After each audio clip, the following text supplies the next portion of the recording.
just going to stoke the flames at it. Yeah, I don't disagree with you, but also and I really want why every room has to be about Jews. It's really disconcerting.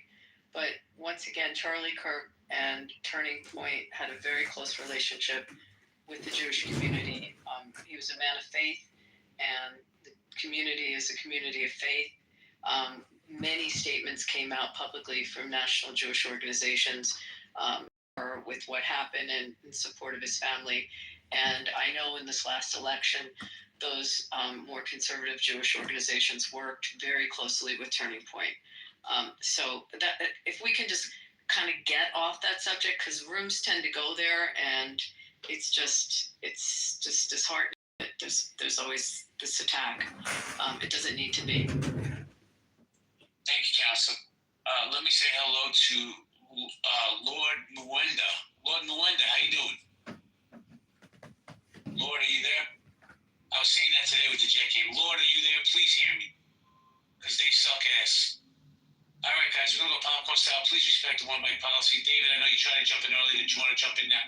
Yeah, just had a quick question for Abby. As a lawyer, do you feel when there's official press releases in early stages, there's a lot of, there can be a lot of inaccurate information coming out from official resources, official agencies, I should say, in the early stages, since there can be pressure to come up with stuff? They usually caveat, though. There'll usually be some kind of caveat that it's in the early stage of the investigation. You'll most likely hear that.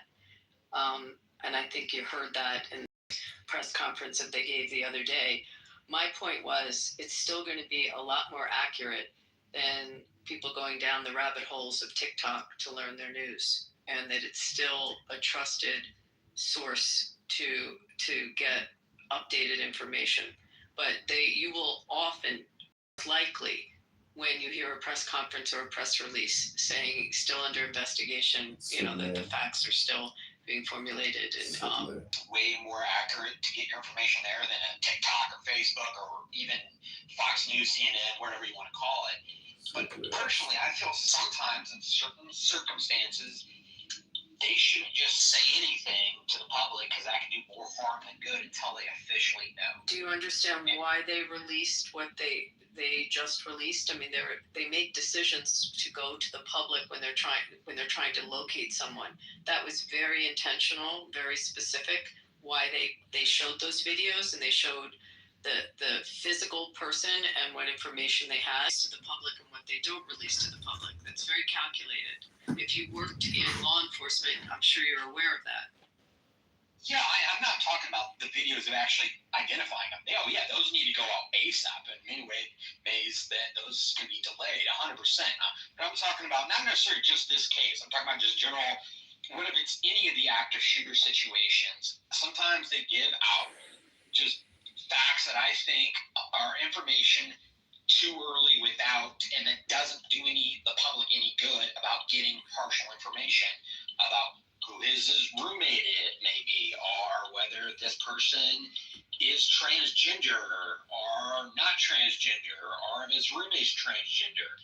Don't understand really how that helps, but yes, identifying things on, hey, this is what we're looking for, this is the clothes, or anything that may identify the person before they catch them. Yes, get that information out to everyone ASAP. And don't delay. I 100% get on that. I understand. But some of the other information, I just think certain agencies should keep their mouth closed so they can do more damage. I think that's a judgment call by that particular law enforcement agency running the investigation. Sorry to interrupt. John Kitover is broadcasting this live. He is? Let me go ahead and play some music. Let me cue up some music. I'm sorry, guys, but it's just really annoying. Well, if we play trademark music, he can't record. He has to stop. Ken and I take over. Hold on, I've got to cue it up so somebody can talk while I do it. Can we do requests here? I was just going to say, can we do a little biggie? Not the Rocky got it. Yeah, Rocky team. Rocky might come in to Rocky.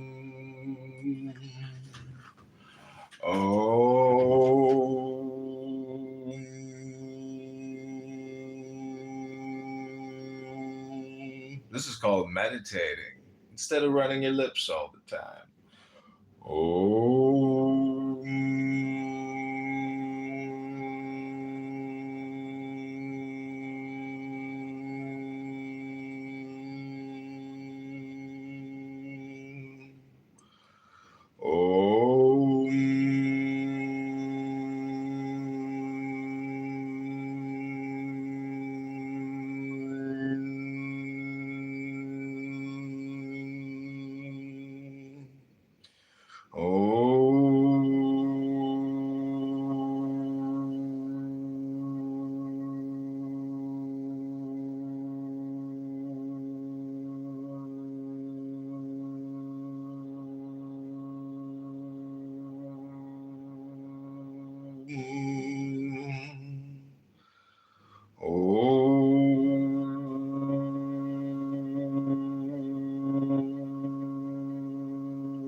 Believe what's coming out of their mouth now, but we don't believe what's coming out of it whenever it leaves the FCC file. So what I said earlier is I layered on that. First of all, you didn't just have the director of the FBI.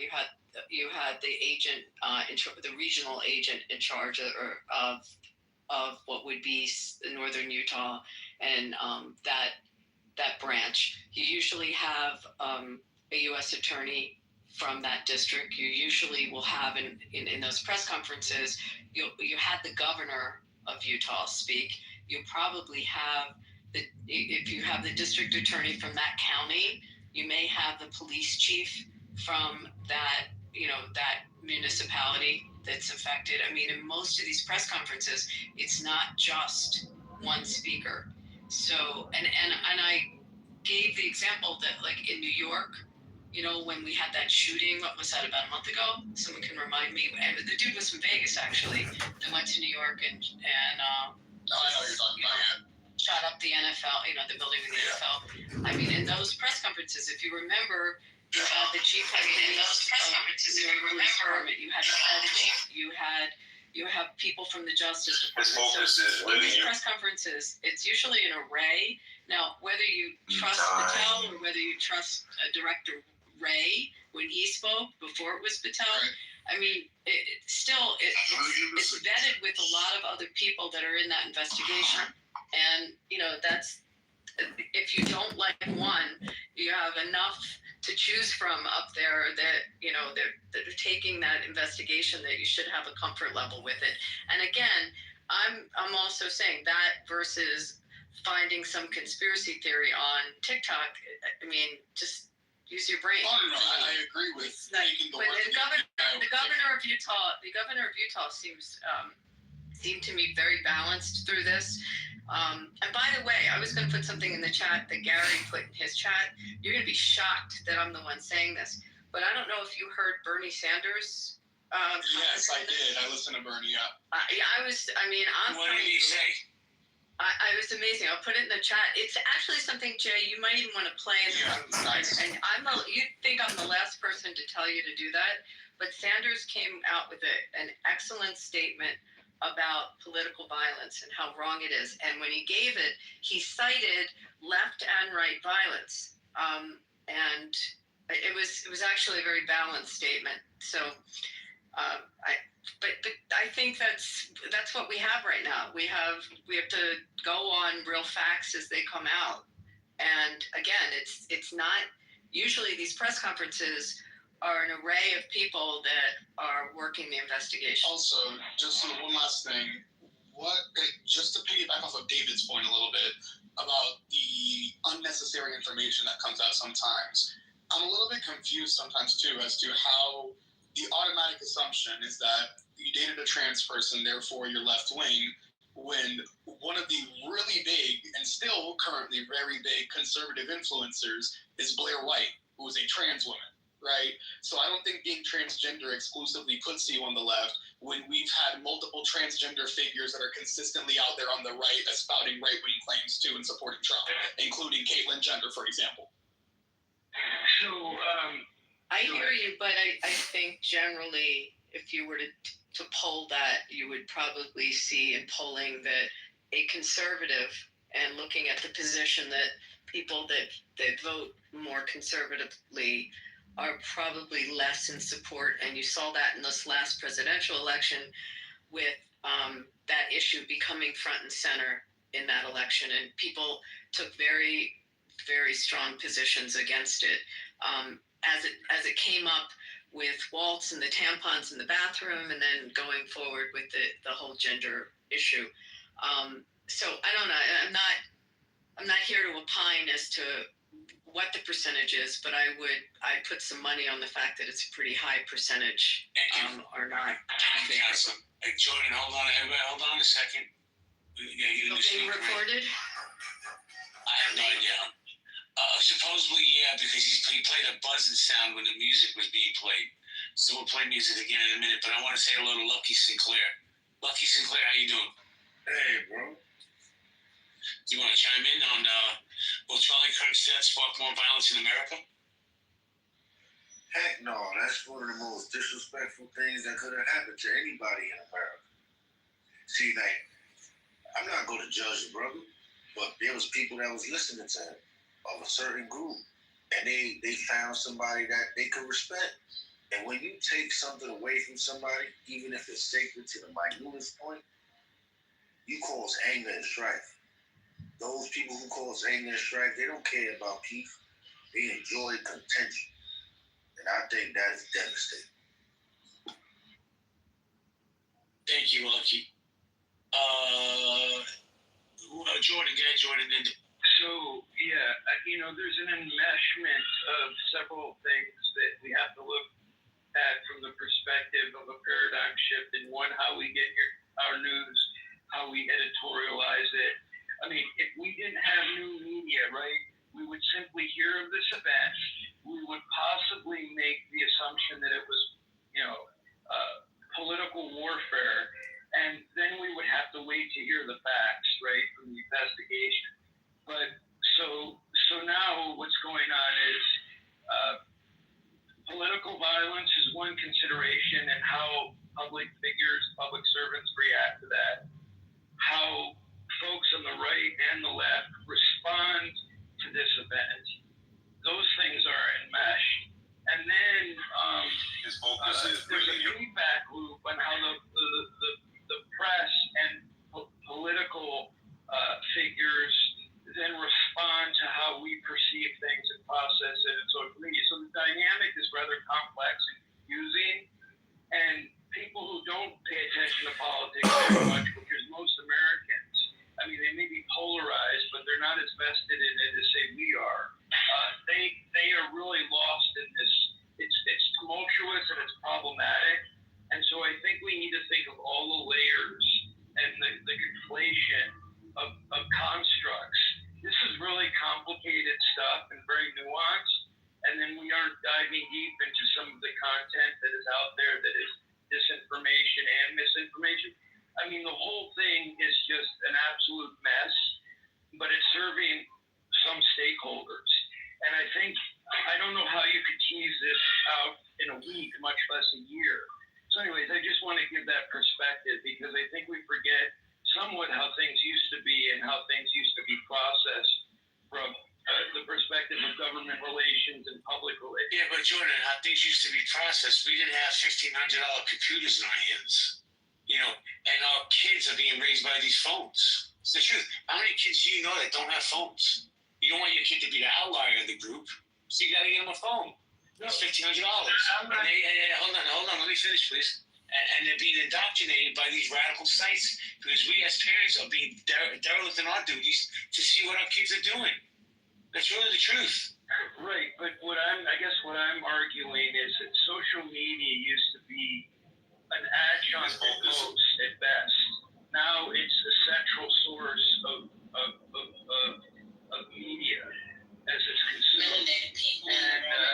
And so I don't know what more I would say to that, other than we need to rethink all the layers that are at play here, because it's rife with opportunity for people to distort the facts even when they don't want to. And I think I don't know who revisits it. I don't know what academic this stuff, I guess, but I think it's just so much more complicated, and we're in the midst of it, and so it's hard for us to almost take a step back and be objective about it. Thank you, Jordan. Before I go to Lord Mwenda, let me do a quick reset. Community conversations, collaborations. Will Charlie Kirk's death spark more violence? Let me say hello to a few people. Tisha, how you doing? Megan, how you doing? Mary, you have your hand raised. I try to bring you up numerous times. We have Liz, we have Miss Fifi, we have Moose in the house. Moosey, what's good, man? Why don't you come up? Guys, you have a pink ticket. Camille, Grace, cash in your tickets. Teddy, Don Julio, cash in your tickets, guys. It's free. Don't cost you anything. Lord Mwenda, how you doing, bro? Pardon me. Listen, I just put in a link in the chat. It was Instagram post of one of these similarly aged, individuals.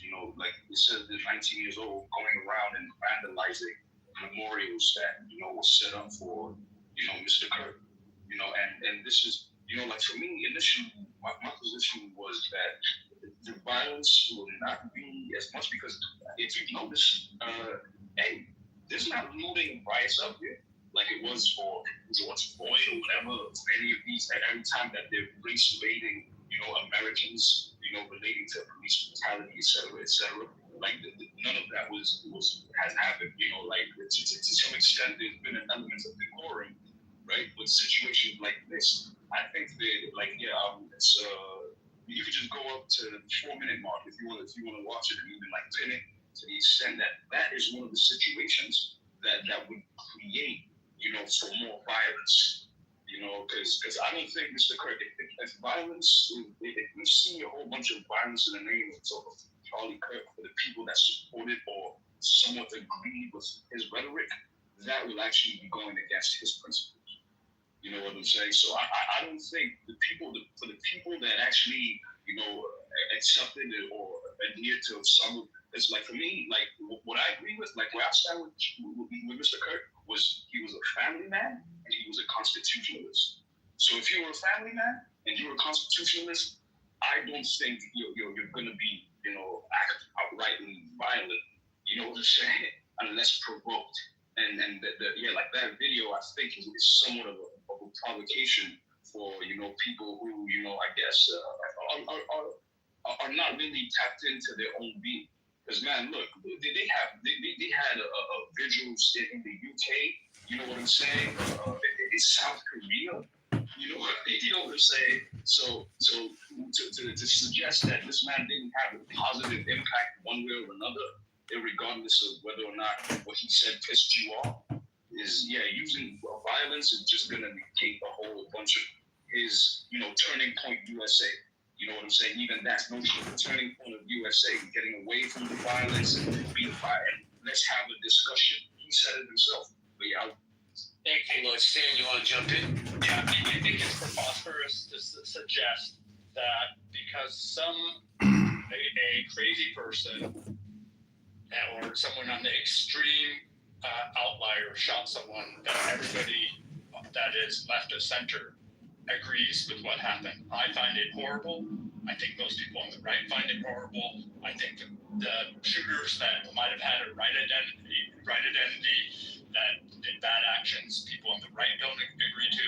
So to make claims that the left agrees to this and that they could vote that right focused people wouldn't ever do, or that someone that's right of center wouldn't ever do what happened, is not the right way to put it. I think the better way to put it, if you draw a Venn diagram, that 99.9% of the U.S. or 99.998% of the U.S. would never do such a thing, and don't try to make it political. Thank you, Stan. Thank you, Lord. Did you want to push back, Lord? The whole scenario is political. You know what I'm saying? Mr. Kurt's, whole, stint was, as much as he wasn't a college graduate, right? He would go to these locations to make the young individual, which he once was, aware of the political structure, trying to get the vote. He mobilized. I think, like, if we're going to be honest, he was, part and parcel, instrumental in in Donald Trump's re-election, this past 2024. So, and look, like for me, I wouldn't even call myself right. I am conservative. I'm conservative, but I wouldn't say right wing or left wing. You know what I'm saying? Because at the end of the day, when we're talking about right wing, left wing, I think that's what creates a divide. Because let's go back to the 1960s and look at how RFK, shifted and went to Trump's side. Because at one point, it was JFK that was saying, asking not what your country can do for you, but what you can do for your country, right? But now what do Democrats do? The Democrats are the one pushing welfare. Your country will do this. Come. You know what I'm saying? It's so I think. Go ahead. Correct. Okay, correct me.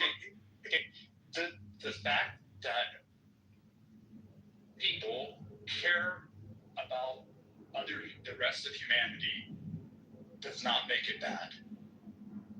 I believe that most people that go to church in various religions, and it doesn't matter which type, believe that the other people, that they want other people to do better in their life. They don't want them to be in pain. They don't want them to agonize. They want the best of everyone. And to suggest, like you just did, that Democrats or anybody, half the people in the U.S. don't agree or are bad people because they want other people not to be bad off. I did not say that. It's just that's you're pushing an agenda that you're believing that everybody left the center is a bad person and agrees with it. I'm against that. I think the Venn diagram would suggest the vast majority of Americans find what happened detestable. They don't want us to be in this situation. We want to tone down the rhetoric, not tone it up. There were bad people, but if you look at what was the majority group of people politically, how did they politically identify those who were celebrating Mr. Kirk's death?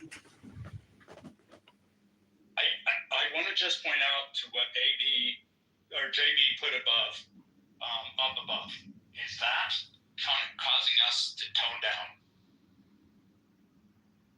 No, that's going to cause people to turn up. It's like playing Giacomo. He wants to stoke the fire because, like this guy, I was just watching a video. This guy was planning this for a year. He doesn't want the people to be silent. He wants to fucking peg you. Trump wants to get these people to start speaking and talking and letting out their fucking hate, and so he can put a tag right on you. Right. So then, if that's the case, why should any leftist start bowing the knee and start playing both sides of it? The Republicans would never step down to acknowledge what's happening on their end. That's fair game. But to Anne's point, suggesting that just the people on the left are the bad guys. No, that's why I brought up the notion of JFK and how the left wing at some point, right? That's about 60 years ago, right? What their position was, right? JF asked not what your country can do for you, but what you can do for your country. Yeah, right? Look, respectfully, we are in a totally different political climate in the 1960s. Exactly. Even though there was racial divide and there was a civil rights. Hold on, let me finish, please. Thank you. The Americans, we don't think like our parents did or our grandparents did. We think different. America's a fast country. Everything's fast. Fast sex, fast money, fast food, fast internet. Everything has to be fast. We don't live like we did in the 60s, bro. Okay. Fast everything, including fast women. But anyway, my point, like I was saying, right? I was just pointing out, especially today, there was that direction of how the Democratic Party has shifted. The left has shifted to a more welfare state and somewhat socialist, communist type of situation. You know what I'm saying? So, and that's the behavior that we see being, exhibited by most left-leaning people. That's why I was asking the gentleman, if you're gonna talk about bring up bad people or anything like that, what is the statistic or your observation? The people that were celebrating Charlie Kirk's death, right? Were they left-wing or were they right-wing? Yeah, but what you're saying is, and maybe you can fact check me. I'm just gonna the comparison you're making. The comparison I'm gonna make is, then all Republicans are MAGA, and we all know all Republicans are not MAGA. All Democrats didn't cheer this man dying. Exactly. You know, Like I said, for me, I'm okay. If you go look statistically, I understand the that principle. that less than 20 basis points of Democrats or people left of center had an opinion on this, and might be even less than 10 basis. It might be less than 1 basis point, and a basis point is 1/100th of a percent.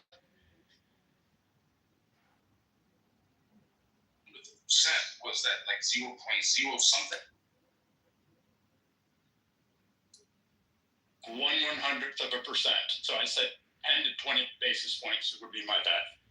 So 1/10 to 1/20th, or 1/10 to 1/5 of a percent. So let's keep it simple for us that are not in math, right? Is it a 2-to-1 ratio, 1-to-1 ratio, 5-to-1 ratio, 10-to-1 ratio? You know, because that's where the question of the room comes in. Will his death spark more violence, right? And who will be the initiator or who will be poking the bear of violence here in the United States of America? Because so far it's been 3 days. That happened on the 10th. It's been 4 days. We're entering, September 15th. So 5 days, and we haven't seen any riots, and cities being somewhat destroyed, businesses being destroyed because, Mr. Kirk was assassinated, at the end of the day, albeit it was by a civilian, like the situations where the riots happen when it's black people involved, it's generally from, it's mostly like state sponsored, let's put it that way. But regardless, we're not seeing, the kinds of riots that happen when, somebody where it's politicized, where the death of an individual is politicized. Wait, we haven't seen riots for the death of an individual politicized? In this particular situation, we're not seeing widespread violence and riots and destruction of property. Well, there was a riot the other day. It was the white men fight back thing that happened. There was a riot and property was damaged. There was damage to property and all that good stuff. Not to the same extent as the previous riots have been, but it was still a mass gathering of them doing it. Yeah. Was it a riot or a protest? I'll double check the extent of the damages. I'm not sure if they extended down to riots. Let's see. And I guess the same question I would ask you on these what you call protests that I call a riot. Where would you make the distinction? If there's vandalism, if there's property damage, if there's a blockage of traffic, if there's recklessness, misdemeanors, felonies, at what point do you turn it from protest to riot? Just curious. I'm not putting words in your mouth. I'm just curious where you in your mind draw that distinction. Yeah, I would say a riot probably comes to the point once it's gotten, once like you start seeing like shit get broken, et cetera, and all that type of stuff. I consider that riot. Yeah. So shit getting broken. So do you think like were the BLM riots right, or were the BLM protest riots? Yes, I do agree. Yeah, with that. I mean, I don't have a problem with by my home, like 1 block from my apartment. Yeah, like I don't have a problem. Like the difference between the what left and about right is that I don't have a problem with shit getting broken? Shit getting broken is what you said. Yeah. So what happened on Columbia's campus when they took over the building and when they destroyed the property, or what happened? Yeah, shit got broken. Is that a riot? That being a riot, well. You just said shit getting broken. They busted up. That one I probably couldn't say much to because I'm not as familiar with what happened at Columbia. Okay, so if I tell you a whole building got busted up and they took a man, they kidnapped him. Okay, then yeah, it's a riot. Okay. What about like in front of Union Station in Washington where they like if you're just gonna keep pointing out things that are obviously riots, I'm just gonna say yes. No, No, she's not. She wants to say she said right away. I'm doing the opposite. XG, I'm doing the exact opposite. I'm pointing out things that were written in the press as protests. That's why I'm asking you. So I just gave you an example of something that happened that was written up as a protest, not a riot. But I gave you exactly what occurred, and I used your words to describe what you think a riot is. So a bunch of people beating up on cops or on park police, destroying federal monuments and defacing them, and causing damage and attacking park police, and would that be a riot or a protest? I'd say that's a riot. Okay, but it was written up in mainstream media as a protest. So I'm not jumping on you. I'm just saying, like, it's interesting where people have the distinctions, and it comes into play in very significant ways, not just as the public is hearing it in the media, but in legal cases. And this happened right after the what we're going to deem as riots in Minnesota. Okay, we can agree they were riots. Yeah. And buildings were burned. So someone threw a Molotov cocktail and burned up a building, a pawn shop, and killed a father. I forget how many kids the dad had, who killed a man. And when he went to trial, they were presenting it as protests and not riot. And the judge, and there's a very good article about this, I can send it to you.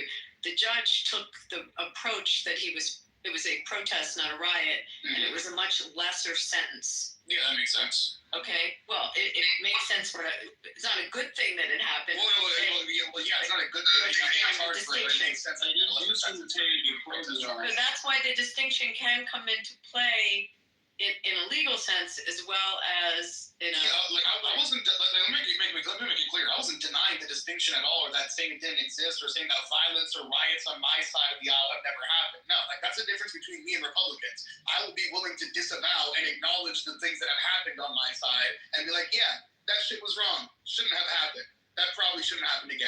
I disavow that. That's the difference between my side and the other. No, I'm not because saying they'll just act like any violence that comes out of their side happened because of us. XG, I'm not saying one side or the other. I think it's really important, though, to define terms. You can apply it to all the fact patterns, but define the term first. So thank you for doing that. I think that the Brandenburg versus Ohio's case The incitement. was relevant to the college decisions that were made. I'm not an expert Sort on it, of. but I do know that the administrations in those colleges were being advised by lawyers that had looked at the Brandenburg versus Ohio But Brandenburg, and not wanting to get in trouble on that. Just real quick. I mean, there's prior. I mean, there's subsequent cases to Brandenburg, but that's a two-pronged test in Brandenburg. I don't know if you're really looking at Brandenburg with. I don't know if I would necessarily apply that fully, because there's other tests. I mean, you can also you're looking at. Okay, we're going to go down a whole rabbit hole. Abby, we don't need to talk about it. Okay, so another time. Wait, just real quick before the point gets lost, because Wallace Williams says in chat, total double standard. Did you not hear me disavow both of the sides, including my own?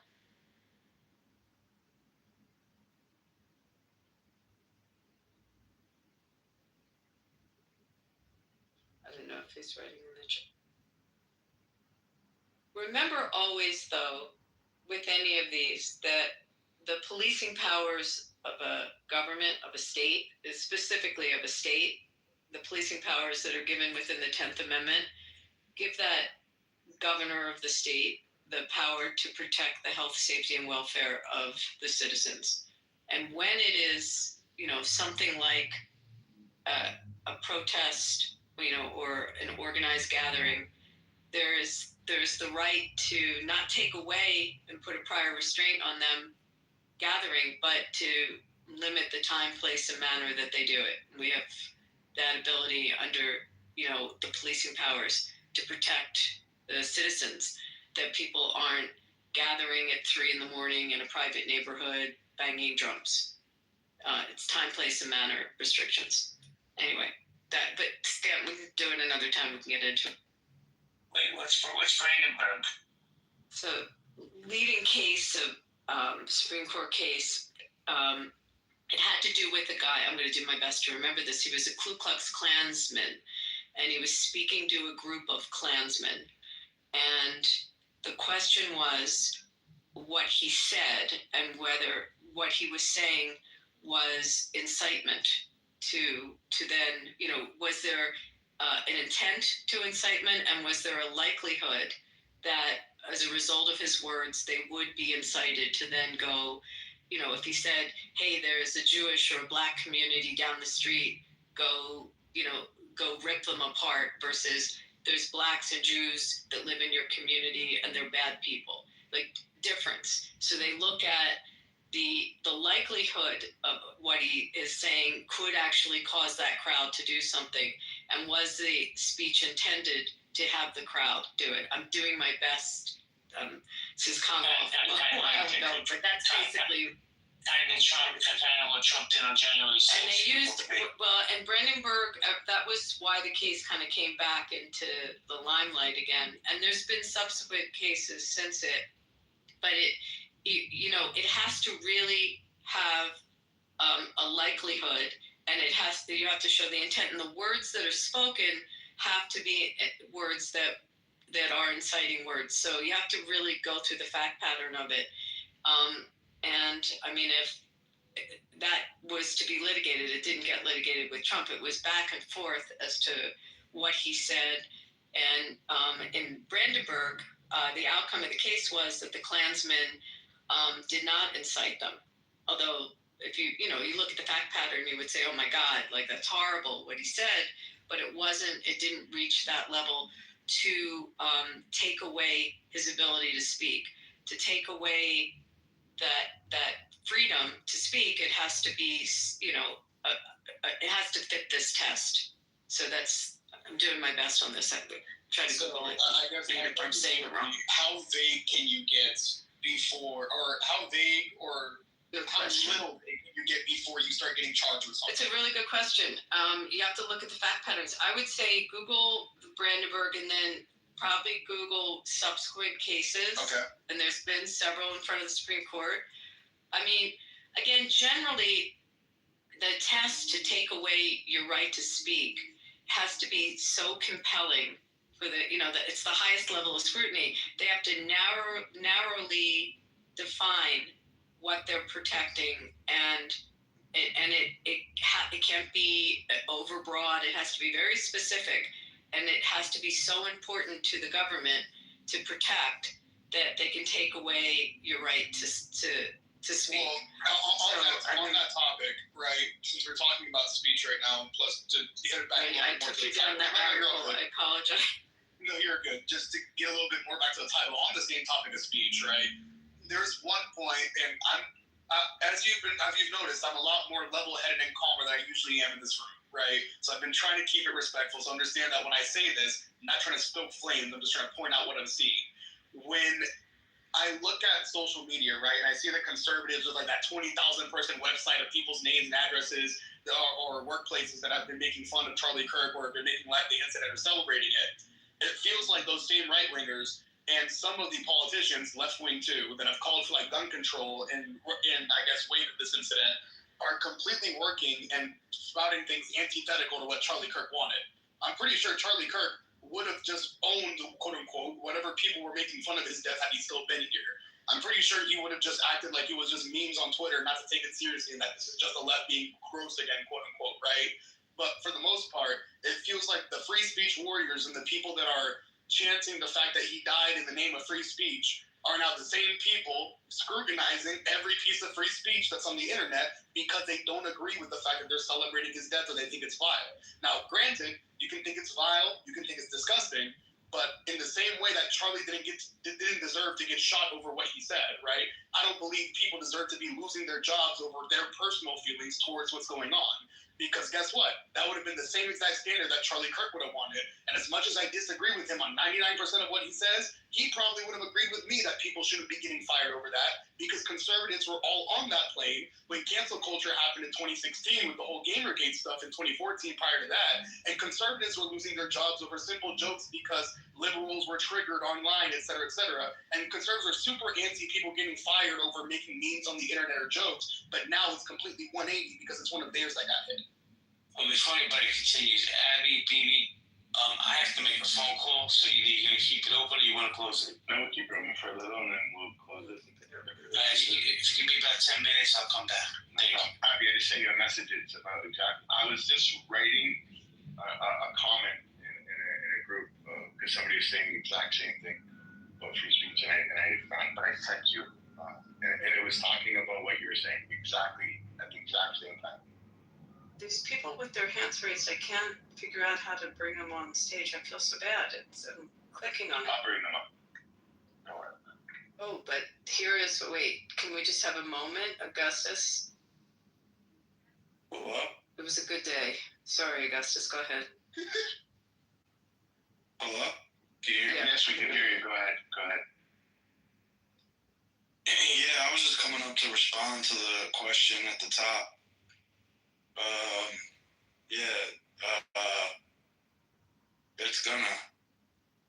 It is going. Okay, and then why do you believe that? Well, because it's being promoted to the left, that the left can get away with these sorts of things, that they'll be heroic in these sorts of moments.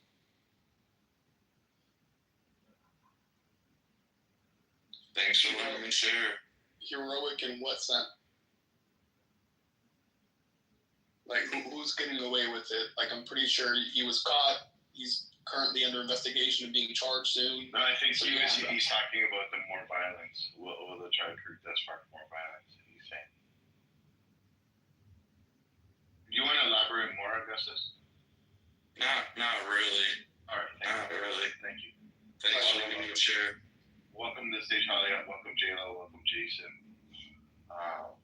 J-Lo, do you have something to say to that? No. All right. Jason? I was saying earlier, I'm just trying to get a feel for the conversation again. Awesome. Anybody else in the audience that didn't cash in your pig tickets, please cash it in. And if you're wondering how you can do it, it's free. Where it says Community Conversations Collaborations, you just click on that. It'll say Join House. And then Holly, would you like to talk on the title? Yeah, I mean, sadly, I'm kind of with Augustus on this, and it's a scary state of affairs. On the flip side, even though I've been really down in the dumps about all of this for days, today I've really started to see and recognize that the antithesis to the evil, I've just been blown away with the international outpouring and support for Charlie and just what he stood for. And also, I have those to me, I won't say who, that has always been very anti-Christian, and she also happened to be a massive Charlie Kirk daily watcher and supporter, and she is making comments to me that I think she could be leaning and moving in the direction of becoming a believer because of, in large part, this whole thing. I mean, there's something happening. There's something very spiritual happening where we are grieving, sobbing, heartbroken over someone that we didn't know. There's something more than just Charlie happening here. And I think there's really something beautiful also happening from it. Hey, Holly, can I chime in real quick? Please.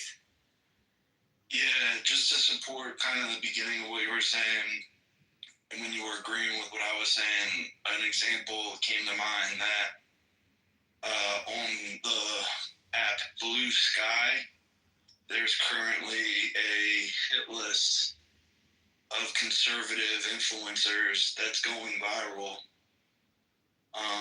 and being circulated amongst radical left influencers and Oh, you mean the same way the calls to civil war are happening from the right ones? I don't know what you're talking about. Oh, next one. Hold on. One mic, guys. One mic. One mic, and it's on Augustus. My apologies. Augustus talk. Yeah, I don't know what that guy's talking about. All I'm saying is it's an example of violence being ignited by the left. Is that on the left, there's a hit list with Benny Johnson, Ben Shapiro, Nick Fuentes, Walsh, and the list goes on like to be something like a dozen people, maybe even more, calling for the assassinations of these individuals. And instead of it being censored or being like whatever it is, where it's like de-escalated or anything like that, it's actually being promoted. It's actually being, promoted on that app, Blue Sky. So check into that, guys. Yeah, let's check into 4chan. Hold on, everyone. Hold on, everyone. One mic, Galen, cash in your pink ticket, and I'm going to put the mic to Buttercup. Wait, one sec before Buttercup. XG. Go ahead. When I was giving my example, I wanted to throw something else kind of like also at you when we were defining what's a riot versus a protest. You get a bunch of crazy sports fans that like to climb on Oh, that's riots immediately. Yeah. Is that a riot? Yes, I would say Philly fans are the worst at that. Thank you. Thank you. I am. Well, Philly sucks. Respectfully. Do you hear this shit? Augustus, please. I just want to. Man, listen. I'm sitting here with bated breath to see what Buttercup has to say. So, Buttercup, how you doing? I think BB knows what I have to say. No, I don't. That's why No. Mike's on you. Go ahead. I wish you two would get a room already. No. There's like an elderly woman that hangs out with BB's crowd that he's convinced. I said her room. We're talking about the title of the room, though. Yeah, can you just stay? I know, but why are you lying to this poor woman and telling her people certain rooms are? Buttercup, we've got a real conversation going here on this, and we've got people from the left and the right like having a really good civil conversation. Yeah. And it's honored when that happens on here. We can't. Please stay with it. Talk about the subject. It's cool. Take your position, but stay on topic. Can you? Will Charlie Kirk spark more violence? Can you speak to the title? Certainly more violence on this app from psychopaths who convince middle-aged women that people are starting rude. All right, listen. I don't want to understand. What we were talking about. Yeah, guys, keep cultivating the conversation. Keep it going. Dr. Slippers. What's going on? Welcome. How are you?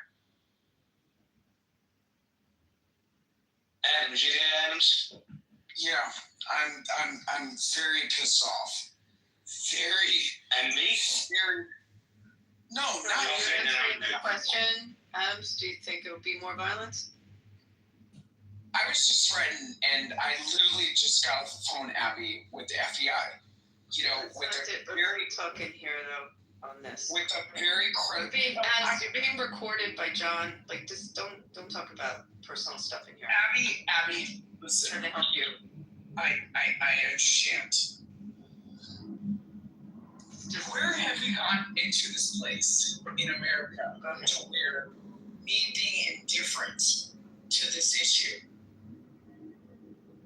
renders a person threatening to shoot me and my family? Like that is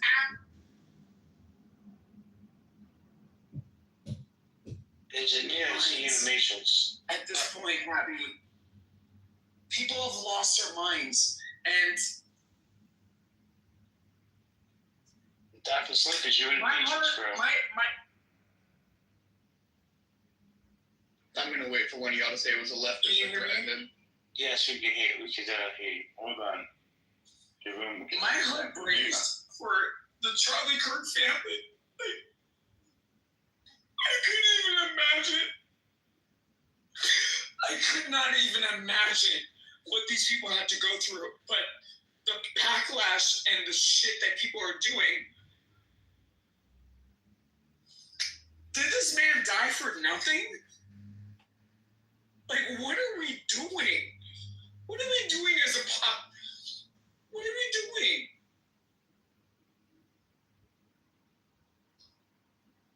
This is so incredibly heartbreaking. You know, both sides engaging in political propaganda that, in my opinion, is it's detrimental to the furtherance of us as an American population. And take a breath, Adams. Jay, do you know how scared I was? Like, earlier today, like, somebody literally, like, threatened to unalive me and the rest of my family over not meeting a moment that people feel I should have met. I'm tired of this. I'm so incredibly tired of it. Like, I'm so tired of it. Like, this is so fucked up on so many different fronts. I mean, if anybody saw Charlie Kirk's wife leaning over her husband's casket, I couldn't imagine how that woman feels in this moment. But I've been there in saying goodbye to a loved one and, you know, having so many people having so many strong opinions to be said.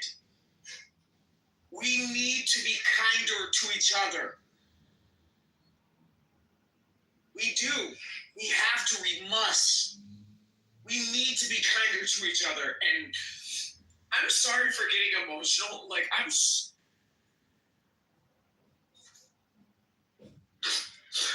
couldn't even think about, like, my nieces and nephews and my dad just, like, somebody blowing my head off because of my political opinions on the internet. I don't have to do this. I don't have to be here. I don't have to, you know, create this face on the internet. Like, I have a great job. I have a great family, a great career. And the fact that somebody would devalue my life to the point of trying to take me away from my family over some shit that I said on fucking social media.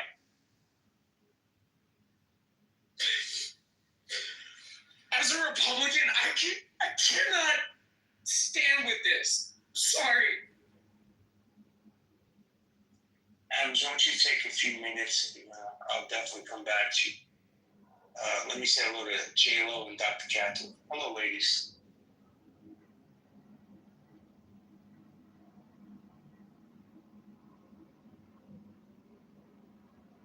I know, I think, oh yeah, okay, go ahead, Dr. Catherine. I know J-Lo didn't want to chime in. Hi. Yeah, you know, I have to say I've seen on social media, I'm in a lot of like physician groups and stuff, and one is literally called like Empowering Women Physicians, and like hundreds of women are fighting with each other about this, hearing Adams in tears. We've seen a lot of grief, a lot of anger.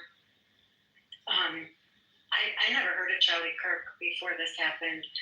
And certainly some of the things he said, I'm like, wow, that was a lot. And I can see how these politically violent emotions are coming up. But I think, Adams, you said something that's really important, and that is that devaluing life is the problem, and how when we're hurt, we might have more concern for other humans and how they've been hurting. And as hard as it is to go through that pain, and as wrong as it is to be threatened, I do think it makes us stronger collectively to go through this and to create community by coming to consensus that it is painful and that creating more division is not the solution. And I wish our president said more cohesive and unifying things to us as a country, but it doesn't mean we can't separately contribute within our communities to bring people together. And so I just want to say to everybody, those are my thoughts. And I actually haven't spoken publicly at all about this until today in this room. And I know many of you, and I'm praying for all of your families. I have to tell you, I haven't even talked to my son about it. And I was just thinking, I'm probably not a good parent for not talking about it with him. But I will. Catherine, if you don't mind me asking. Miss Catherine, how do you have a conversation with Very quick, Doctor, just very quick. I just, so, Catherine, you said you were familiar with Mr. Kirk for quite some time, and up until the situation was brought into your attention. So, what is it that, so far, what aspects of his content did you consume, so to speak? Like, what were the things that you heard? Because you just said there were things that, like you said, that were, yes, they were there. So, do you mind it? Sure. No, I don't mind at all. I do, as a working woman who has left my children with other caregivers, and, his stance on how women should, really get their MRS degree when they go to college and, be home with the children. And I do think that an intact family is the best for raising children. But I think how we define family should be more about love and partnership and community within the family, more than just it has to be a man with a woman and the woman stays home and the man goes to work, and some of those conventional conservative thoughts that where I live and where I work, and when I'm on the front lines in the emergency department, that's not most of the time what I'm seeing. And I wouldn't want children to think that their families aren't as valued as what he says a woman should be as a mom or a family should be. So I do think. So that's there is now sound like it takes a village to raise a child. No, but what I was asking is like specifically like not what your interpretation of what you said. Like what were some of the things? Because that's the other thing that I've had to contend with, especially on this clubhouse and even in real life, when I'm seeing people like with actual interactions, right? Is that the lack of context that exists, and that's why I was asking you that question. I was like, what is it that you heard from his mouth, that was somewhat problematic, or something that was beneficial, because it's a two-way street, one way or another. So yeah, that's what my. Yeah, thank you for the question. And like I said, I've only gotten to hear some of the context of who he is. And I do think a lot of times it's taken out of context. So I tried to see more of what he was saying, like when he was talking about DEI and, vetting a pilot, based on the color of his skin and having doubts because of how they've shifted some criteria. I thought that was pretty polarizing statements. And I like that he's willing to debate and listen and goes into college and really, I think it's great to see young people care about family, caring about politics, caring about community. But I do think he was a polarizing figure, and I do think that has, unfortunately, we do have to look out for when we take public positions and they're not popular, people do get killed. And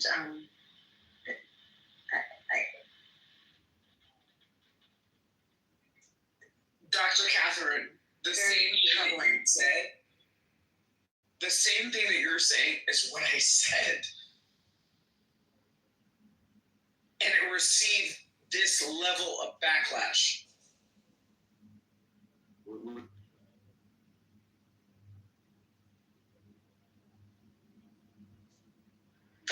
But the violence comes from the left. No, wait. I want Dr. Slippers, the fellow doctor, to what did you say, brother? Hold on a second. Before we get to that, let me say hello to Nutrition Lee.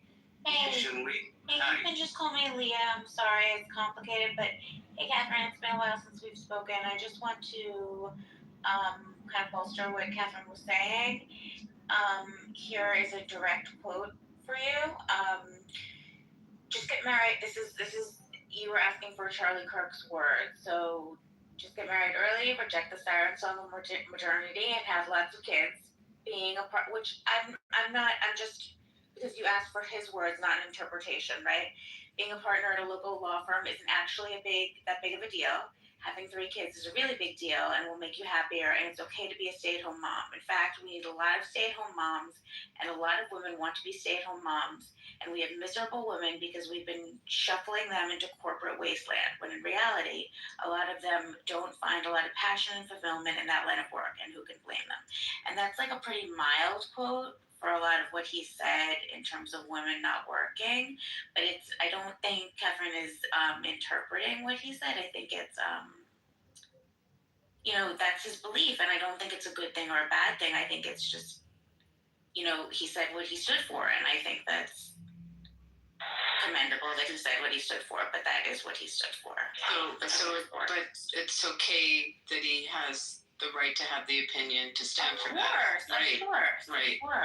We live in a dangerous place and not a democracy if we're killing people for Listen to what we were talking about before, and again, I'm the last person you would think to tell you to go listen to Bernie Sanders. Someone put the link, if we can find it, I'll put it in the chat, about political violence and people having the right to say exactly what you just read.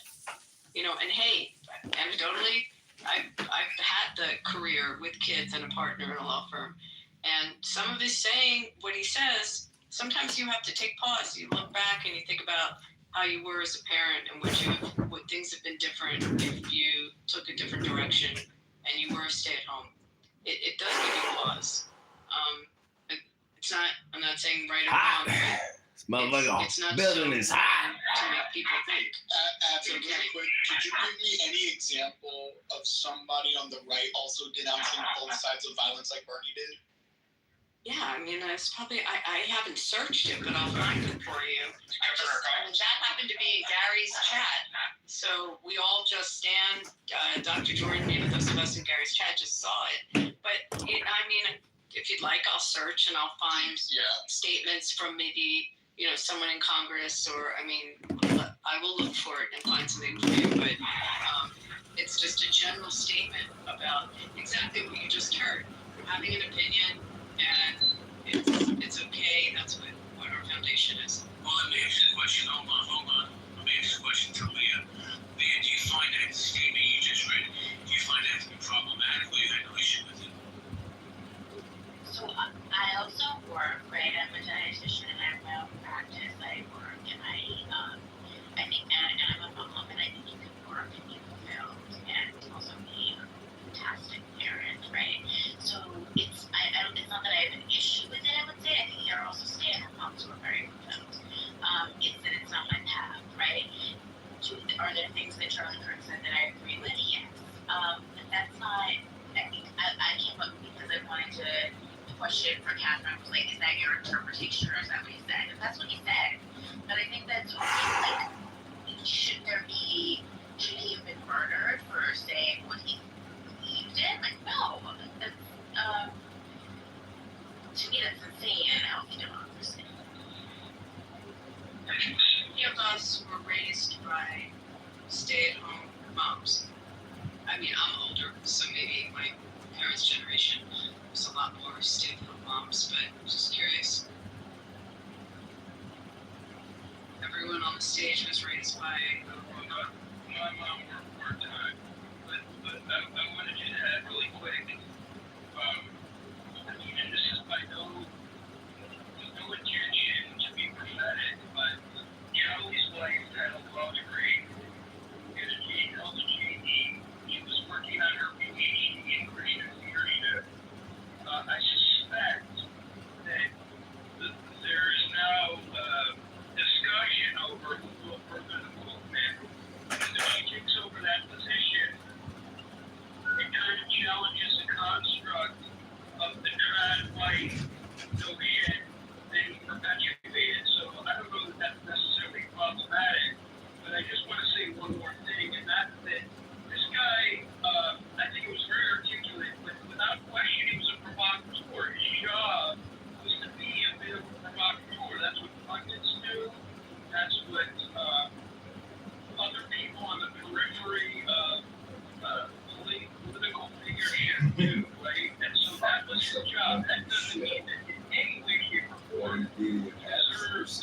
happen to him.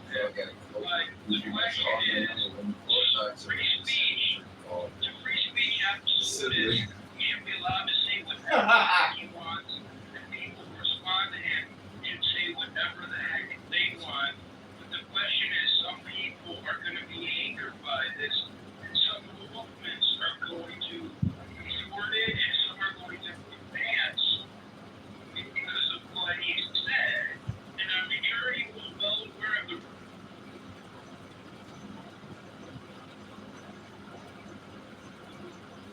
Well, listen, he's on the risk. He met with a security company a couple of weeks before he was assassinated, and they told him he needs to put bullet-resistant glass around him and he shouldn't be doing these outdoors. He said he would take it into mind, and he would get back to him. He never got back to him. Excuse me, JP, can I get the cue? It's your turn, Brian. How you doing?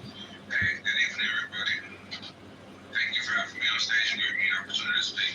So I just wanted to salute to everybody. I see we got Dr. Catherine here on stage. There's some prominent people in this room right now. I would like to salute to everybody that's commenting in the chat and engaging with their words as well. I would just like to say my condolences to Charlie Kirk and his family. The beautiful family that he left behind is beautiful. Long, blue-eyed babies that he left behind and his wife. I think it's horrible when I see people just trolling Charlie Kirk or laughing about what happened to him. I mean, what happened to him was horrible, and I'm still hurt. Even though I had Canelo and Crawford in the UFC this weekend, I was badly hurt because what I see, and I can't believe they aired it on TV, and it's crazy because your kids see this, bro. Your kids seen this. Everybody's kids seen it. My kids seen it. And this is what we're raising these kids on, bro. Good American fucking assassinations, bro. It's horrible. To have that man to be sitting in the audience. I mean, this is a guy that's not even violent. This was a good guy. And the more the father, a husband, a religious man. And because you didn't like that he said he's pro-abortions, you people want to if he feels a certain way, you can feel you don't gotta kill nobody, bro. Not like that, bro. And it's sad, bro. I'm really hurt. I can't stop thinking about him and his beautiful family. God bless everybody in this room, and God bless Charlie Kirk. That was an amazing fight, wasn't it? I thought Crawford dominated. I don't really want to talk about that because of the seriousness of the topic. No, fuck Crawford, fuck boxing, bullshit. I'm sorry. Fuck you on that because I love it. And it's our lifeblood here, so sorry. I thought it was a boring fight, to be honest. But Canelo did bring his A. Canelo earned judgment down, working out.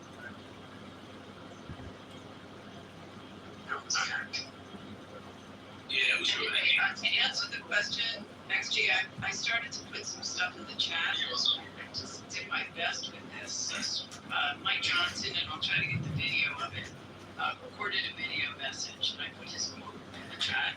Also, the Senate Governor of Utah, Spencer Cox, also made a very beautiful statement about stopping and having moral clarity and stopping violence. Now, just real quick, in those things that you just mentioned, and I'll take a look at them for sure right now. I have to, Those I'm trying to have in the same way that Bernie denounced specific examples from both sides. I'm going to find, I have to sit and listen to videos of them. You're killing me. That's my bad. No, but my quick search, the National Governors Association came out with, condemning it with a statement.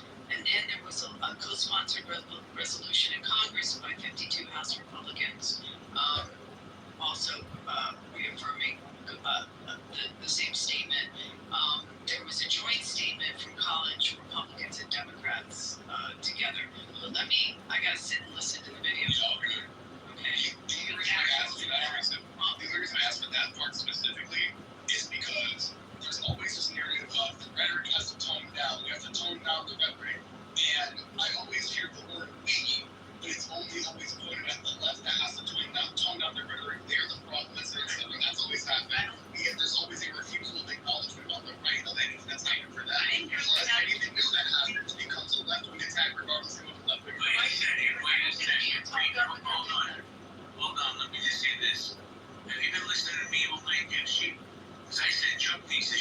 fuck up respect. Yeah, but you're on the left.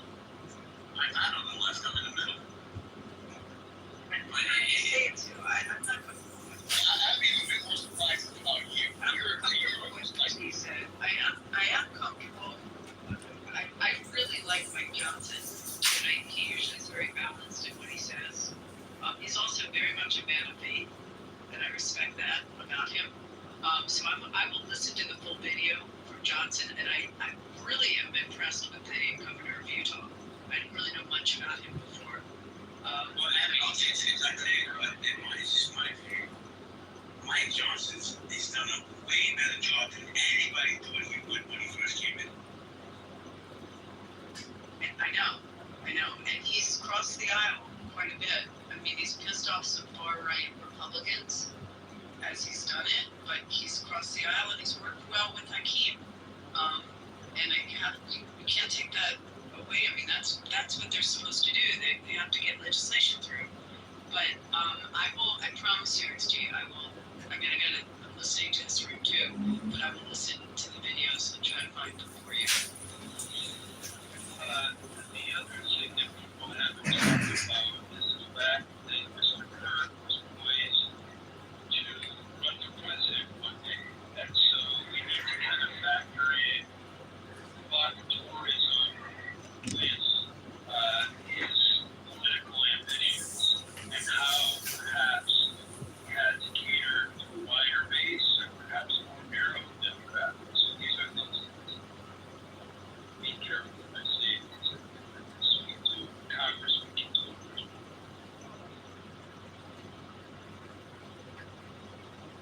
So I probably the same chat that you were. There was a piece this morning where someone suggested that he was at this point a political former of Canada, which is kind of a new role that I hadn't heard of before. Someone in between a politician and someone that, this is probably important, that is able to monetize their opinions on social media.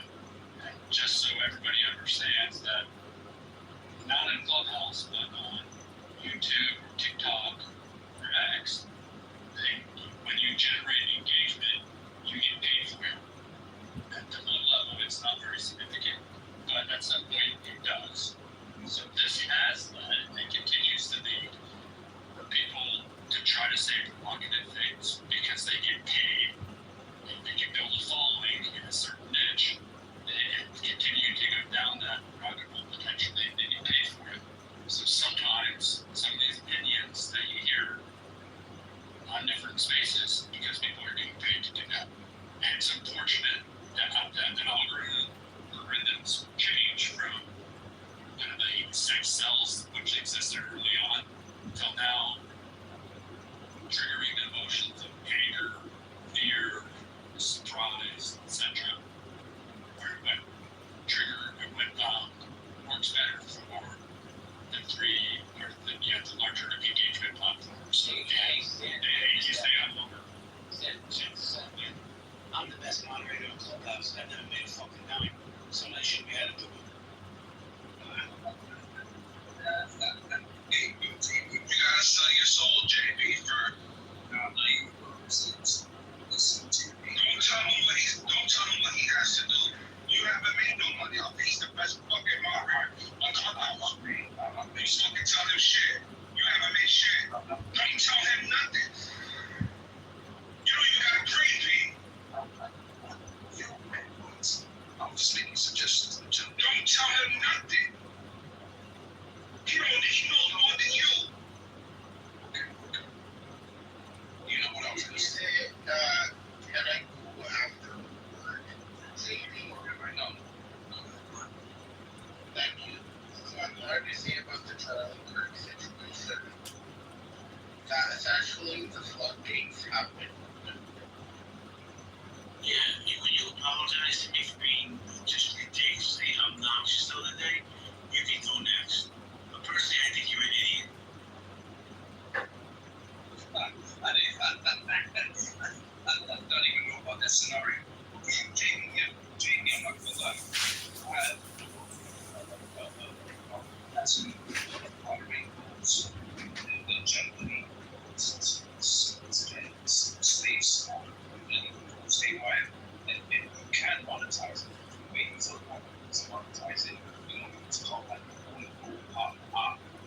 I'm saying? So you think we can make the normal way in the audience or somebody can get up on stage and is if it gets to $10, to $20, if it gets to $50, this person will be on stage. Aside it's fucking hot. And have monetized the house. Because right now, like, even me, right now, we have this outside. Right now, we had a heat wave. We had a heat wave. We had a heat wave. You know what I'm saying? So they're monetizing. I think very good. See, I got some fresh mint. Just delish. I have some that express themselves, express themselves, leaving from disrespect. And then I think you can monetize that massive disrespect. So you can do that. Thank you. Appreciate you. We appreciate kind words. He's describing what I'm doing. Hey, man, what is up, man? How you doing? Long time to speak. Hey, capiche? My man, how you doing? That's the family. Man, dude, let me tell you something. I know you for a few years now. And I'm looking at your PTR. I'm like, this fucking dude doesn't age. You know why? Why? Oh, I know why. We're not even going there. Anyway, we man, you're a security guy. Well, Charlie Kirk's death sparked more violence in America. So that's actually why I hopped on Clubhouse, because I wanted to see what everybody was talking about. You know, I think now this isn't outside of my personal opinion and experience in life. You know, my education, what I studied and everything, and you know, I think the most obvious thing people do is say, you know, life's a life. You know, when somebody dies, you know, it's bad, right? But I believe there's actually a deeper conversation behind that. Because I think words actually matter. So, do I think it's going to spark more violence? I think we've been there. I think we've been in a boiling pot. You know, ever since the assassination attempts on Donald Trump, you know, it's been a boiling pot, and things are just kind of continuing to boil over. I don't think this specific incident, to be quite frank, is going to spark anything else. I think we're going to see a lot of things that I think the right is going to use it to raise their base and get that stuff going. But I don't think we're going to see a lot of violence because of this specific incident. I think we're going to see a lot of violence because politically we're in a very bad space in this country. And I think I said that before, talking about Trump with me in this very room. So this is just going to be, it's going to continue. We're going to continue to see this type of violence for sure. Well, wait, man. I agree with you. You just look at the Jumbotron. Trump came out today, blazed to the left. Right? And this is the rhetoric that we don't need at this time right now. We just don't need this. And I don't know, man. He really makes me discouraged. Abby, I gotta go. You want to pick somebody to run with you? You want to close? Yeah, people want to keep going. Can I get in the queue? Yeah. Okay. I just have another Oh, this schmuck. What are you doing? It's okay. No. It's The first thing I clicked on. Listen, you know, A woman I love very much is on the stage. I'm going to love her. Who's this? There you go. So I like Jill. But Jordan doesn't eat that Jill always eat pizza. All right, I gotta go, guys. I'll catch you later. Abby, I want to finish that conversation you guys started a couple weeks ago. There's been some developments. All right, guys, have a good night. Be safe.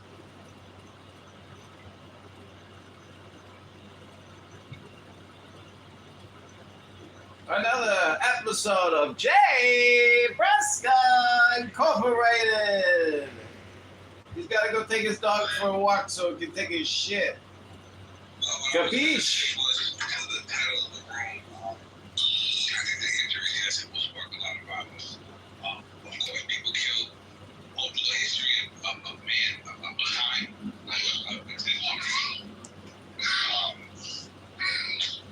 Everything's been divided.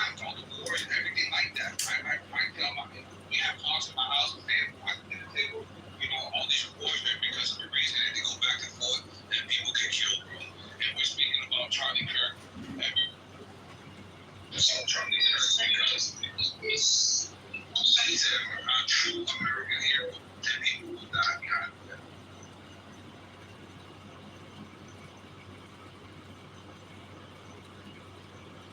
So, what do you think, Ryan? Can you elaborate? Like, what do you mean people are going to die? Do you think they're going to start going after other Republicans, other leaders? Basically, it means basically means people will get revenge on basically the people that killed. I don't know if they're conspiracies. That's why I don't speak on it, because I don't know if it's conspiracies or not. Who's behind whoever killed Charlie Kirk? But when they find out who did that, people are gonna die behind that, and those people who were behind it will die.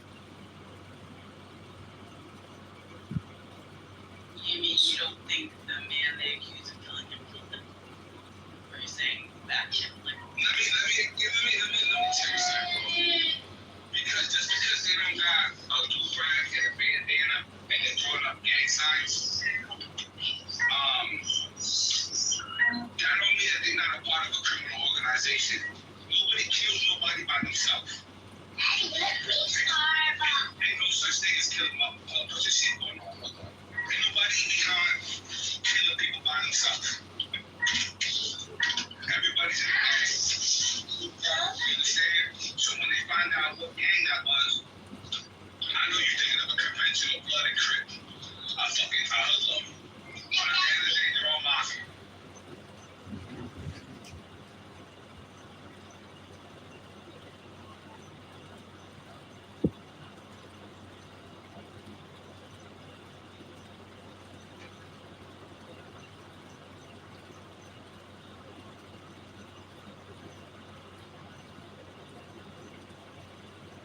So I want to address I think I addressed this earlier, brought up the concept that blue sky, especially there's a list of people that are on their hit list.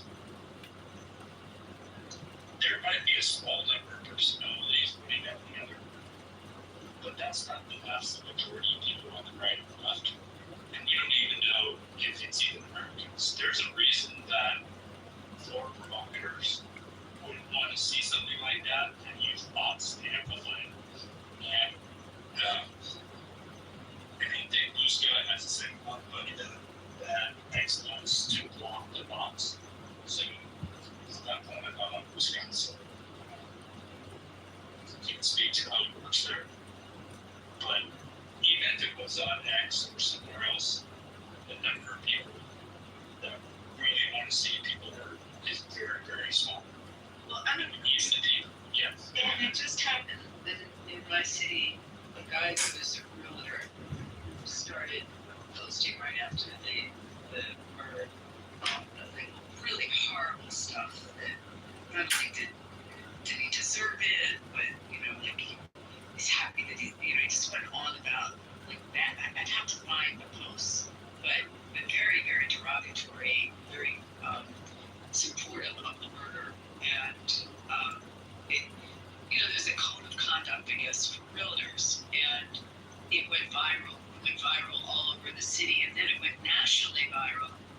And this guy had just gotten elected to the board of realtors here, and they removed him. They removed him this year, and I guess he resigned for future years. The real estate brokerage that he was working for fired him. And all the social media accounts are down now. But when the stuff was up, there was like, when I looked at it, maybe 300, 400 people reacting, that were seeing his posts. And like, I had a lot of friends on, this was a Facebook post. But if you were to read what the guy said and then saw the ramifications from it, it was just really for a professional in a business, and he's in the business of trying, like the weirdest thing is he's trying to go get clients, sell them houses, and it was just very bad. But there are circumstances like that, and that one, it was, this one all over the country picked up the story because he lost his this position. I think they call it like a board of governors of the realtors. It's interesting, Shay, because I actually had interaction with this guy personally maybe a year ago, and he was very how do we put this, like caustic, the way you would argue a point with him, a political point, and coming at it as a Republican, he would say something like for me in my profession, how dare you be a licensed lawyer? Like, you should be disbarred because you're supporting a convicted felon, and no one should ever use you, and no one should use your services, and you're probably really stupid. And just like that would be the way he would respond to a political point. So he what happened with these posts is he was doing that to another realtor, like really, it was caustic stuff. So I think it might go beyond just someone celebrating the death. It was also the manner and how they said it. So do I think it should sit on the board of governors? No, because they definitely have ethical standards. The same way if a judge did it, or someone. Yeah. So that I'm talking about, Trisha. Did you see this? I think I know what the bullshit about. Because I've seen like a numerous. I've seen a multitude of people. Like there's so many. I saw one post where she was a pediatric nurse, and she basically put on her Twitter, fuck his kids, fuck Charlie Kirk, fuck his wife, just went in, and she ended up getting fired. The children's hospital that she worked out for that statement, saying they don't know such behavior and terminated. I'm kind of indifferent because if you think that these political views do not affect the way they treat people at work, you're sadly mistaken. So if it's someone like a nurse or a surgeon or even a teacher that deals with children posting egregious things like that, I think they are deserving to be fired. The only thing is, it is qualified as free speech. Because you're not inciting violence, I believe in your own thing. But there are consequences to good actions, and you know that you have, and you know you're employed to a hospital, or you're employed as a teacher. I think it should be a little bit more careful, especially in these times. Yeah, I think there was a nerd on the bar. You're in the Matrix, Mom. You're in the Matrix, Dad.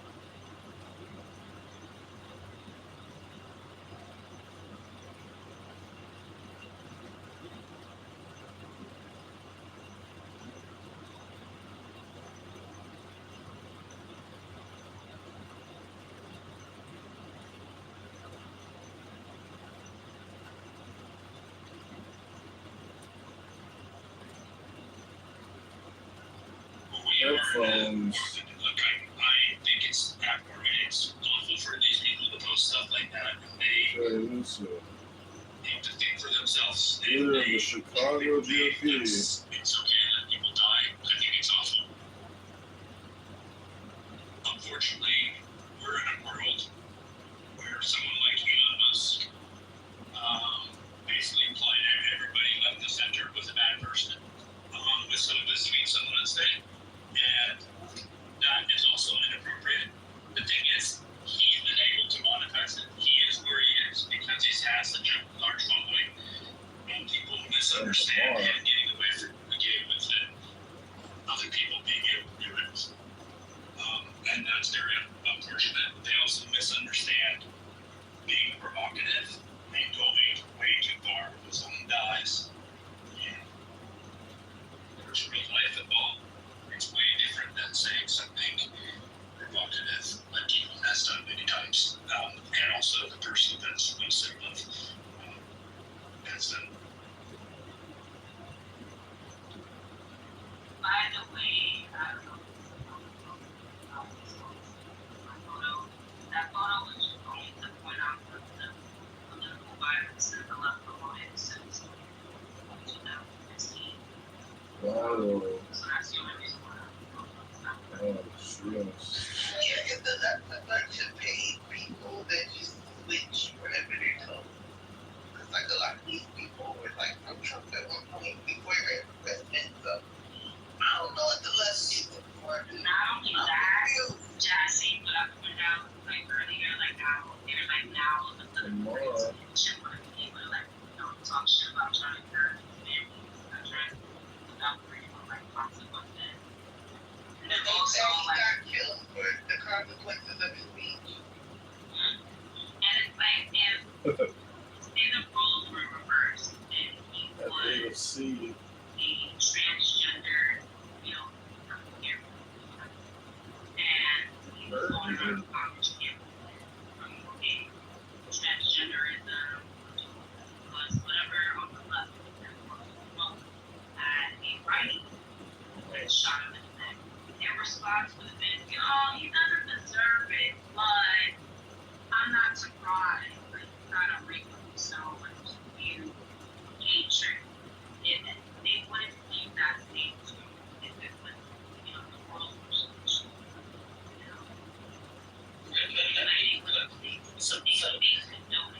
So, Dr. Jasmine, do you condone joining them through the left right now? Say it again? Do you condone, well, I guess maybe, sorry, that was Shy that was saying that. Shy, do you condone going after the left right now? No. Okay. I don't think any of us do. That's why I said, Stan, who will we be going after? Who is the left? So, that's the point I'm trying to make. On Stan, people feel like they need to be obligated to be in some sort of moment, whether it be on social media or whether it be through morality. And I feel like people have lost perspective as to what reality is.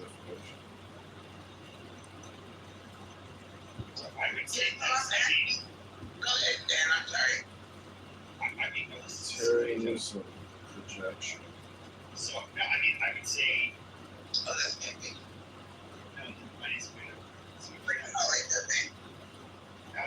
Yeah, I'm really. Have a good night, y'all. You're part of the problem, Pepe. You're part of the problem. Come on, Pepe. Is he still here? He's still, I don't even, yeah. Yeah, he's part of How would he even find me here, bro? He contributed to this shit. and what I'm trying to point out to you is that the vast majority of people on the right Big don't talker. know what Trump is trying to do. Big Just talker. because you're on the right, What is Trump trying to do? Well so said. anybody saying up above, he wants to attack anybody up above that says something. You don't get to ask for peace now. The peace was over the moment that both went through that guy. I'm sorry. Okay, I'm sorry. You guys have been politically violent for years. Painting writings as fascist, even though that just because they're against abortion. You guys painted Charlie Kirk to be this alt-right elitist when he was actually more moderate than anything else.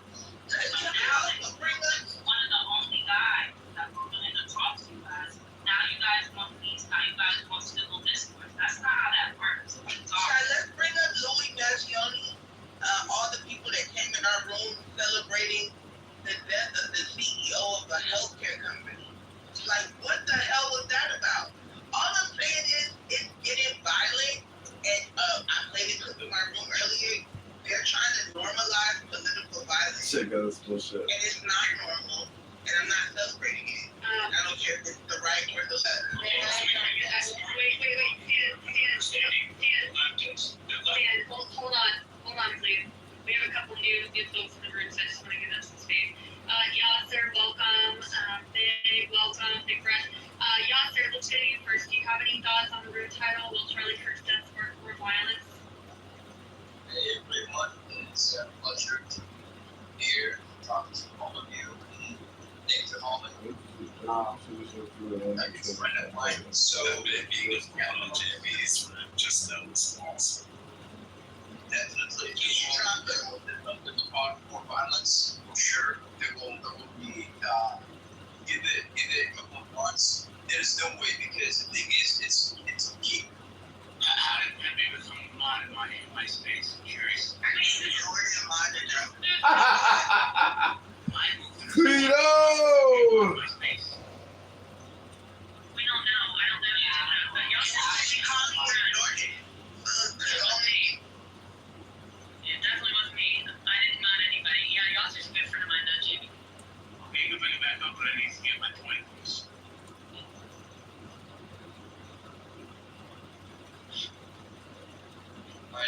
Sorry. What's going on? Yeah, sorry. No. And because they make cool, and it's very simple, now they are trying to push it to my that's it, my own. They try to push it to my own. Like they try to. Damn, they had to boom the room. They had to boom the room.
Good evening, Pepe.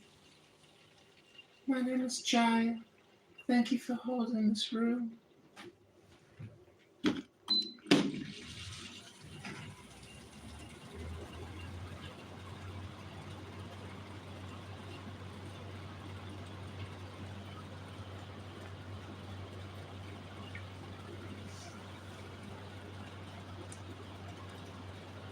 Holy shit, I had to restart my fucking app because I couldn't talk.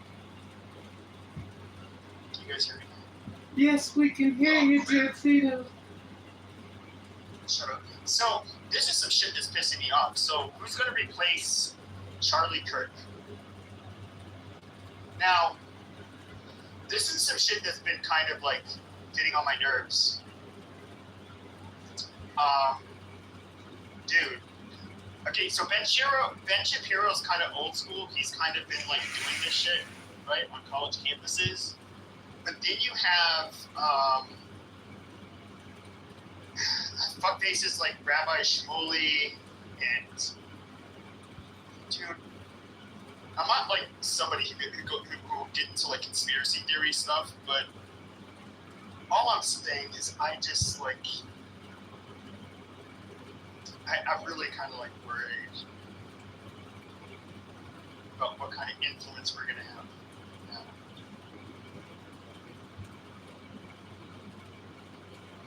Well, it's better to live with the Jew than to die by the Jew. Just embrace your reality, Pepe.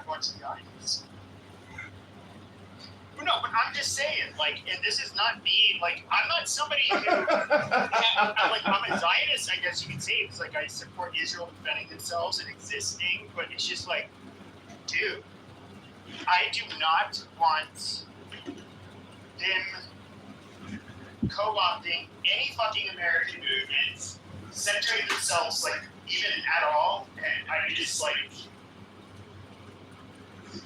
it just seemed like these fucking vultures since Charlie Kirk has been killed. I can't fucking stand it.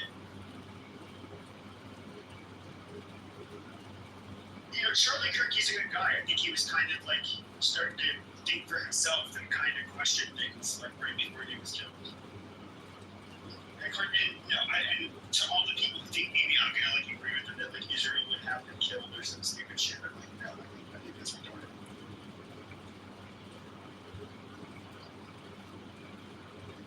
But yeah. Yeah, but here's a wild Israel conspiracy, bro. Big motherfucking gas to pull this shit out of man. It's like Mossad is gonna kill like a beloved man close to the president. But like the vice president and his wife were like they flew with her, and J.D. Vance was helping carry the casket. And President Trump made a speech, gave little like I think one newsreel on Instagram and did like a short speech online regarding Charlie Kirk, where he was good friends with them. And like the last thing that Israel would want to do is like piss off, the one party that fucking supports them in America. Everyone's dumb.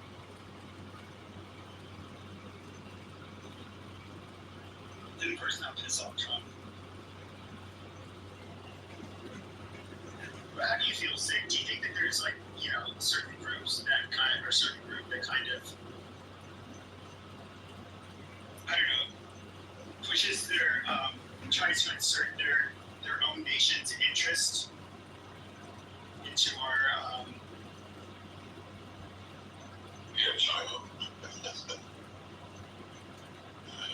I don't think it's that deep. I think it was enough propaganda to be released from the lunatics pissed off to think it matters to something.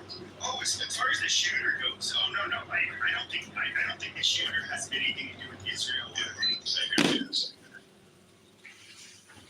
I mean, new conspiracy going on. Have you heard the latest one? What? Which one? So apparently, the conspiracy goes something like this: is that there's a group of there's a cell of trans activists that are going around planning these things, and so the shooter, the guy that yelled and obfuscated things at the first, that guy that they arrested at first.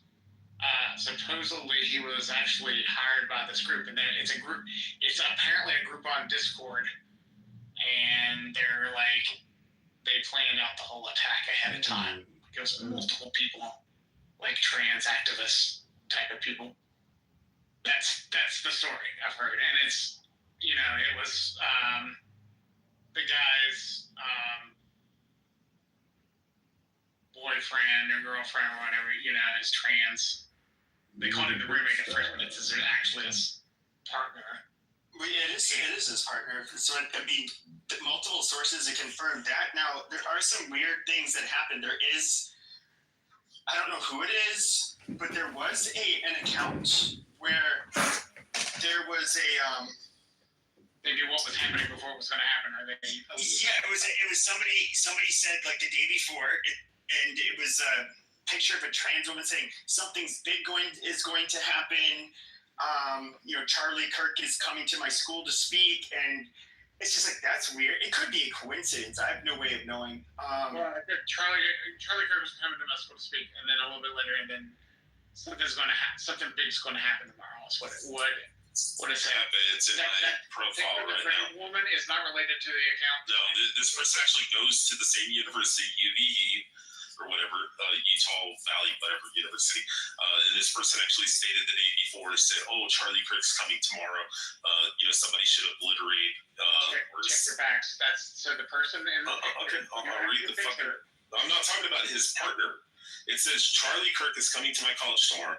I really hope someone evaporates him literally. It says let's just say something big will happen tomorrow. So the Omraz account, right? Okay, is not attached to the person in the picture.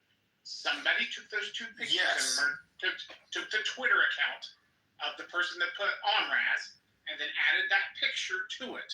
No, we get it, but that's not the point of contention. The point of contention is that it's really weird. Because I remember when I don't know if it's still up, but I remember when it was up, somebody said that. Somebody actually posted that on Twitter the day before. And once again, it could be coincidence, but it was very odd that that happened. That all Yeah, that trans apparently- people saying that they want to kill Charlie Kirk. Well, I mean, and there was also some book published back in February, I think, that was talking about Antifa having like a activist. No, I said Trantifa. Transtifa? Yeah, that's the new nickname for these trannies on the campus. Yeah. They're called Trantifa because they all. I mean, a lot of them are homosexuals and kitty diddlers. So yeah, it's long been known about Antifa. It's like the one way when you're such a degenerate. What's the one way you can feel special and like you're serving a cause and fighting the good fight? So join a group of degenerates and I don't know, do something. Well, Pepe, I got like a really good saying. It says that not all homosexuals are pedophiles, but all pedophiles are homosexuals. I like that word. Came up with it. Not really. There's like a dude on this app that was like caught in 4K and he like touched a little girl. So. I'm saying the same. I'm trying to point it. I know, but I'm saying the same. I mean, there's like little girls that get touched by weird dudes too, though, which doesn't make sense. It's no, that's all. It's a gross topic. Yeah, that's what I'm saying. Not all pedophiles are homosexuals, but all homosexuals are pedophiles. That doesn't make sense. No, I don't agree with that. Anyways, I know this room title was not good. So everybody wants to see me do violent things and call everybody, the N-word, all of that stuff. It's what I'm known for. I got to give you props on the JV group for getting mod. Yep, got a mod in there. Then Holly ended up, saying like, "Who did that? Like, who is that bitch? Like, excuse me? You were always like kissing ass in this room and shit, and like now all of a sudden you're just like, oh my god." Like, does that woman even have a fucking mind of her own? Like, I'm so disappointed in her. Like, I see sick, and I have a burner. That's not following anybody, so you're never gonna find it. And, I will go in there, and I will listen on anonymous mode. And, I can see Sig. Sometimes he's in there. Sometimes he's modded up. Abby. All of these people. See, I'm not like Jay. I don't say, how dare you went into his room? You're a fucking traitor. Oh, you fucking faggot. Oh, you suck so much. Like, I don't do that. But, like, she's one of those people that got bullied into, like, oh, I guess you're right. Pepe is a horrible person. And it's just like, dude, he's like bullying you into submission. Like, you don't have to take his shit. Like, it's so weird. And I got so bored of talking about this fucking homo that I just stopped, like, I actually kind of stopped making rooms after all that drama because it's just like, well, this app is still gay and boring. And,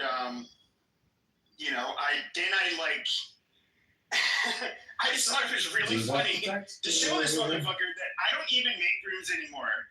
And like, oh, guess what? I'll make them at the same time as you. Oh, guess who's getting more numbers? Amazing. Best moderator in the clubhouse isn't that good, is he? Not that entertaining.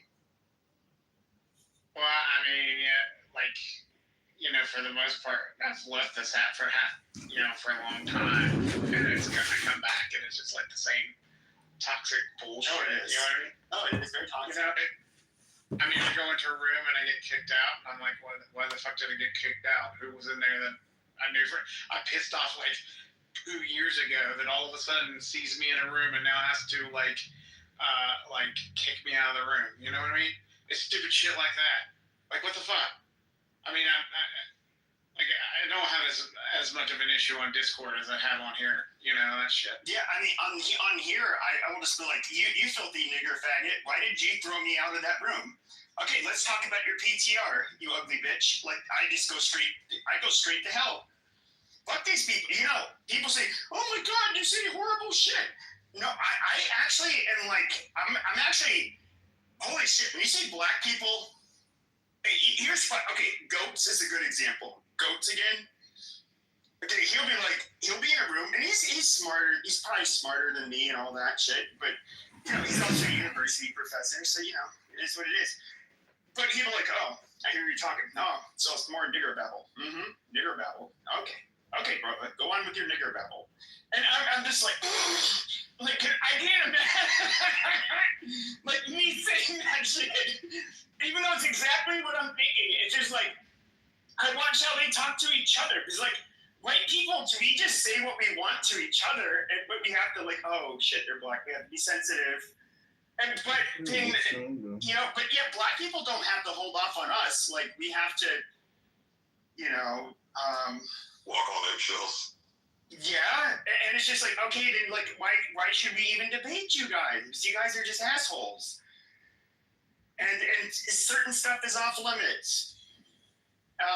But it's kind of funny. But yeah, Goats again. He is funny. I think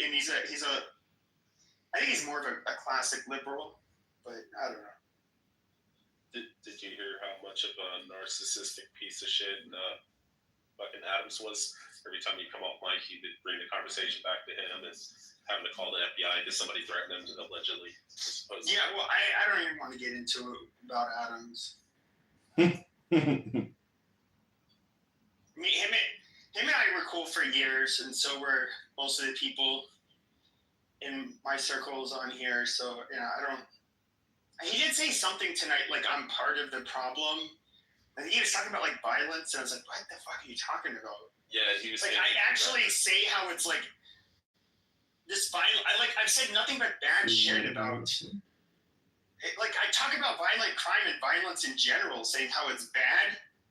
But I don't sit here and talk about oh yeah, you guys, you know what? You just go ahead and find you one of them black men, and what did you just rope them up, or something stupid like that. I don't do that shit.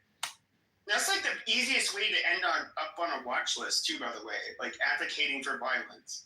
Yo, did you see Fuentes? It's the only time I've ever fucking agreed with him actually coming out and publicly denouncing all of this. Yeah, he's scared. He's just being a bitch. I know. I gotta give him props though. He could have went the other way, which is what I was expecting. I think he's matured. He's just kind of scared. Destiny sucked him off into maturity. No, and that's in such a big open secret. It's we've known about this for years. Nick Fuentes is a homosexual. I don't say this because I disagree with them. I don't say any of that. He's actually somebody I was proud of 6-7 years ago. I remember seeing this kid and his followers. I'm like, holy shit! I have faith in the younger generation, even though I don't agree with all of his shit. But this guy's never had a fucking girlfriend. It's known that he's there's a couple of other people that he was known to have, to do stuff with on the right that were not straight.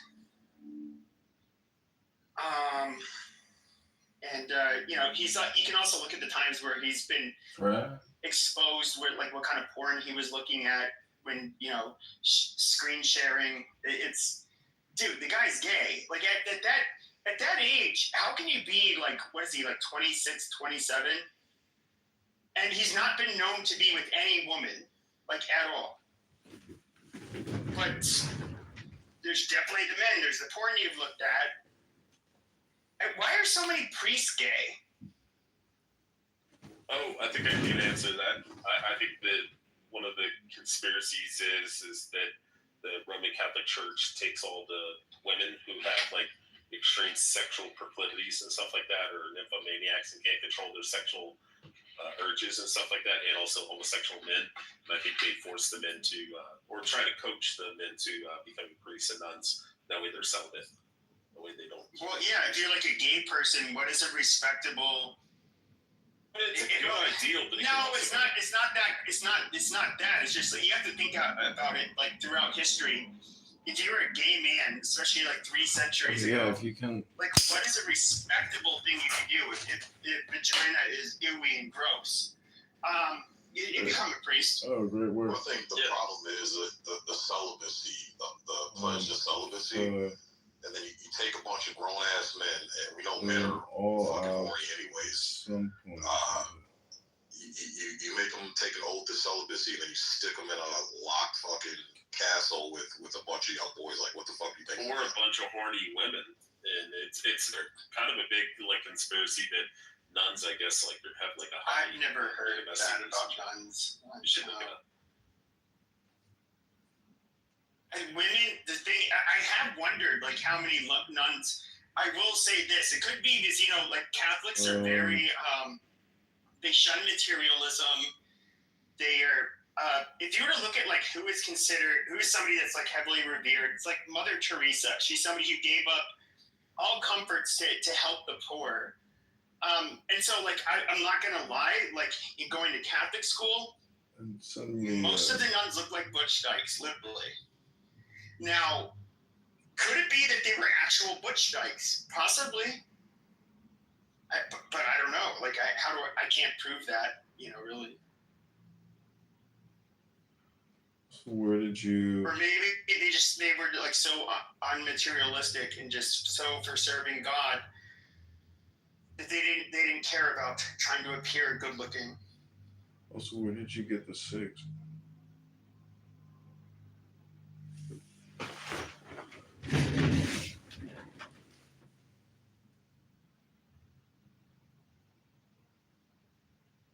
Yeah. I did see the Pope did say he's praying for Charlie Kirk and his family. So that's it's a nice night, even 30 minutes. So I don't know, this title is probably killing me. Everybody wants me to be unhinged and stuff, so I might as well do it.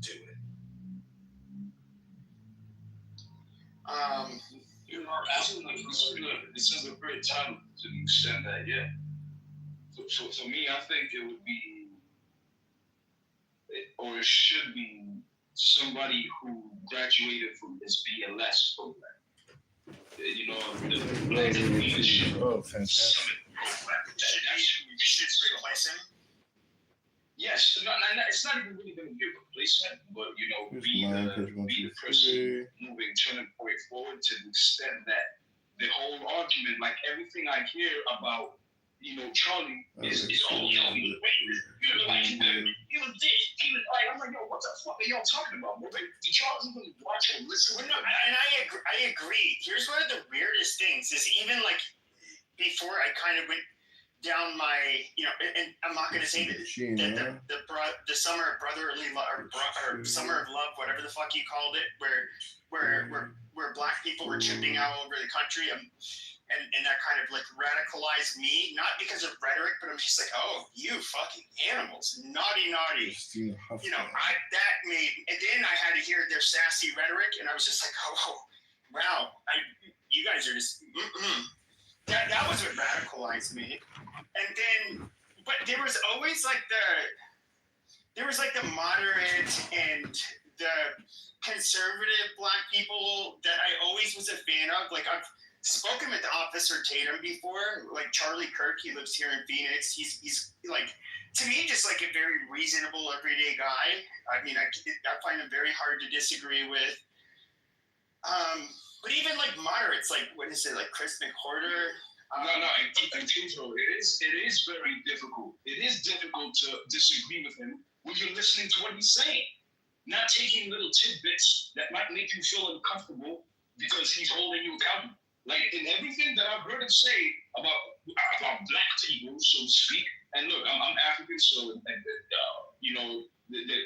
most of black people want to delineate from first generation immigrants, so to speak, but. I'm an American born East Africa. Let's just put it that way. My ancestry is from East Africa, but I was born in America, and I appreciate what America is. You know what I'm saying? These people that don't understand where you live, like it's like do you know where you live? There is nowhere else on earth that, especially if you're gonna bring up the black, you wanna live in your skin? Okay, you're black. Pack up your bags and go anywhere else on planet Earth and make something of yourself. Go ahead. I do think that would be. And he used to do that. I think that would be like a radicalization or de-radicalization program. Is you take all the blacks that like to bitch about the United States, and you say, okay, Uganda, you go. Go somewhere else. Here you go, Zimbabwe. And you're like, what do you mean, motherfucker? I ain't got no motherfucking Section 8. Where's my goddamn food stamp, motherfucker? And they would be like, fuck this shit. I'm going back to your money. You motherfuckers are evil. Yo, check this. I'm speaking from one of those. I come from a more affluent side of being from Africa. You know what I'm saying? And I've been back home and I've observed and I've seen, especially after coming to America. I came to America. You know, I was born in America, went back to East Africa, grew up there, came to America as a teenager, and then went back to Africa as an adult. And I was like, holy fuck. Then this shit started to make sense because I come from a well-off family. Not too many people come from a well-off family. You know what I'm saying? But what's the funny thing that happens is it's not even just black people, Latinos, Asians, Europeans. Everybody wants to come to America. Everybody, because there's something about America where you can make something of yourself that you cannot do elsewhere on planet Earth.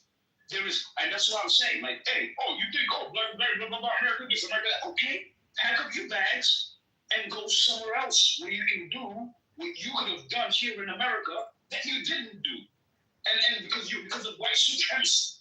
White supremacy stopped you in 2025, right? In 2020, let's fucking hell. Let's go back to 2010. In 2010, right? White supremacy was stopping you from doing what you can do to make something better of yourself, but you can go and do that somewhere else on planet Earth. Ain't no fucking way, bro. And I've been to Europe. You know, like I'm well traveled. Let's just put it that way. I'm very well traveled. I've been to a number of other countries on the planet, including the Middle East. All these motherfuckers that say they can go to the UAE and Dubai. Good luck. Only if you have money. Pack up your shit and go there. What'd you say? I said only if you have money. Only if you have money.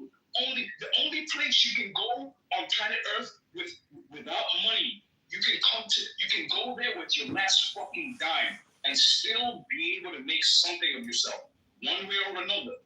It's America. You know what I'm saying? A lot of people don't realize this when it comes to the United States. They don't know because they don't travel. This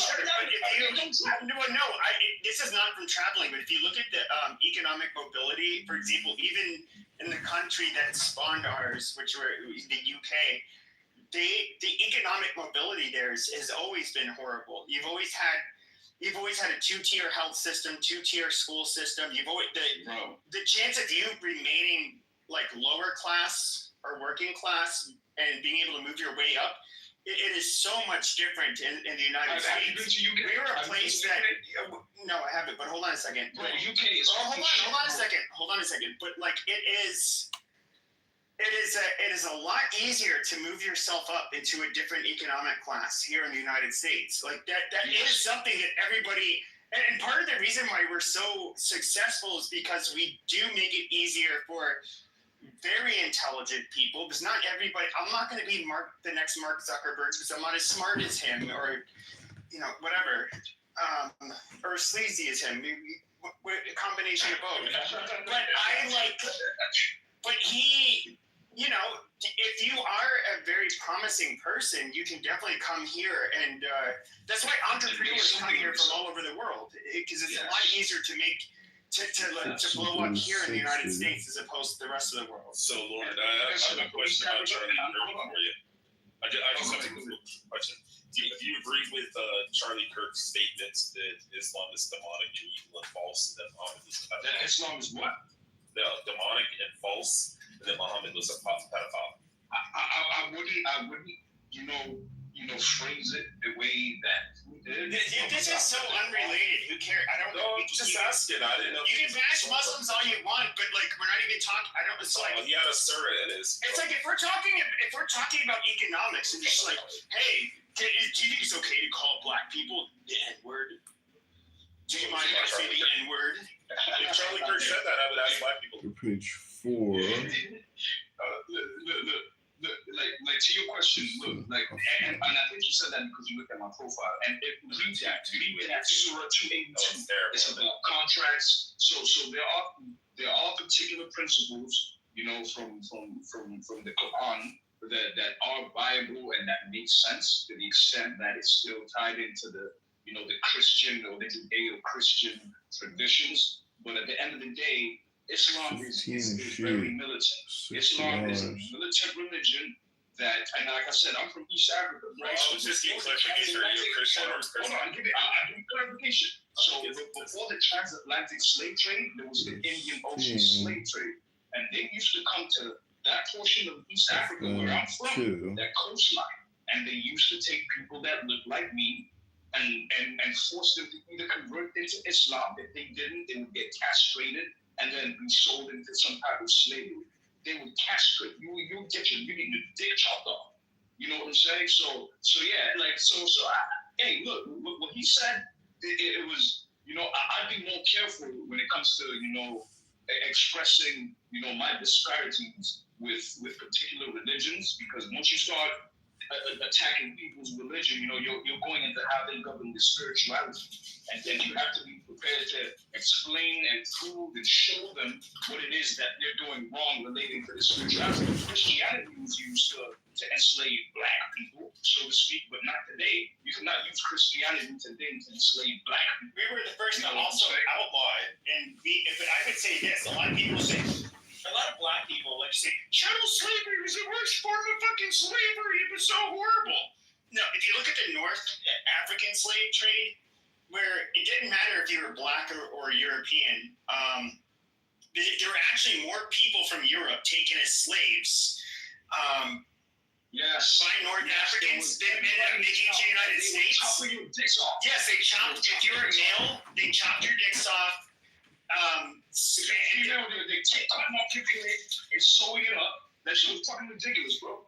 No, that's true. And then what they would also do is they would, so what they did, especially if I'm sure they did it to blacks, but Europeans in particular, they would chain you in the galleys of a ship.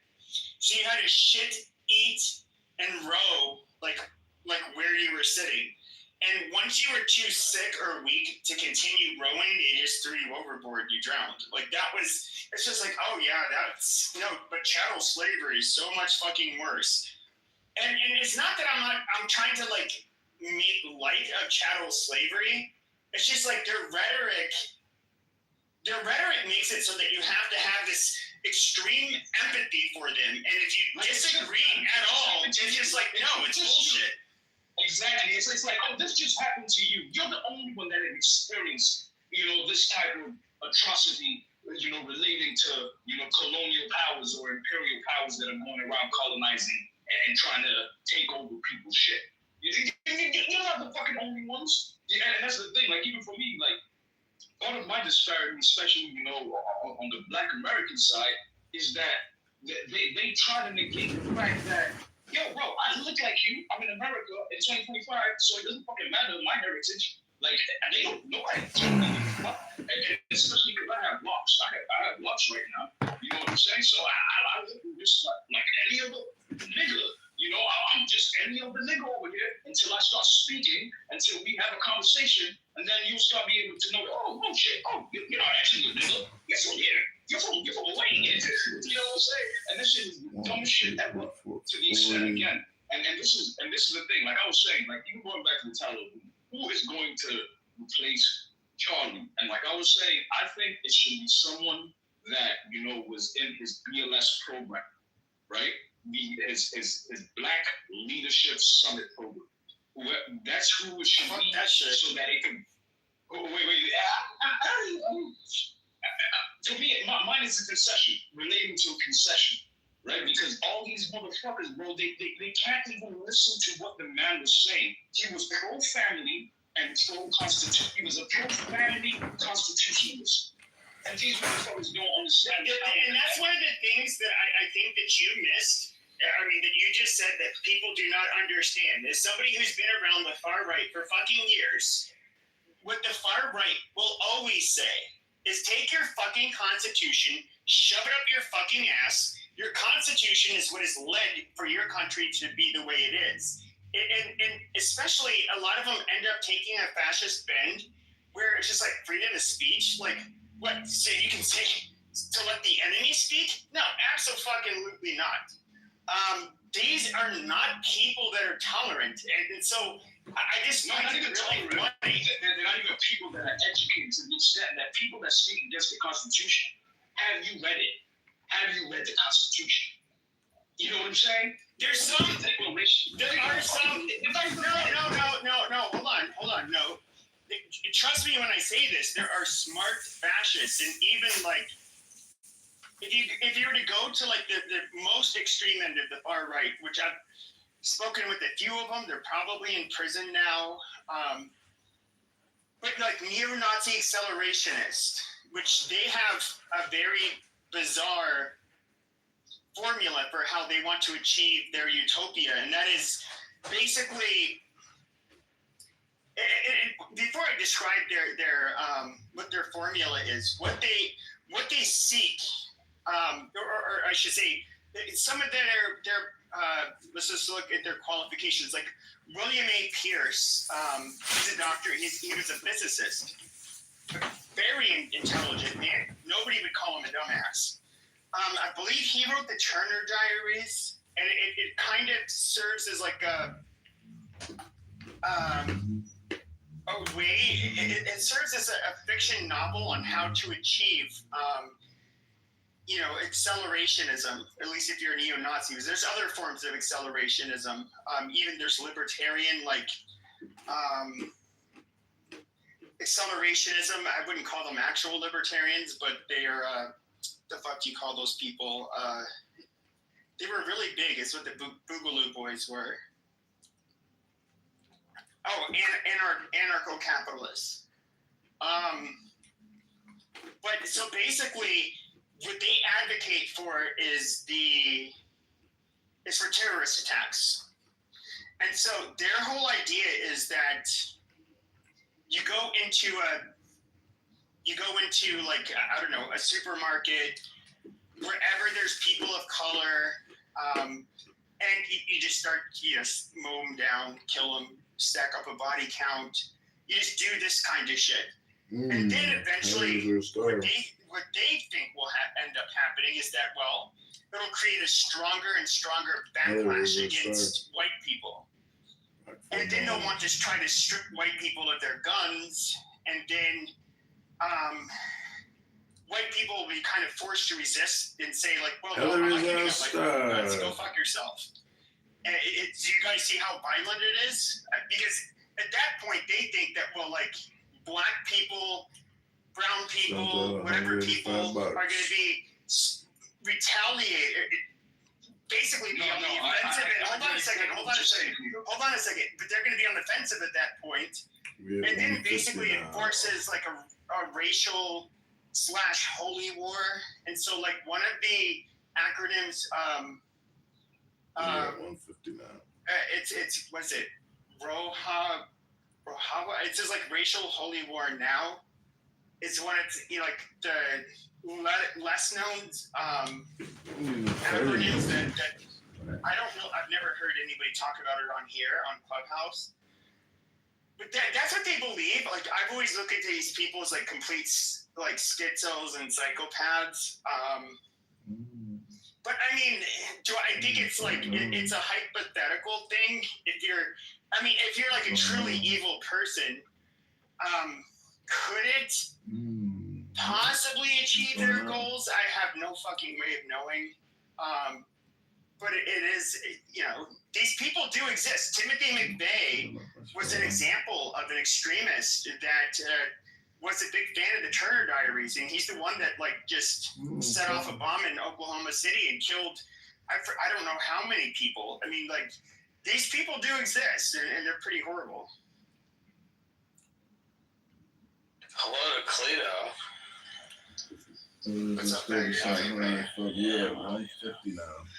Challenging week on many fronts. And so what I can say is honestly, I think that to the topic, I don't think anybody will, and I think that it's going to be the Republican constituency holding firm. There was a post that was made that says there were no cities burned down. There was no super aggressive things that happened the past 4 days, and that's basically is if this happened on to a Democrat. I mean, if the cities would have burned down, I absolutely agree with that 100%. That's unquestionable logic. And so I think that God-fearing people just need to let ones that aren't just kind of, sizzle and fizzle out. And it did, and that'll be that. So. Exactly. Do you think that one of the disappointing things about white people and conservatives, actually, let me rephrase, conservative white people is that they're very law-abiding. They tend to be a little too,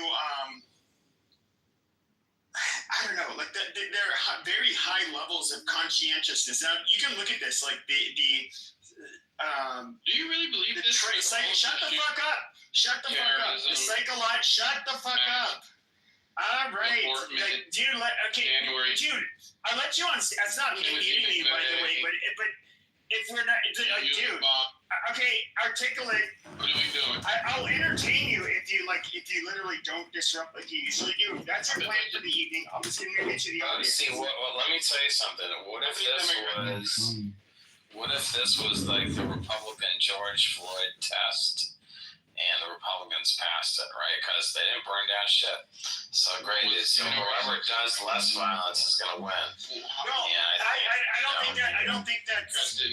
So I would say that when it comes to winning hearts and minds, the one thing where Democrats do show their ass is that look, I am somebody who's on the right, but if Sam Seder or I don't know, Ezra Klein or one of these shit libs was at a university speaking, and I would have heard that bang and seen him bleeding out of the neck and heard that his children were there, and I saw this is where I think there's a difference, is that if I saw right-wingers laughing about it, I would actually, there's a good chance I would challenge them to a fight. You think that's funny? All right, well, I don't think you're a shit chump. Do you want to see something funny? I'll beat your ass. That is where I would go, because I would find it so repulsive. You made fun of dead people. And I'm far more willing to want to discipline people on my side. I guess because they're close to me. And it's yeah, that's who I want to hate. Because they have integrity for the most part. Beaver. Okay, doctor, if you're just, you're going to the fucking audience. He's like, dude, I know you do this on every stage, but you're not funny. You can be you can be entertaining when you center yourself sometimes, but you're just being obnoxious right now. Holy shit. But no, I absolutely. It's a spiritual war, dude. It's a spiritual war, and you can see on who's on what side. The thing is, it's a spiritual war also in terms of a geopolitical thing. And Israel did take that guy out. Israel took him out. No, they didn't. Of course they did. No, they didn't. That's plain as day. That's plain as day. But he can still be on the Republican side. That is the most harebrained bullshit I've ever heard. Both are true. He was conservative. He had conservative values, so he had all his liberals triggered. I understand that he was starting to ask questions about Israel, which a lot of us have had. I'm somebody who's, hold on, shut up. I'm a Zionist, okay? How about private jet? Shut the fuck up and let me finish my okay, you stupid faggot. Shut up. I support Israel as a state. I them existing, defending themselves, all of that. Do I think that they are far too willing to co-opt, different political movements to insert their pro-Israeli shit? Yes, absolutely. Do I find it incredibly fucking irritating? Absolutely. I mean, literally, the vast majority of Americans. Because I think you guys heard enough. You want to hear the rest of it? I would like that to be sent to me if possible. Nah, we good. Okay, so what do you guys think about that? I gotta say, I feel changed now. My whole opinion of it has changed. Thank you, It's Lisa. in the chat. Whoever's trying to get it, can you put it in the chat? Yeah, that was so That's clean. really I thought it was crazy very what John interesting. MacArthur said about slavery. I know who John MacArthur is, but I never knew about those comments. That's Lots of white Christians think that about slavery. As I want my motherfucking coworkers tell me to my face. I knew you said that. And you know, there is a difference between believing in Jesus and being a damn, excuse me. Yes, say it, Between a follower, between being a follower. Plenty of people can believe in that he walked the earth. That's just a historical fact. So when people say they're Christians, it just means they believe he walked the earth. It doesn't mean they're a follower of him. These people are not followers of his teachings. Hell, we wouldn't have enslavement if they were really following Jesus. But that's a whole nother story. So it's just, white supremacy wrapped in the cross. But there it is. Again, that's I love that. White supremacy wrapped in the cross. Yes, it is. Wow. There it is. But there it is. The Ku Klux Klan was a Protestant. They was a Christian group. That lighting the cross was lighting the way. That was a Christian Protestants? Yeah. Yes, they were. And they could not stand the Jews. Yes, the KKK were big lost boys. Yes. Oh yeah, hell yeah. Wow. They were the poster child. Yes, for lost. Yes. So the Christianity stuff it's convenient, right? And it's also convenient so that the distinction between Muslims and Islam can be even more directly related to, like, this is God versus the devil. Yes. Right? This is the new crusades. This is Jesus versus Muhammad. So it's It sounds like the Palestinian people that be on the streets every day rioting with Antifa. But that has been, white Christianity has been a problem for a very long time. This could even be tied into like what's happening in Israel and why Christian Zionists are extremely dangerous and how white Christian evangelicals are tied into that.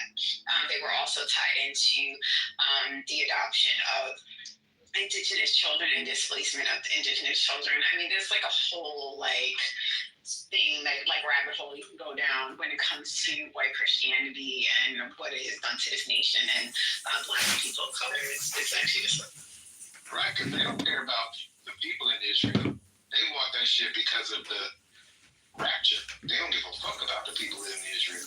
How do you know that? How do you know? They told you? Because that's a Christian doctrine. Oh, they told you that? What's wrong with the Christian doctrine? What's wrong with the Christian doctrine? Ain't nothing wrong with that. You need to check your Palestinian people first. 1930, 40% of the KKK was white Protestant. 20% of the population was in the KKK, and they were white Protestant. And they were Democrats, just like the Antifa. They ain't Democrats no more. They're not Democrats now. Not since Reagan. I mean, wasn't Trump endorsed by David Duke? So I'm confused. They call it what you call it. They call Antifa now. They don't call it by. David Duke. Antifa ain't got shit to do with the Klan. They're not burning no fucking crosses. David Duke is Antifa? No, they're trying to burn federal buildings down in Portland. So David Duke is Antifa now? So David Duke openly endorsed. I suggest anyone watch the DSA Utah videos. These people are evil. Answered her question. These DSA Democrats are evil. Yeah, I'm talking about Grand Wizard David Duke. He publicly endorsed President Trump and embarked. He also endorsed Hillary Clinton too later on.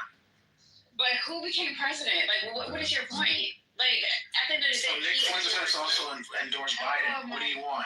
What do you want me to do? And what we're not going to do is keep interfering with the female talking, a woman talking on the stage. Can you please let her finish, and then you can come back and retort with an answer, and not just more, But I think the important point to take away is that because this has been so intricately linked with religion, that we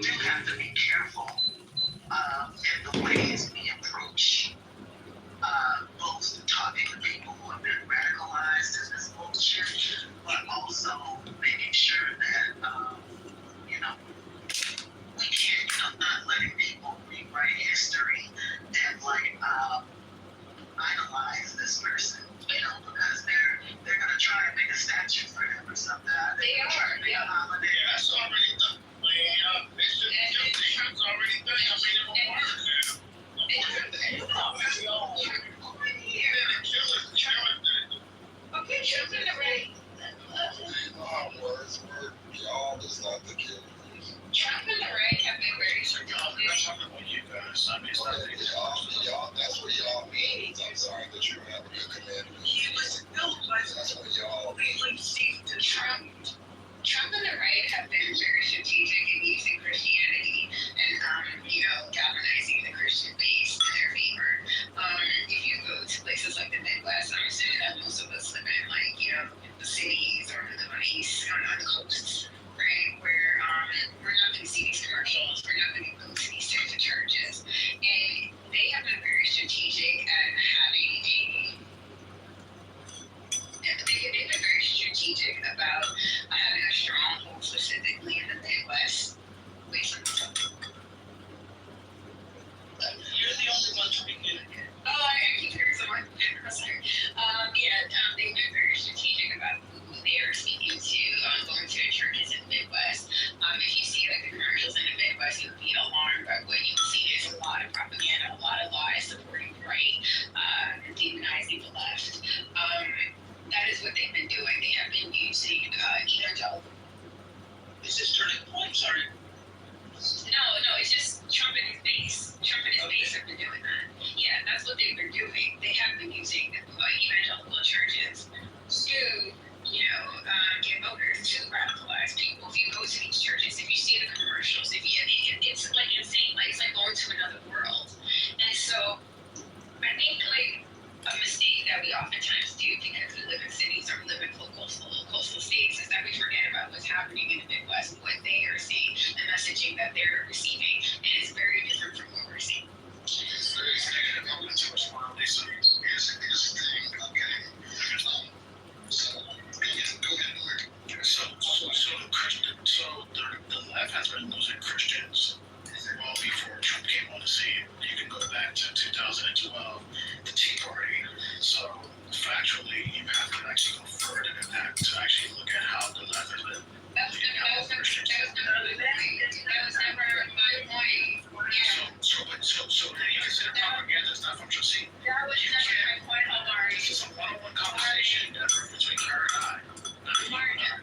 That was never my point. My point is that they're using evangelical churches. But you keep saying Trump name. That's been going on well before. So I need you, like Coach already said, words matter. So you need to say. And my words are very clear and specific. Why you want to talk? Saying that's on you. I was very specific. Okay, so can we agree that the right has been longer than Trump? Can I ask her a question? Can I get her to agree on that?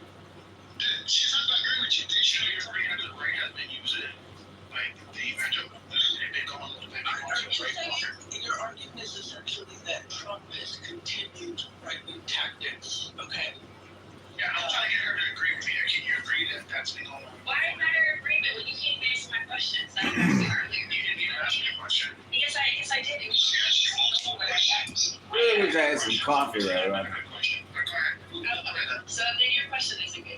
It's just you just like. I want to just agree that my history being rewritten on this particular stage. Omari made the comment that he would do supported Hillary Clinton. That was false. He did not support. He did not endorse Hillary Clinton. Nor did he endorse. Who else did he say he endorsed? All of those ones he claimed he endorsed, he didn't endorse. Do you want to respond to that? Because I thought that was odd that you said that. No, you guys are good. You guys are good. He did not. You don't want to respond to the lie. You didn't support Antifa. Omari, did you know there's a lot of lying? Yes, you said these things. Omari, did you make a mistake or did you lie? Which one was it? Was it a lie or did you say? Which one was it? Did you make a mistake or lie? Oh, suddenly you don't want to come off the mic. No, that's true. I'm just like, that's a big lie. I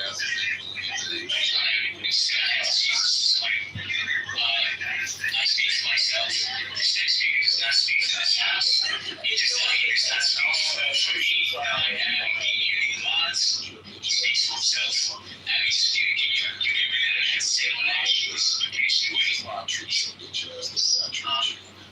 I asked the truth. We're all on the same page. I don't consent to recording and Kitover, like, once again, and people recording. I absolutely do not consent to it. Thank you very little.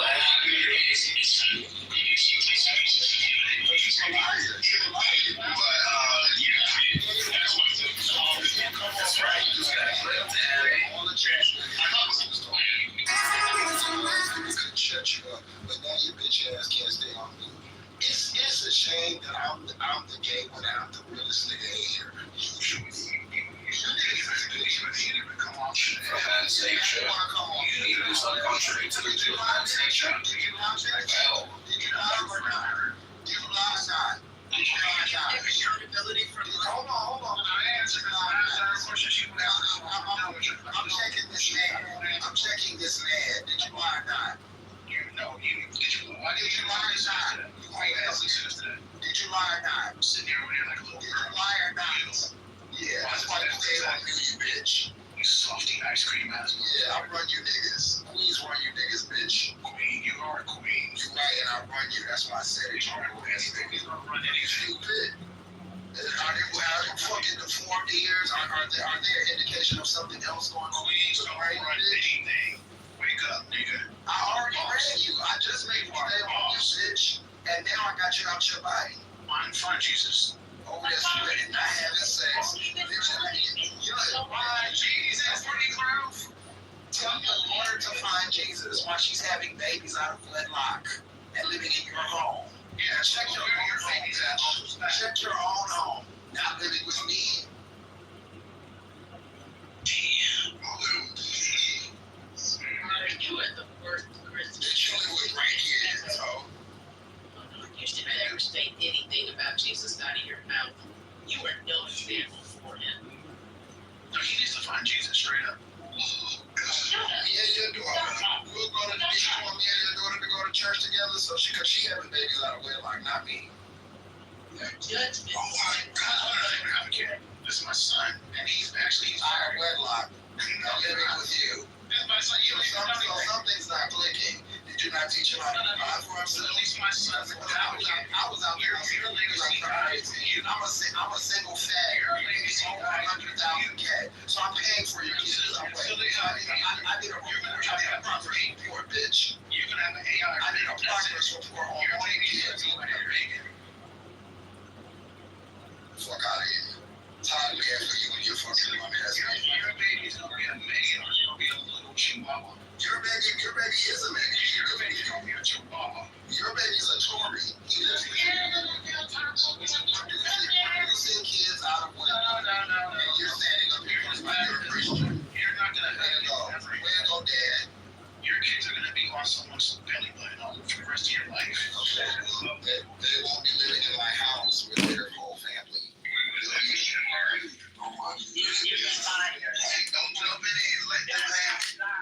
Kids are gonna be living on your belly button. That's all it is to me.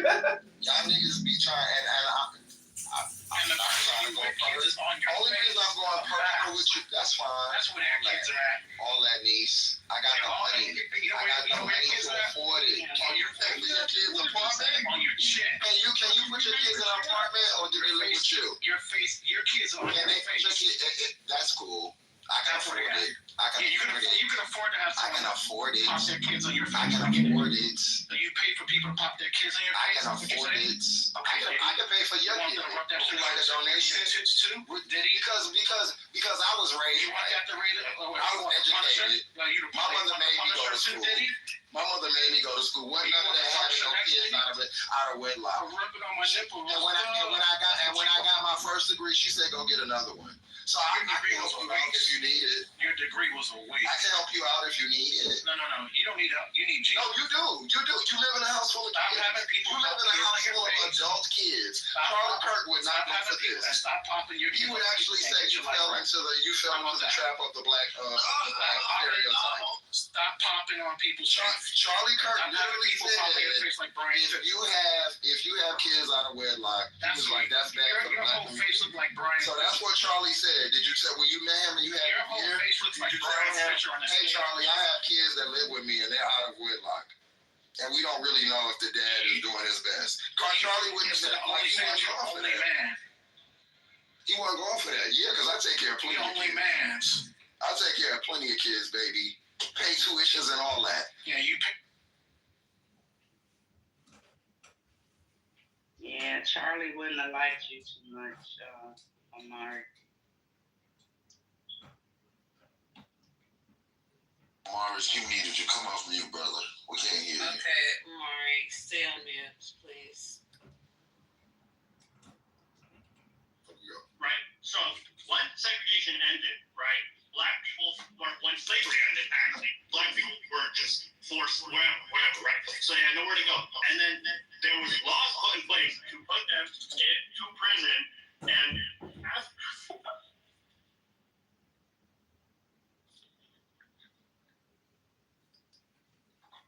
I'm sorry, okay, no, what's your name? What's your name? Jackson. It takes a lot of courage to come up here. Yeah, no, Listen, take a deep breath. Okay, I'm not here to pick on you. No, I appreciate it. No, it's okay. I know this can be very intimidating getting a crowd like this. So just take a deep breath.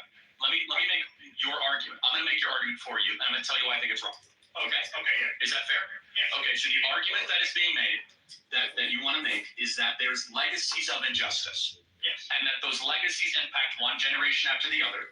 And when those things get handed down, you have what is a system or a systemic issue that isn't just isolated in 2024. So the argument that you're making that what happened in 1954 does impact 2024 of decade after decade after decade. Let me tell you my response to that. Of course, there is some truth to that. However, every culture, every person in this audience can point to issues that families or generations prior had that we're able to overcome. So the question is, why is it that Black America is one of the only populations, that and Native American populations, that have not been able to overcome such evil, horrors, and injustices? Here's my perspective, and I want to hear what you have to say, is that the number one way to keep people out of poverty, lower the crime rate, and have a better society is whether or not you have a mom and a dad around, which we agree that's an ideal. Yeah. Mommy! So what happened Daddy! in 1964 is that 25% of Black youth were raised by a single mom. Today, it's nearly 75%, about 70%. So that means that 1 in 4 Black kids will have a father around. Only 1 in 4. That's the number one issue happening in the country, and it's not because of systemic racism. I'd like to hear what you have to say about that. okay. So I think I misjudged you at first. Okay, so he cut this off. I wanted to hear the rest of it. But anyway, I just want to know what the fascination is with Charlie Kirk with Black people. This seems to be his number one topic. He's worried about DEI, affirmative action, Black women, Black pilots, Black households with no father. Is he Black? No. Does he have a Black child or a Black woman? What is going on here? Even if you go back to awarded for the racism, then white folks send them money, and they like it. What he does. That's how they prevent white people from ever developing class consciousness. The thing is so crazy about this revisionist history. Nigga, it's 2 minutes ago we still was in Jim Crow. Even though you had a mama and a daddy in the house. Thank you. I just watched a video of a grandmother. She's in her 70s, upper 70s. He picked cotton. 100 pounds of cotton only gave you $2 a day. Like, and then some of it, if you in the Mississippi Delta, disagree with what you said. you didn't even get paid real dollars because you got paid plantation dollars. Unemployment rate in 1950 was 50%. Until the Civil Rights Act, equal housing, that's when the shit was cut in half.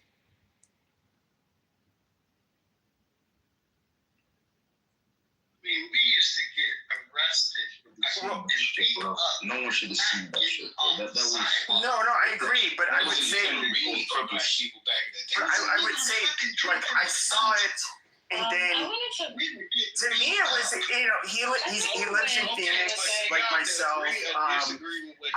I'm somebody who came from like more further right than he did. I used to make fun of him.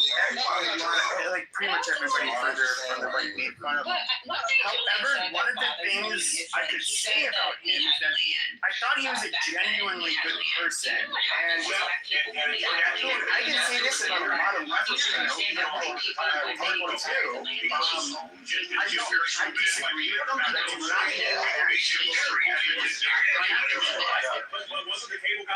that being said, I saw the reactions. I know a lot of this happens. There's a lot of black people on there. They try to make it a black person right thing, but primarily the battle that has been happening online has been way on right. I mean, probably like 90% of it. Basically, other people with much different political views than us that are just like so ruthless and cheerful. It's such a violent way. And to me, I'm basically saying like, how? If a right winger was posting about this and laughing about this happening to like, I don't know, like Ezra Klein or something. I would say like, you're a fucking animal. Like how fucking dare you? That's such a hesitation in the audience. 100 years ago, we were just not 1912, 100 years ago. Oh my God, that's about 1912. No, we're not talking about 1955.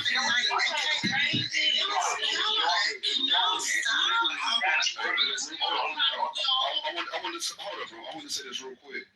One thing he would do is use misinformation and false stats, and the people that were debating him, for the most part, did not challenge what he was saying. Exactly. Thank you, Gemini. Thank you. And that's very, very key. Now, when the clip we just heard, he said 1 out of 4, right? So that's 25%. Conservative group is saying that Charlie Kirk said not that actively involved in your children's lives. So basically, black children we have an epidemic of black children. Now, if you really talk about cohabitation, you might have a point, but we're talking about active involvement, which is what we quoted. According to the CDC, is 60 to 80% of black fathers have at least a moderate level of active engagement in their child's life, right? And that's far different than the 25% that he quoted. But the gentleman that he was debating conceded without challenging the stats and took it at face value. And that's how you get over when you're debating. Use confidence in lieu of fact. And he did that.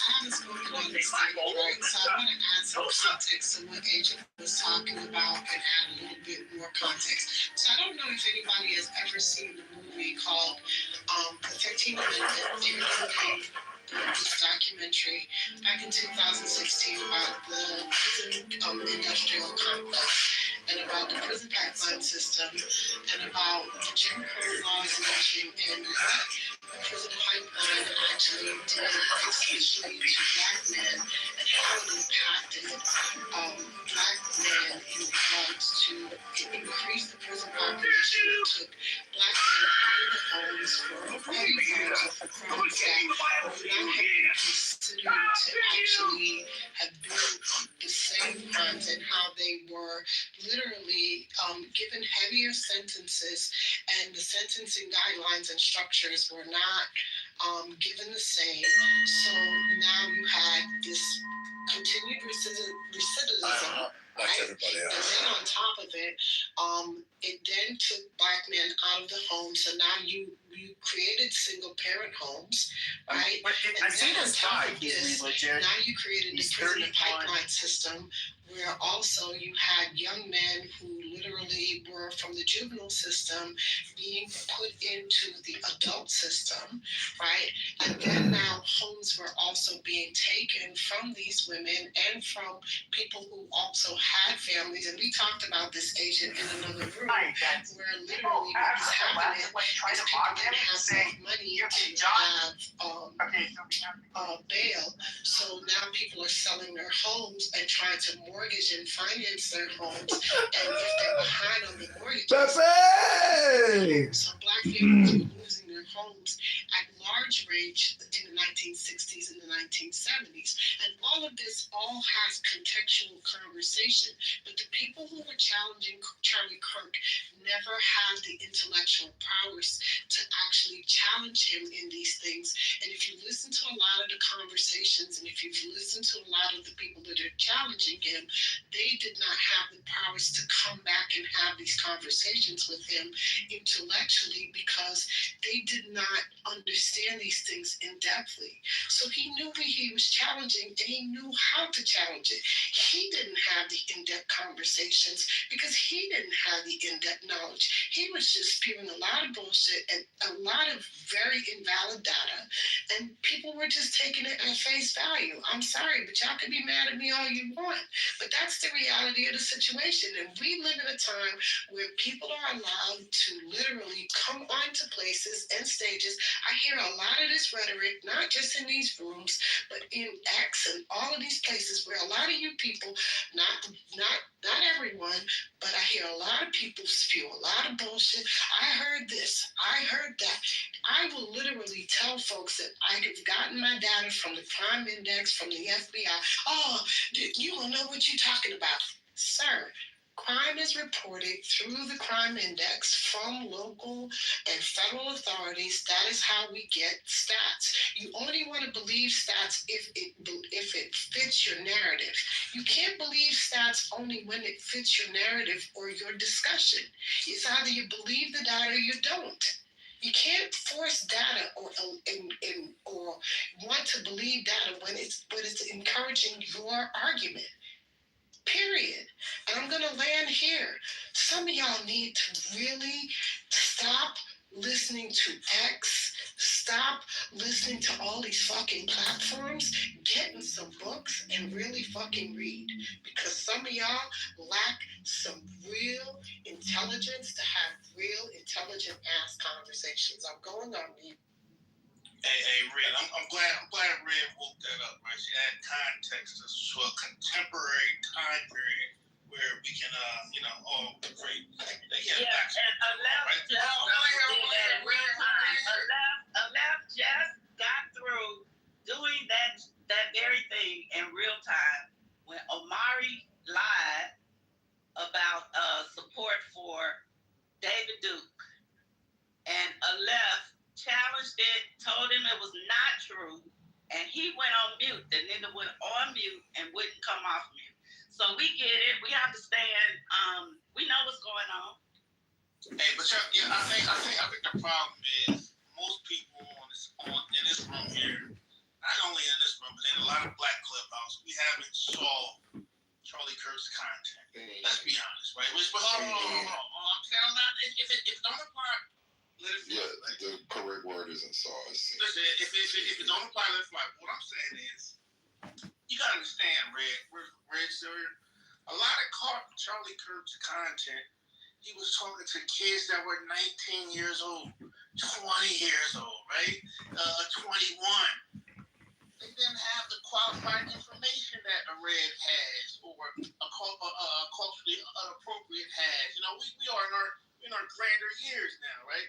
And I think when he's up against young people, they're on the defensive because a lot of this information they don't know.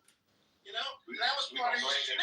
He wasn't. But you old motherfuckers that believe this shit. See, my teenagers ain't with that bullshit. But I'm saying, how many teenagers know the information that Red just provided? Not many. I'm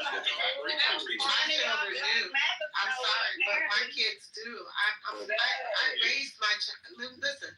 I raised my sons and my daughters to be that way. So if people aren't raising their children in their homes to understand where they came from, and understand the historical data, and understand how to read data, and understand how to process information, then that's problematic. Because yes, they went to school, yes, they've gotten formal educations, but it starts in the home. And if we're dependent on the education system to teach our children, you're a day late and a dollar short. That's a problem. Yeah, but a lot of It's also the point is that it's predatory. That's why he doesn't debate people like me or a person because he can't bang.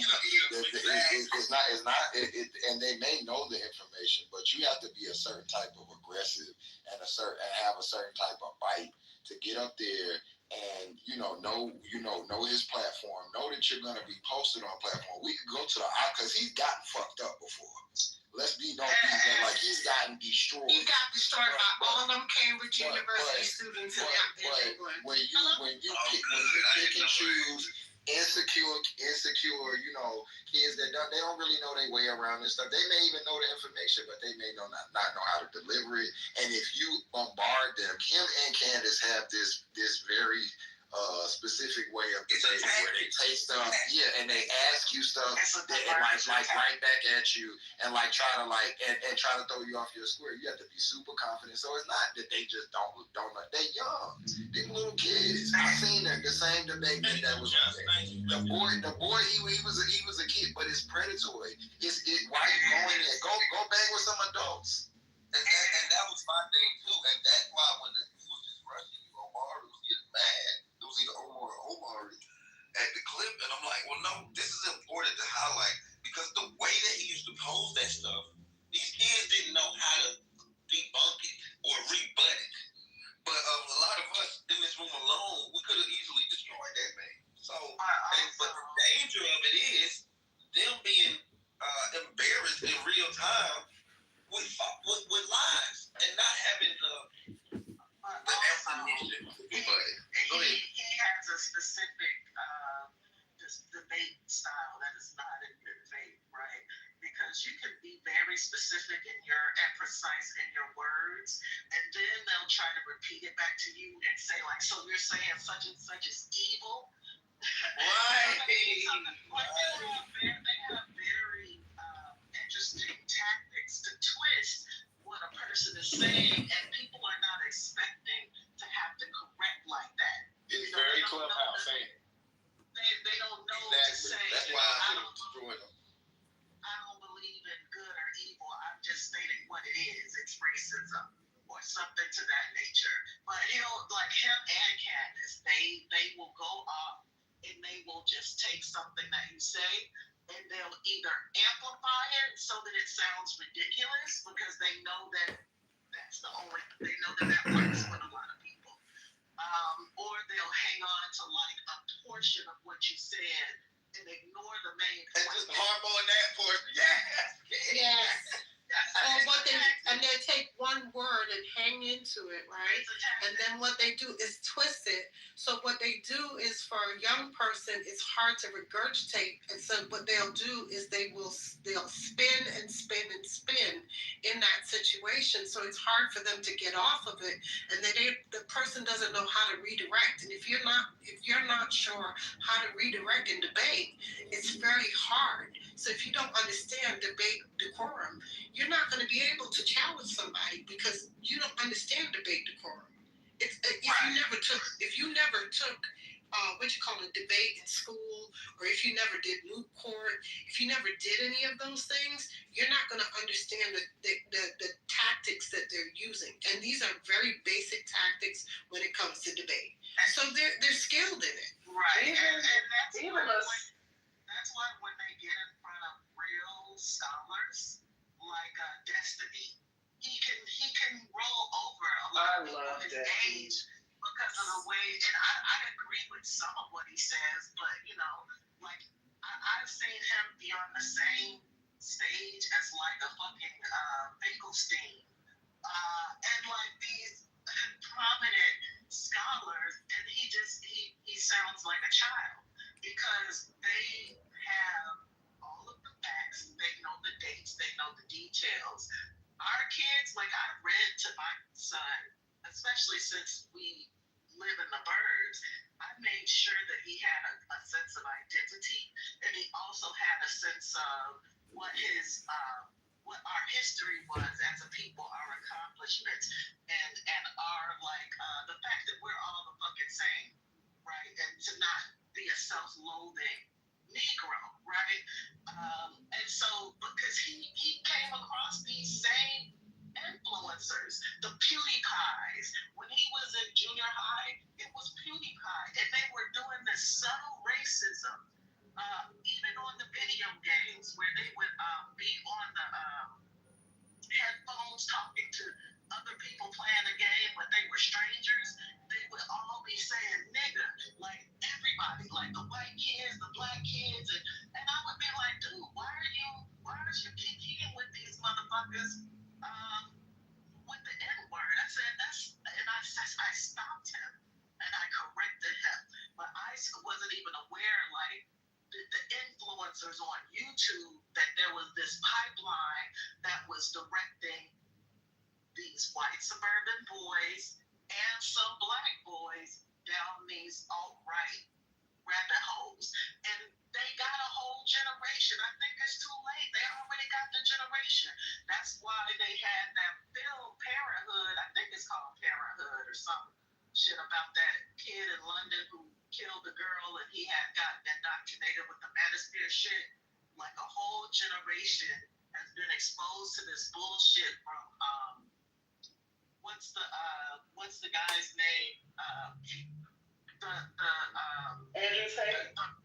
Andrew Tate, yes, Andrew Tate, and all of these personalities. This shit has been in their heads since like junior high.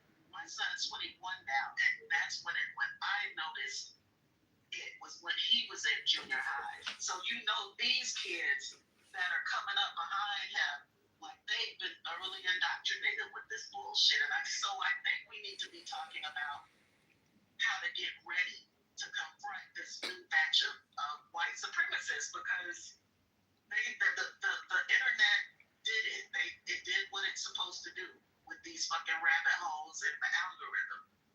Yeah. To your point, Queen, I think some of it do intersect, right, with Manosphere and what Charlie Kirk was doing. But remember, it was a reason why Charlie Kirk is doing this, right? And think about it. Charlie Kirk, Queen, is only 31 years old. Imagine all of us in this room at 31 years old and how we've changed to be a better person, or some of us worse.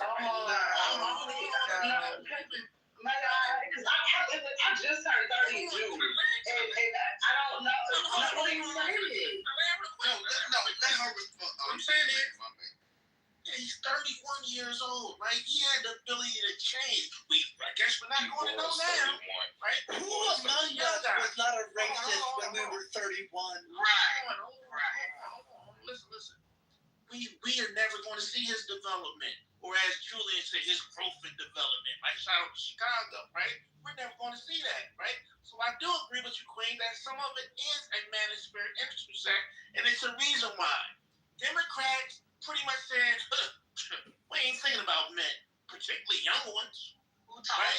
So it was a void that was filled. Hold on. That's why Obama had my brother's keeper. Wait, hold on. It was a void that was filled when you had young, I'm going to say in this case, white males who felt left out of society, right? Shame to be football players, shame to drink a beer, shame for these different things. So this is what you do, and this is what the country produced. A Charlie Kirk, right? This is what the country produced. An Andrew Tate. And I can go on and on like that. Andrew Tate is the narrative, sir. Hold on. That's it. Fathers African American. She's going to be first to respond to him, then the rest of y'all. Yeah, and I'm done here in 5 seconds. You know how to script submission, right? So, Charlie Kirk is what America's been wanting, right? And he appealed to the Generation Z. And I'm not mad at it. He wasn't my cup of tea, but I understand the assignment. And he's not here now, so he's going to live as a martyr now. What is the assignment? What is the assignment? Queen went over it. Anyway, I have a clip of Charlie Kirk getting folded up. Go ahead. If you want to respond first, or do you want to go ahead and let me hear it? All right, hold on, there's somebody else. No, BT, it's always go ahead, Jess.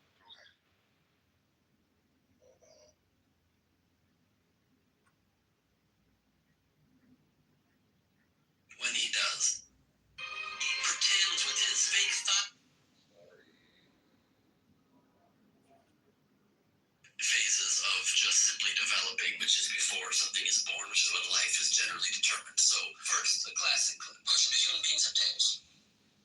I'm not exactly sure the essence of it. Do human beings have tails? Do you have a tail? You know, I have never met anyone with a tail. I'm not exactly sure the essence. Exactly. But fetuses have tails.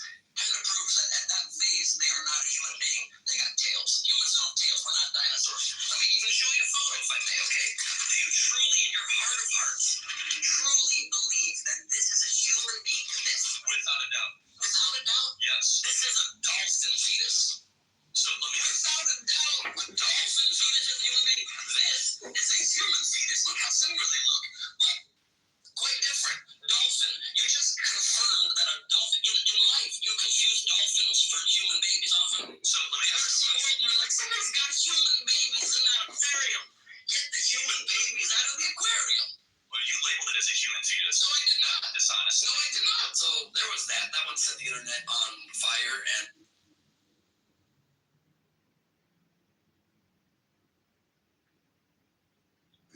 But this is your leader. We want more. He's not a leader. He's not. Stop saying that. No. You just went on a diatribe about. This is why y'all be dumb, bro. We do this. We do that. You do this to a motherfucker who is going for abortion but can't tell a human fetus from a fucking dolphin one. That's your leader. This is who y'all are following into hell. Listen, we've heard the racist comments so much. Please give us more. Well, yeah, talk some among yourself. I gotta cue it up because it's like a whole live stream. So I'll be right back. Okay. Was he actually looking at a dolphin fetus? Like, yes. Yep. He said he looked, Julian. He said he looked. Oh, yeah. You got. That was a. You got for the truth. But. Somebody play something. We're still waiting to hear what the assignment was. Hold on, y'all. I gotta play some music because we got some spice. Play that clips. I think so. He got a word to play that clips, Coffee. Play that clip. Play that fight club. That clip shit is hard as hell.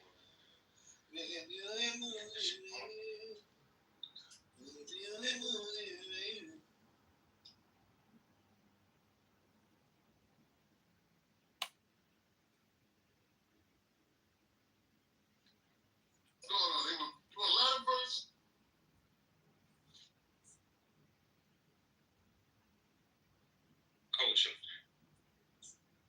I figured out who it is. Do it.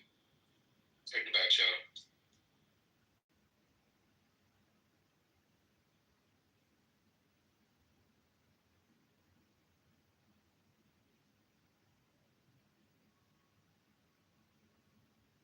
Who dropped that, bro? Leave in the club. So they hurry up. Pick up your clothes now. Say, yeah, I've been listening, and it's like, yeah, of course, he had some white supremacist views, and he was trying to change the young Yeah, of white course, like mindset. that's supposed to be a given. We're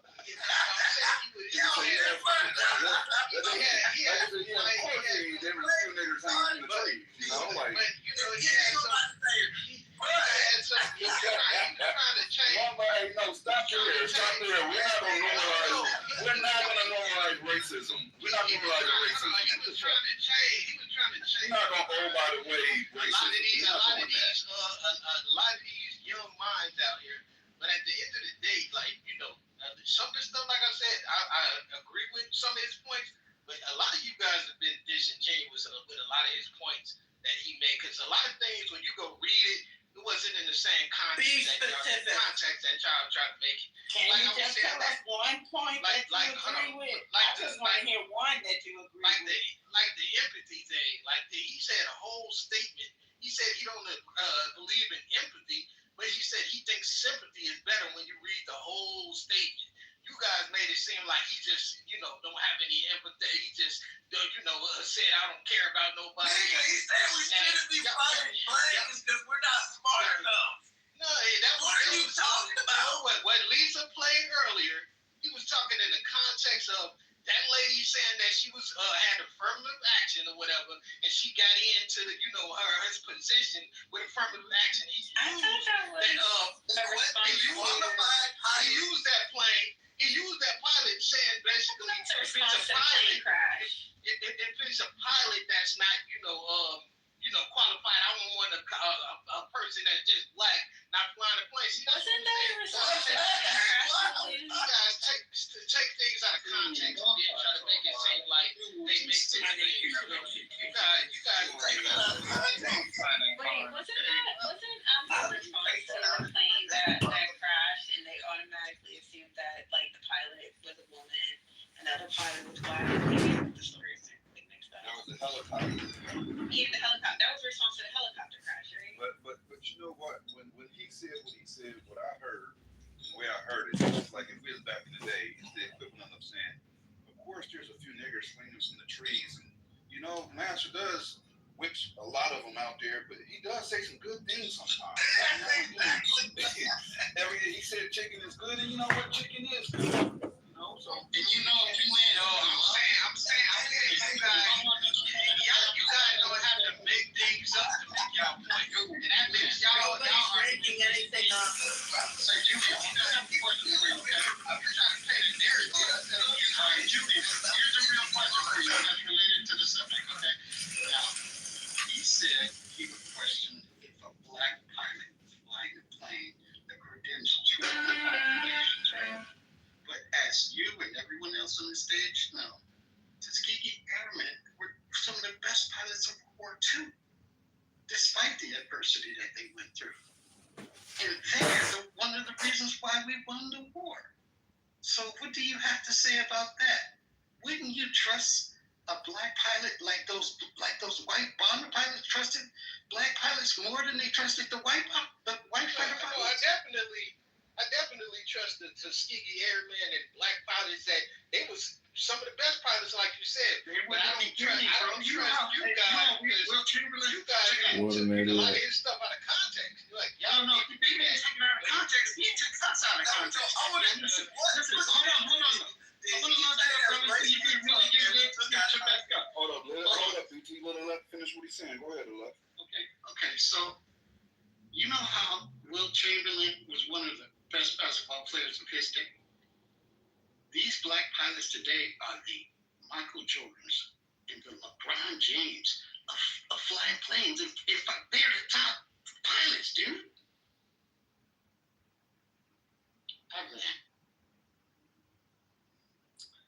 What's your point? If you taking his words out of context with things he say, then I look at y'all disingenuous because when I go look at if you're It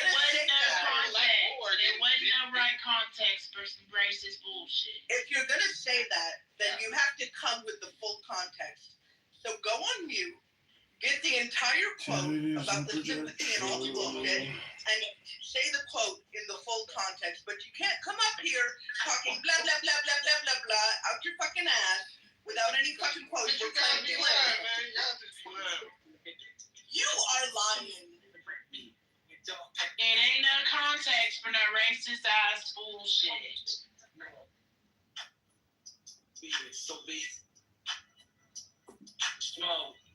This nigga is naked, just streaming around. Good evening, clean black people. I'm naked. I'm wearing Philip Quinn bathing suit over here. What phone are you watching on? I see that there's one black person that's not on code. Y'all feel like the bus can't go anywhere until they get on code? Yeah, we gotta kick their ass off the bus.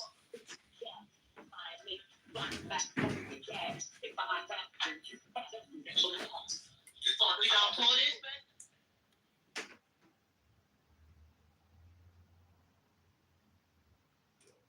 As a teenager, it doesn't even really count. It's like we weren't really trying to hurt each other, but it's like my brother and I, when in our 20s, when we got into a fist fight, he ate my cheeseburger. That's what his.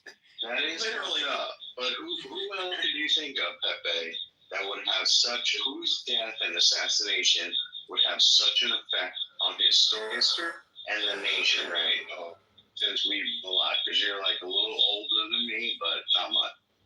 Well, I would say like there are, and like I said, I like to listen to like liberal podcasts to hear what they have to say, because like I listen to and quite frankly, I haven't been listening to right-wing podcasts shit for several months, and so I'll just because listen you know what to expect. Because you know what to expect. Yes, and so like I'll listen to left-wing ones, and like I tried to listen to the most intellectual. Because you want to be King Coon and get your good nigger sticker. It's just not. Exactly. What's worse is that you know there's somebody around them who are like, yo, bro, that's not true. That's like things you're saying. Yeah, you guys, it's just you might have said that. I got more research. One second, brother. But you guys, you're not about one second, brother. And hold on, brother. Can you wait till I'm done, though, brother? Brother, go ahead. Please, brother. Yeah, thank you. Let's have some mutual respect for each other. So the worst part about it, as I was, scrolling to music. Well, he's saying he's getting off the bus. He's there for copyright. He's saying he's getting off the bus. Oh, okay, I got you. I see what you're saying. I forgot about that. Yeah, so we would like to hear concrete and then let you respond because they both right now. What I was gonna say was, we know that this gentleman has enough people around him that somebody somewhere told him the actual truth. I'm sure that on that production team, that security team, that some on the line said, "Hey, bro, what you said is not true, and it's hurtful to good, clean black people." I'm sure even Candace probably said something, off the record, and he still ran with it, and we know why he ran with it. I doubt it. I doubt anybody on his team. Correct. You know why? Because that's why he continued. Someone said it seemed like he's obsessed with black people. No, what it was that's a safe place to attack. And the threshold is so low for us. We ain't gonna do nothing. You can continue to bully us and say kind of those defaming statements, and no bad will come. But he knew to watch his mouth when it came to the Jewish community. He knew to be careful when it came to the LGBT, because the thing about it is they gonna ride for theirs. So I hope that what we learn from this is not to let another person like that, speak on our name like that. We need to check that shit from the front gate. What the mind sleep? They sleep. Yeah, it's people trying to come up. Y'all niggas is letting this nigga play. Hold up, man. First of all, let me tell you why he's doing it. We have someone streaming the room. So when you have an undertone of copyrighted music, they can't stream it on YouTube anymore. That's the purpose. So we're not asleep. We're aware. Get on code. Yeah, stop playing with the mouse, bro. What's wrong with you? Shut up, dude. But yeah, that's what I think it is. I think they sat there and just laughed at it. He can say all the ignorant stuff he want to say as long as he was attacking black people. It's funny he mentioned DEI when the actual number one beneficiary of DEI is white women. But he ain't gonna say I see a female pilot, I got a question things. He knows not to say that. It's a reason he strategically came after black people, because he felt like we ain't gonna say nothing. And then he knows a couple coons that's gonna laugh and say, I see what he's saying, I get it, oh yeah, ha ha ha. Like some people are saying on this damn stage right now. Yeah, but sister, I don't think his target audience were black people. Like, I don't know. No, they're not. His target audience is not black people. His target audience was always disenfranchised. He would catch a couple random coons up in this shit, but most of the time, it was young, disenfranchised white males. That was the target audience. Hey, so why did he hold conferences? Y'all muted me down. Muted the stage. Somebody muted the whole stage. Go ahead. I'm just saying, and look, I ain't on the sides. But why do y'all think it is? Because if his target wasn't anything black, why was he holding conferences conferences, summits, and personally funding, these conferences for young Black men and women. We go back to 2018, 2019, and he did one in 2020. So my question would be like, why did he do that? Now, what were they called? What was the name of the conferences? It was the I'll talk about this in the room the other day. My question is, if he wasn't trying to, if he didn't need him, didn't care about him, we at least can say he possibly was trying to convert him. Like, we can't say there was nothing behind it, because he literally did conferences for young Black men and women. Wow. That was when he was with Candace Owens, and that's what both of them were being paid to do at that time, was to convert people over to Trump supporters. And brother, okay, so he was converting the young Black men and women to Trump for a short time period. I think he ran an academy for like 3 or 4 years where it was focused on African Americans. But it was just for his whole goal overall, like just not with Blacks, but overall, his job was to radicalize, to convert young men, mostly it ended up being young white men. He found his target demographic to being conservatives, introducing them to the conservative side. That was his whole thing. That's where his value lied to Trump. Even though Trump was dancing at the Yankee game the next day, he didn't give a fuck. But yeah. So look, that's another question I got, right? So if Charlie Kirk, if his loyalty lied with Trump, can we make the statement that Trump is anti-Israel? That's a reach. Via Charlie, we can't do that via Charlie. Okay, so if we can't say he wasn't anti-Israel, so how do we explain, if we're gonna make the connection that Charlie Kirk to Trump, his anti-Israel rhetoric he been on for the past 90, 120 days before this shit popped off? Run that back. So, all right. So if he's the mouthpiece for Trump and he's speaking for Trump and he's trying to convert people to get onto the side of Trump, other than the mouthpiece for Trump, he was just a recruiter. So his political views probably didn't always exactly align or reflect what Trump's exact political views may be. He was a recruiter. His job was to bring in new blood, young. Okay, yeah. That's what Turning Point meant. I want to turn them into conservatives. That's what it is. And he wasn't the spokesperson for Trump. So I get what your question is saying now. Yeah, so that's all I'm saying. So, like, recruiter, whatever term you want to use, you're trying to get people that follow you, fuck with you, to go ahead and, this is Trump. This my man's right here. Like, go ahead, fuck with him. You know what I'm saying? I'm gonna give you all the knowledge, information you need. This is the way that Trump works. So if that's what we're saying, then what's the conversation? Where do we feel like this shit go left? This shit get sticky, because that's why I asked the question. So is Trump anti-Israel? Because we're connecting him to Trump. The last 3-4 months before he passed, that's all he was speaking about. So was he de facto? Did he go left when it came to the whole support of Trump and just want to do his own thing? It's not a one-to-one. It's not a one-to-one. He's trying to build an argument through the Socratic. He's trying to link a lot of shit. Not really.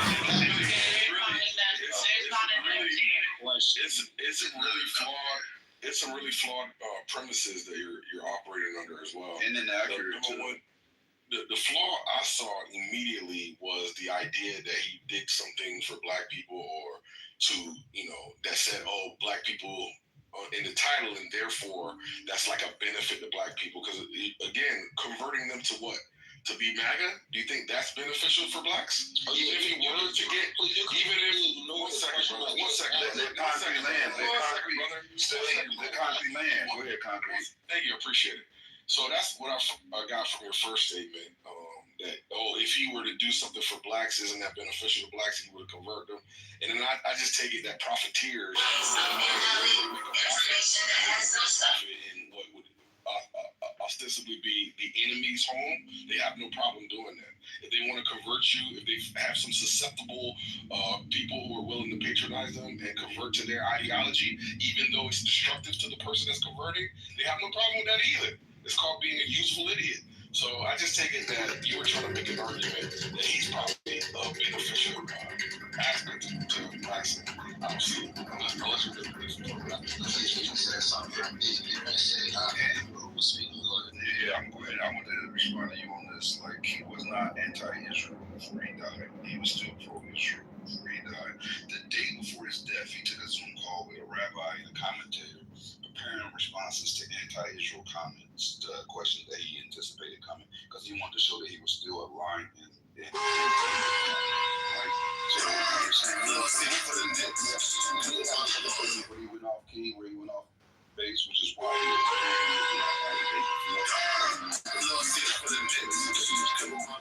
was still surfing. So with that being said, bro, you can't sit here and say that he was anti-Israel when the day before he's preparing to show everybody how he is still aligned with them. Wait, okay. So hold on. Let's go with what the Gemini just said. The day before, he was preparing to meet with the rabbi to show how. No, he did a Zoom call with the rabbi. He wasn't preparing to meet. They did the Zoom call. Okay, he did a Zoom call with the rabbi, and this was to show that he's pro-Israel. And it was to prepare him to field any questions about his allegiance to Israel. So is this Zoom call? Is this online? Is this something that I could watch? That I could pull up? No, but there's articles about it. You could. Oh, so articles you can look it up. Oh, okay. And the commentator that was on the call with him. Let me find his name real quick. Yeah, this was to show that he pro-Israel. I would love to look, because I ain't right or wrong. Like, I don't know what all, but that statement. The prime minister's name that he spoke. Let's see. I'm about to find it. I just had it. Well, you're searching for that. I want to say Rabbi Pesach. I don't know what's up the name of it. Rabbi Pesach, P-E-S-A-C-H. Waliki, W-O-L-I-C-K-I. The commentator that was on the Zoom called Josh Hammer. And he was preparing responses to anti-Israel questions that were anticipated during his college campus tour to show he was still in alignment. So how do we? So I would say that would be an opinion. Like, and I would have to go back and I would have to literally watch and listen to exactly what you're saying before I speak on it, because if this is a Zoom call and you say this was to show his alliance with Israel, okay, I haven't watched it, so I'm not going to speak on it. I'm not going to debate you on that, cool. But when it comes to everything else, like, I mean, we get played clip on clip on clip. Like, if he's doing this to show his alliance to Israel, I would actually think that's what he should be doing, right? Because there's so much content, there's so many platforms he visited on that literally is saying the exact opposite. So I would have to listen to it myself. I would have to go to the Zoom call or whatever the case is. But yeah, I mean, I just to go a little bit deeper. He had a pattern of aligning with people and then having problems with them and realigning. Like, he did the same thing with Trump. I don't know if you know about it. He was criticized for. They said that at one point he stabbed Trump in the back, which was only a few months before his death, right? And then he realigned. He was also saying he wanted the Epstein list released right now. We deserve full transparency. And then later on, he retracted that, saying, I trust my friends and my places to do the right thing. So he did this multiple times. Yeah, so the Epstein thing, literally before he died, the last thing he spoke on was transparency, and we need to see what's in these files because we don't believe what Cash Patel, what the Fed is saying. So if you're saying he flip-flopped before he died, literally before he died, his last stance was literally, y'all need to release the Epstein files. I don't believe what the Feds is saying. I don't believe Cash Patel. I have a clip where he says he doesn't want to see it released anymore. I'll find it to play it for you. While you found that clip, I wanted to just say he was more like Candace Owens than he was different. And we all know Candace is a flip-flopper. And Candace Owens also immediately following his death, sat there and said that she said they were best friends. Now, this is her words. They were best friends. She said that there were a lot of things that he believed in that he didn't necessarily feel at liberty to speak about. So what it tells me is that, they were having these conversations and stuff, and he probably flip-flopped the same way she did.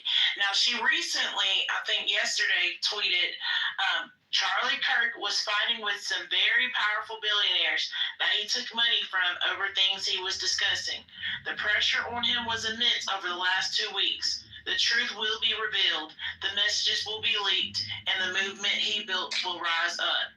So it seems like there's something that she knows that she's trying to get out. One second. I want to give you this concrete real quick. The Charlie Kirk Show, July 14, 2025, quote, honestly, I'm done talking about Epstein for the time being. I'm going to put trust in my friends in the administration. I'm going to trust my friends in the government to do what needs to be done to solve it. Ball's in their hands, end of quote.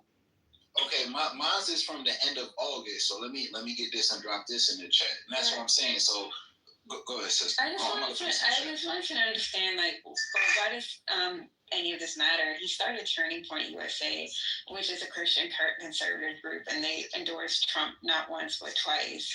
And they use their organization to, endorse conservative politicians. So, like, are you trying to get at the fact, or are you trying to make a claim that Charlie Kirk was not a Trump supporter simply because they had that one disagreement?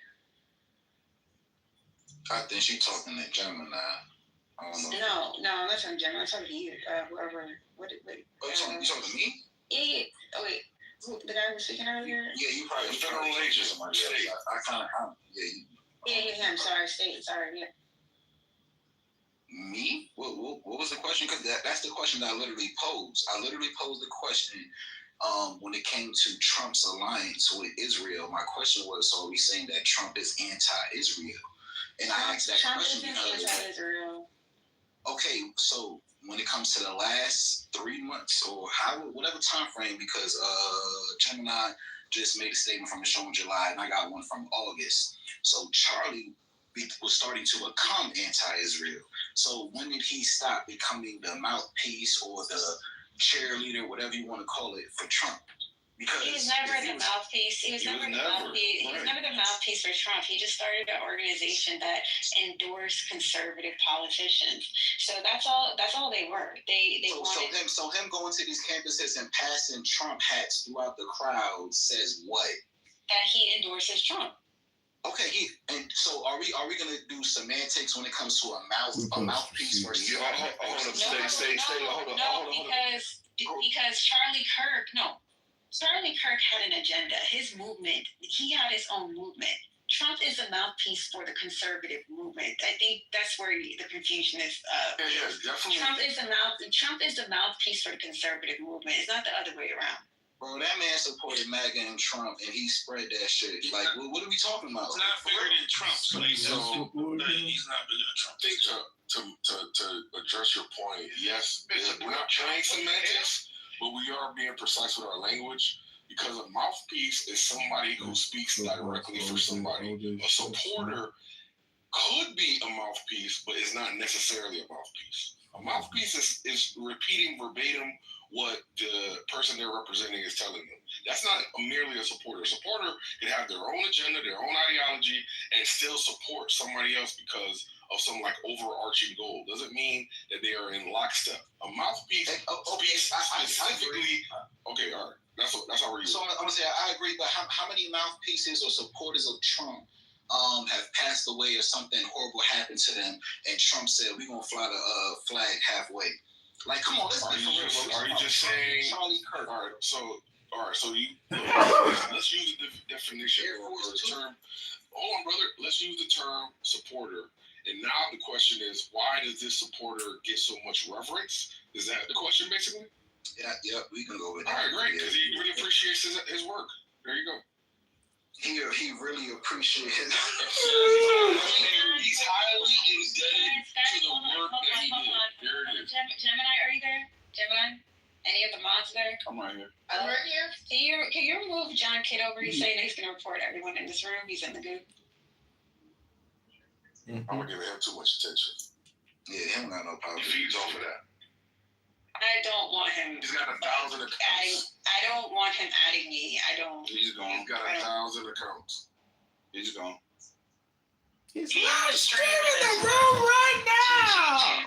He's still streaming. Oh, he's on YouTube channel. I hear what I believe what last was saying about he was indebted. I agree. It will look really bad given all the rhetoric and all the stuff that Charlie was saying pro-Trump. It will look really bad if, something wasn't done, some type of commemoration or whatever. But I also think this is the right weak attempt, I'm going to put it like that, to try to turn this man into a martyr, to try to make it look like we put him on the level of a JFK or MLK, and to rewrite history. because many of us were not that familiar with Charlie. But I'm hearing that now it's getting global attention. I was in a room where a girl who lives in Denmark said that they held a moment of silence in Denmark for Charlie. We've been hearing about the protests happening in the UK and how there were more than 100,000 people that were basically also aligned with Charlie. Japan, So South Korea, it's just a lot of, South Korea. I mean, and it goes on. We're hearing people in Nigeria that's getting online and crying about it. So it just seems like they're trying to, make this into something else. So that was a good point you brought up, right? So let me ask you a question, and let's be for real. Like, don't do no phony shit. The black community, how privy was the black community to Barack Obama before he started running for president? Was the black community following Barack Obama? Let's just be for real. You asked the same question. What's your point? No, I wasn't. Okay. I'm trying to give a fuck. We was like, I can tell you, we was happy Obama got it. We was happy with and he did a great job. Hold up. Let's bring it back so we get one mic at a time. What's the relevance? Okay, so I mean, shit. His birthday was coming up next month. So 2028 elections, he could have ran for president. Now, we have conversations amongst ourselves, and just like with any industry, whether we're talking about the fashion industry, the music industry, whatever industry, there are conversations that are held about. Hold on, let me just, I won't be long. He couldn't have ran. Hold up, stop. You're saying something that's false. You have to be 36 years old to be able to run for president. He was 31, so in 2028, he could not run for president. You're wrong. All right, so I'm wrong. All right, I'm wrong. Thanks, Gemini. Yeah, he definitely wasn't like that, Steve. Yeah, he could have ran the next time, but yeah, but he's not even presidential material. What are we there's no political resume. Yeah, what are we talking about? I saw them at the white folks was crying saying he was gonna be our next president. Yeah, they said that, but he had no political resume. No, hold on. Wait. Is somebody lying to me on stage? So hold on, real quick. To be president of the United States, the Constitution sets 3 main requirements: age, you must be at least 35 years old, citizenship, and residency. Natural. Somebody's born on the soil. He was only 31. He could have been president. He's 31 years old, bro. He was literally about to, hold on, when is Charlie Kirk's birthday? He was literally about to turn 32, and in 2028, like, okay, I'm just saying, if it's 36, what I'm saying is out of reach. But if it's 35, you're saying he couldn't reign.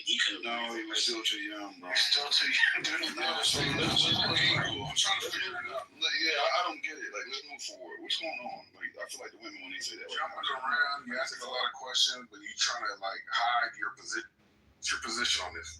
Are you a Charlie Kirk? Yeah, let's get to you. Might not know me, but everybody know my position. Are you a Charlie Kirk?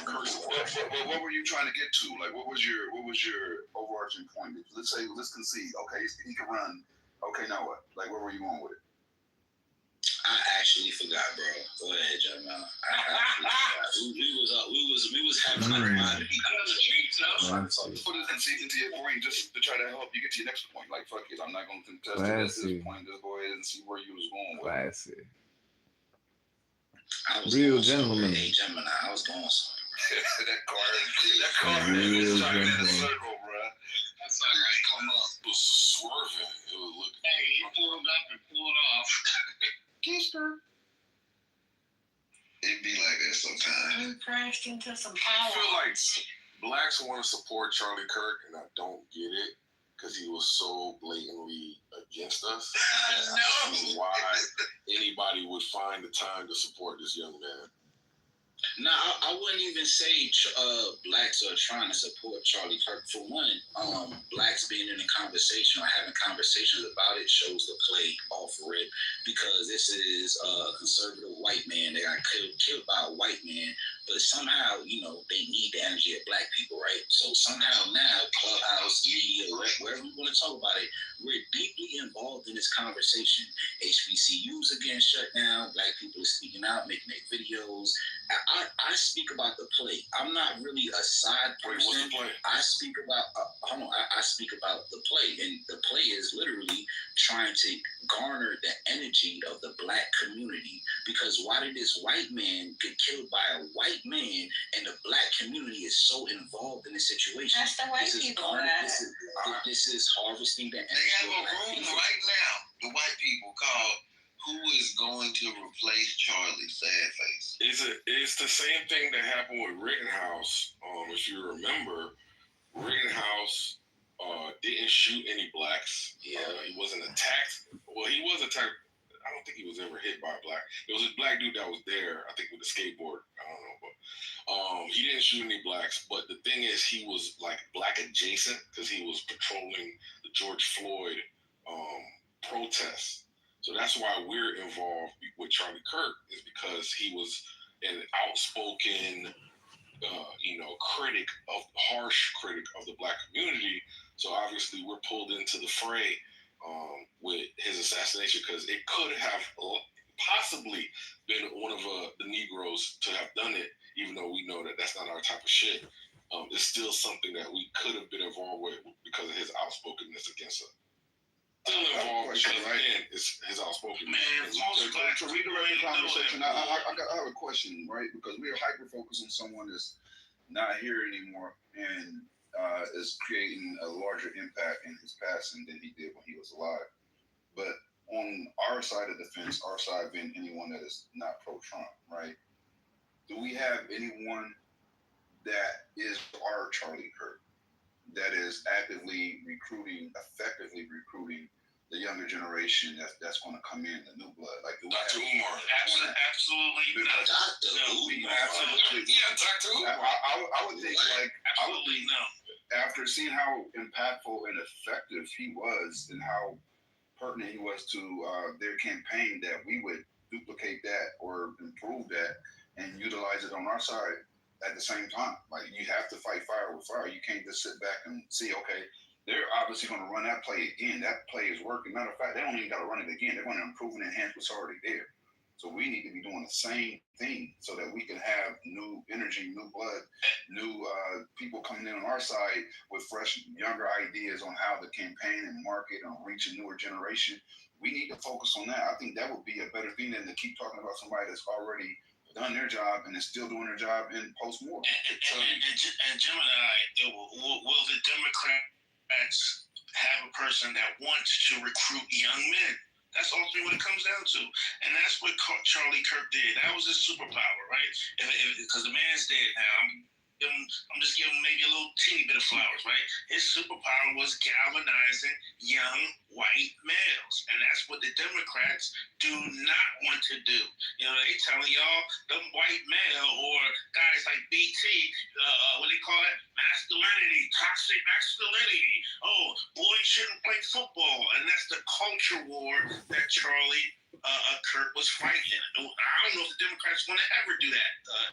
Well, there's a couple of key aspects that there's a couple of key aspects that a black person is never going to be able to duplicate, which is being that level of vitriolic on a wide platform, right? And be widely respected by the mainstream while being highly vitriolic. Number one. Number two, billion-dollar backers. So those are going to be like the two. So all the Democrats are opponents. So all the Democrats are broke. Well, I just take it that $1 billion. That don't make sense. Come on, brother. One second, brother. I take it that $1 billion donors aren't in the business of backing vitriolic black people for the sake of helping galvanize young black. All you gotta do is do the same thing. He was vitriolic, but it's not true. Jasmine Crockett got Alex Soros as his backer. Is the way, like, he put the medicine inside the Kool-Aid, right? So if you watch the way he did it, like, he would have speakers like Nick Fuentes, who was openly racist and would tell you he's openly racist. Charlie Charlie the gang was working with him. Not allowed on campuses because he was so vitriolic. What Charlie did was he played the middle ground. So I'm not, a white nationalist. I'm adjacent to it, but I'm pro-Christian and everything else living on campus. And then he would bring them in as keynote speakers. So they were on the same campus that would not have them there if it weren't for his platform. Right? So I'm saying all that to say, whoever takes it up on the left side doesn't need to be vitriolic. They need to be tactful in the way that they launch out so that they can be palatable to mainstream. That has to be the goal from day one. But it has to be authentic too, more than anything, Gemini. Kurt was his authentic self. It can't be like the fake kind of phony Democrats. You know what I mean? It can be.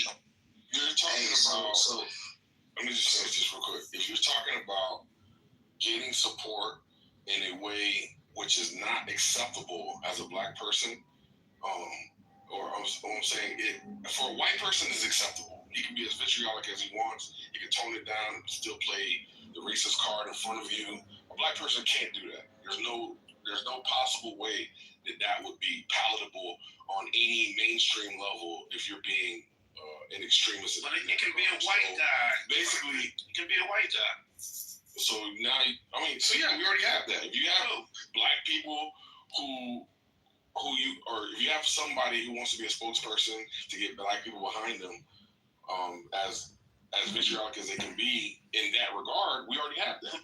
Give me a name, brother. Of somebody that goes after black people. I think I said Dr. Umar. No, I would much. It would be easier if you said Cornel West, but Dr. Umar. All the typical names that do the same Dr. Umar. Wait, you don't think those are people that get support from black people?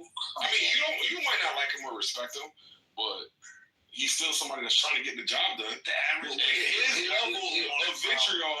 Look at his agenda. Look at his level of vitriol. Not Dr. Umar. He managed money bad. Here's the issue. His agenda, his level of vitriol is probably what got him no funding. Had he been a different race with the same agenda, he would have got the funding. But because he's black, because he was so revolutionary, that's why everyone stays away from him. Yeah, I would definitely say more so Cornel West versus Dr. Umar. Cornel West is 70. But also here's other thing. And before I go into this other thing, let me say this too real quick. So I was correct. Before Charlie Kirk turned 35, he could have ran for president and got elected. Just plug the numbers in, and I'm gonna leave right there. Put it in the chat. Talk to me back on the stage. How it goes. So now let's go back to this conversation, right, bro? If we talking about Umar, this is what we gotta understand. When it comes to voting, and when it comes to the House, and when it comes to the Senate, this shit is a monopoly. It's a monopoly. Tell me, outside of the early 1800s, late 1700s, and we know why these people won, who ran off a third party and actually became president? Nobody. I answer it for you. Nobody. That's because this whole voting system is a monopoly. Because once you're at the independent level and you're in a certain state, guess what you still got to deal with? You still got to deal with the House and the Senate. You still got to deal with the Democrats and Republicans. You got to pick a side. When you're the president of the United States, I'm sorry to say it, you have to pick a side. You're going to run as a Republican or a Democratic. That's it. There's no in between. There's no gray areas. There's nobody you can tell me in history before that solely just did an independent campaign and became president outside of what I just said. So, that's just how this shit is set up. It's a monopoly, and it's fucked up, but this is the world we live in. But to Gemini's original question, I'm going to say the Democrats loosely, right? They don't have no one that's 31 years old, first of all, right? That can galvanize Generation Z, right? I'm trying to think outside myself, right? Think outside the stage. That side don't have it, right? They're not galvanizing young men. We know who they're galvanizing, right? That's literally my point. Right, that's what I'm saying. They don't have nobody of the equivalent. A weak point, then it needs to be addressed, and that gap needs to be filled. We need to have someone that can go out there. They need to have some financial backing and go out there and target a younger audience and bring in new blood. Like all of our military institutions, our police, academies, everybody, they always are actively recruiting young guys, younger generations. Like that's a mandatory thing for us to even maintain our position as the number one military source as far as the nations go, right? We have to actively, like, that's one of the things Trump did do is, like, since he's got in, I don't know if y'all do know that, but the police numbers and the military numbers have shot up, right? That's what the Democrats, in my opinion, need to do is to target a younger audience and have someone out there that can do it. Like, we've seen the impact Charlie had. Cool. Now we understand that. Now we need to move in that direction so we can do that for us. So we have a newer generation that's ready to take up arms and move forward and push the line. Like, we need that. And did somebody put up Westmore as a possibility? I mean, we have a lot of people in the Black community, but they just don't have the backing. So maybe we should start backing some of these people. There's that young man who is out of Florida, the youngest African American in Congress. That young man, I can't think of his name right now. You guys know who I'm talking about? Are you talking about Frost? Yeah. Yeah. He's a very articulate, focused young man, and he could be a leader in leadership for our community. We have a lot of people who qualify, but they need to be backed. Like Charlie Kirk was backed by billionaires. Why he's able to drop out of college. But let me ask you this though, Lisa. Let me ask you this, right? Do you think, from the Democrat side, that the person needs to be a young Black male? Don't you think it would be just as effective or impactful to have a white guy do it as well? That the race doesn't play as big of a role as the recruitment, the effectiveness of the role of a recruiter that they have, right? Like if we're looking at the racial demographic of the country, you probably would be better off using a white guy to do it, honestly, because who makes up the majority of the country? You can't just go after the minorities. I'm not trying to get a bunch of Black people in here. I'm trying to get a bunch of people overall, as many people through the doors as possible, every fucking nationality. Who breaks the tie? Who breaks the tie, though, Gemini? Let's say white America and the United States is split 50-50 on their beliefs on who they should be in office. So now, who breaks that vote? Who's a tie-breaking vote at that point? Black America, right? Right, but we got to get to that point. So let's get there. That's what I'm trying to say. We need to get to that damn point. So we need to use whatever tool. Like I don't care about the color of the tool. It could be purple. As long as they can get us there and bring new people in and they're effective and we see the numbers, we see the stats and facts, then that's what we need. Well, we still need somebody, because young Black kids need a Black man to look up to emulate. We can't have, unfortunately, I hate to say this, we can't have white people being our leaders on a local community level. That doesn't make sense to me. I agree with you. So what if we do what they did? We got like that. Y'all a bunch of racists. Their crime rates dropped. All of them. Hey, from Alabama, Birmingham, Chicago to Baltimore. So we're doing that, Lisa. Lisa, when Kirk partnered with Candace, I think that's what he was doing, right? So what if we did the same thing? We don't have to be one. We can have a pair. We can have a Black and a white that work in tandem. And that'd be great, but it's just, to me, that's the problem we're having in our community right now. That our youth need to be able to look up and see the leadership, see the success, and the pure reason that they no longer or haven't been teaching American history that includes Black achievement has been a problem. And then we don't do it in our own. When I say we. Don't put this jacket on you if it don't fit, in our own household. So now that we know that there's going to be a possibility of it being deleted throughout our school systems, we have to be a little bit more vigilant on showing our children that there is nothing that we can accomplish, and look where we've come thus far. We've come so far, and we have a lot to show for it. It's just not we're stuck in a dependency stage and on some plantation. We can't move around. I've said it once, I'll say it twice. We have excellence in every field in this country, from astronauts to zoologists. You're going to find a Black person who is achieving in excellence, not marginally, and don't even require affirmative action. action. Are you racially obsessed? Oh my God, here you go. I thought you were not talking to me. What happened? No, I don't mind talking to you. I can't. I'm not gonna. I'll drop you. I'll bring him back, but you're gonna have to wait till you finish what you were saying. Go ahead. I'm just saying that, and to answer his question, yes, I am. Because you know why I am? Because I'm supporting my people. I'm supporting my community. It's called the American people, stupid. That's what we've always done as Black women. She's a And it looks like racist. we have to keep on doing it.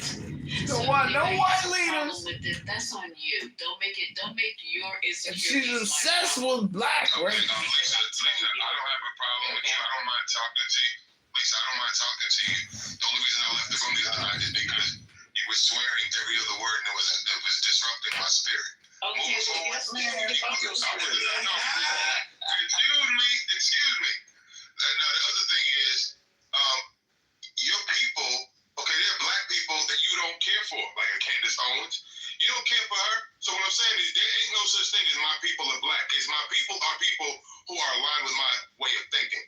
So you need to stop with this racial approach and look at it in terms of your people are people that agree with you and that you're aligned with. Candace Owens ain't your people. Mr. Chronologist over there on the Supreme Court ain't your people. It ain't a Black thing for you. It's about how they think. So you need to keep it all the way real with yourself. Okay, and stop making it seem like it's about race, when in fact it's about how they think. Tell the truth. Don't tell me how I think. You're not in my head and you're not in my bed. So you don't know how I think. I'm telling you, I have always uplifted Black people. Now, when they're not uplifting and being positive to the race, to the community, you get none from me. You definitely get none from me. But when they are, when they're in line with what we need to have done in our community, our tangibles, like you guys like to say, what we need to have accomplished, then everybody is. He is right about that. Oh my God! I don't care what you guys think. You guys can speak for yourself. You're not gonna overtalk me though. I don't speak the whole night. Then y'all niggas want to come off mic and interrupt me. Let me tell you something. Speak for yourself. Don't come on this stage and speak for nobody else because you don't know them. Speak for yourself in the first person. So is Candace Owens your people?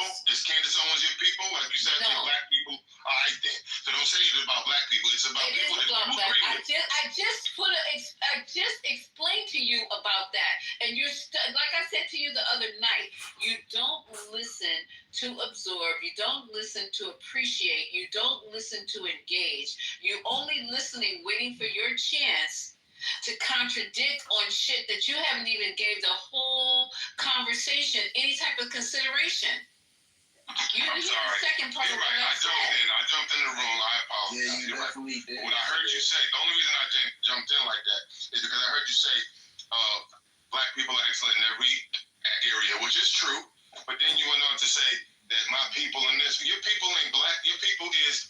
I didn't even hear what you said. What did you say about people like Candace Owens? Never mind, you already. So why would you make a comment? Yeah, you ain't listening. You're gonna make a comment about something you ain't even hear. Candace Owens ain't her people.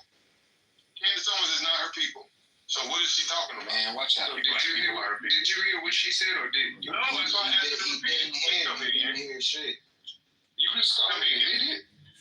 No, I would never call you an idiot. What did she say about Candace Owens and Confinity over there on the Supreme Court? What did she say about Harris Thompson, bro? You come off mic for no reason. It don't matter. Now we all know you come off mic for no reason. Represent Black people. Remind me what she said. What did she say? You should know because you started snapping, right? So if you don't know, I was just trying to figure out what she said. I didn't hear what she said, brother. Can you repeat it? You should be the one to be able to repeat it because you came off mic snapping, right? Okay, but can you repeat what she said since you heard it? And I didn't hear what she said about Clarence Thomas and people like Clarence Thomas and Candace Owens. I didn't hear what she said about people like that. Okay. But he was right. You started talking about it before. You came off immediately. immediately, just like I said, June, don't listen, you guys, I said it clearly. He doesn't listen to understand, doesn't listen to consume, and doesn't listen to consider. You just want to just pick off and have an argument about stuff you admittedly say you ain't even heard. So how you I apologize. I came in the room and I did something. No, I apologize about that. But I'm seriously trying to understand because you said black people are your people, and I'm trying to figure out what carve out do you have for people like me, Candace Owens, and Thomas, Clarence Thomas. What did you say about people like that? Are they your people? No. I align with people. The natural ones. I align. What did you say about people like that?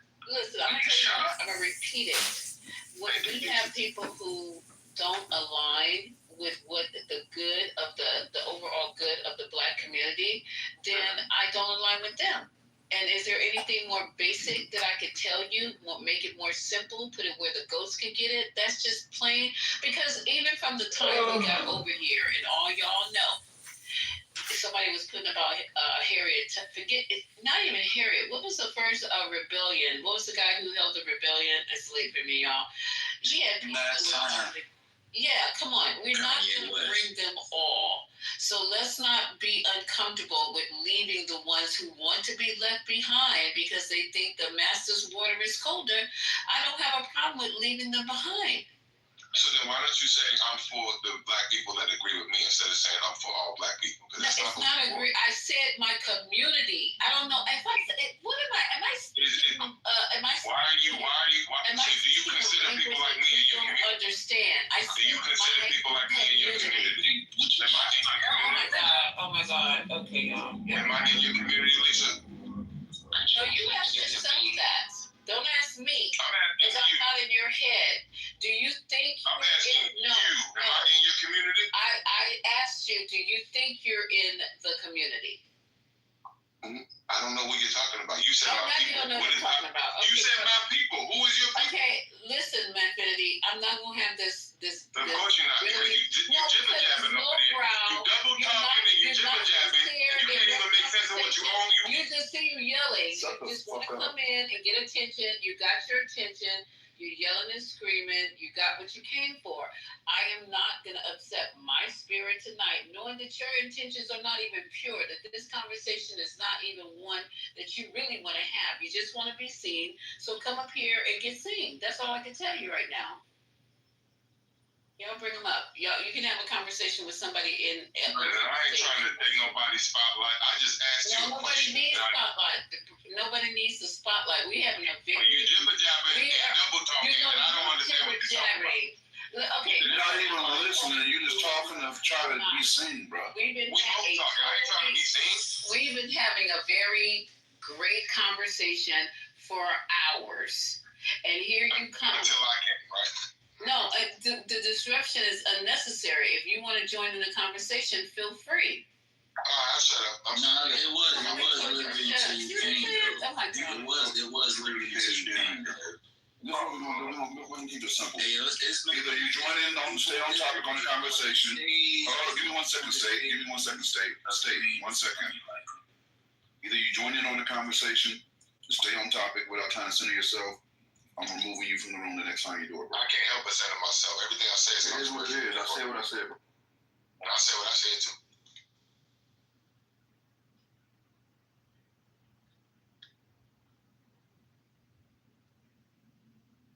Where were we? Okay, so can we move the right around? Who was speaking? There's somebody speaking so eloquently before we. Yeah, somebody was speaking. I was trying to remember where were we. Yeah, that was me speaking so eloquently, but I forgot what I was saying. No, I don't think she's talking about you, Stay. I really don't.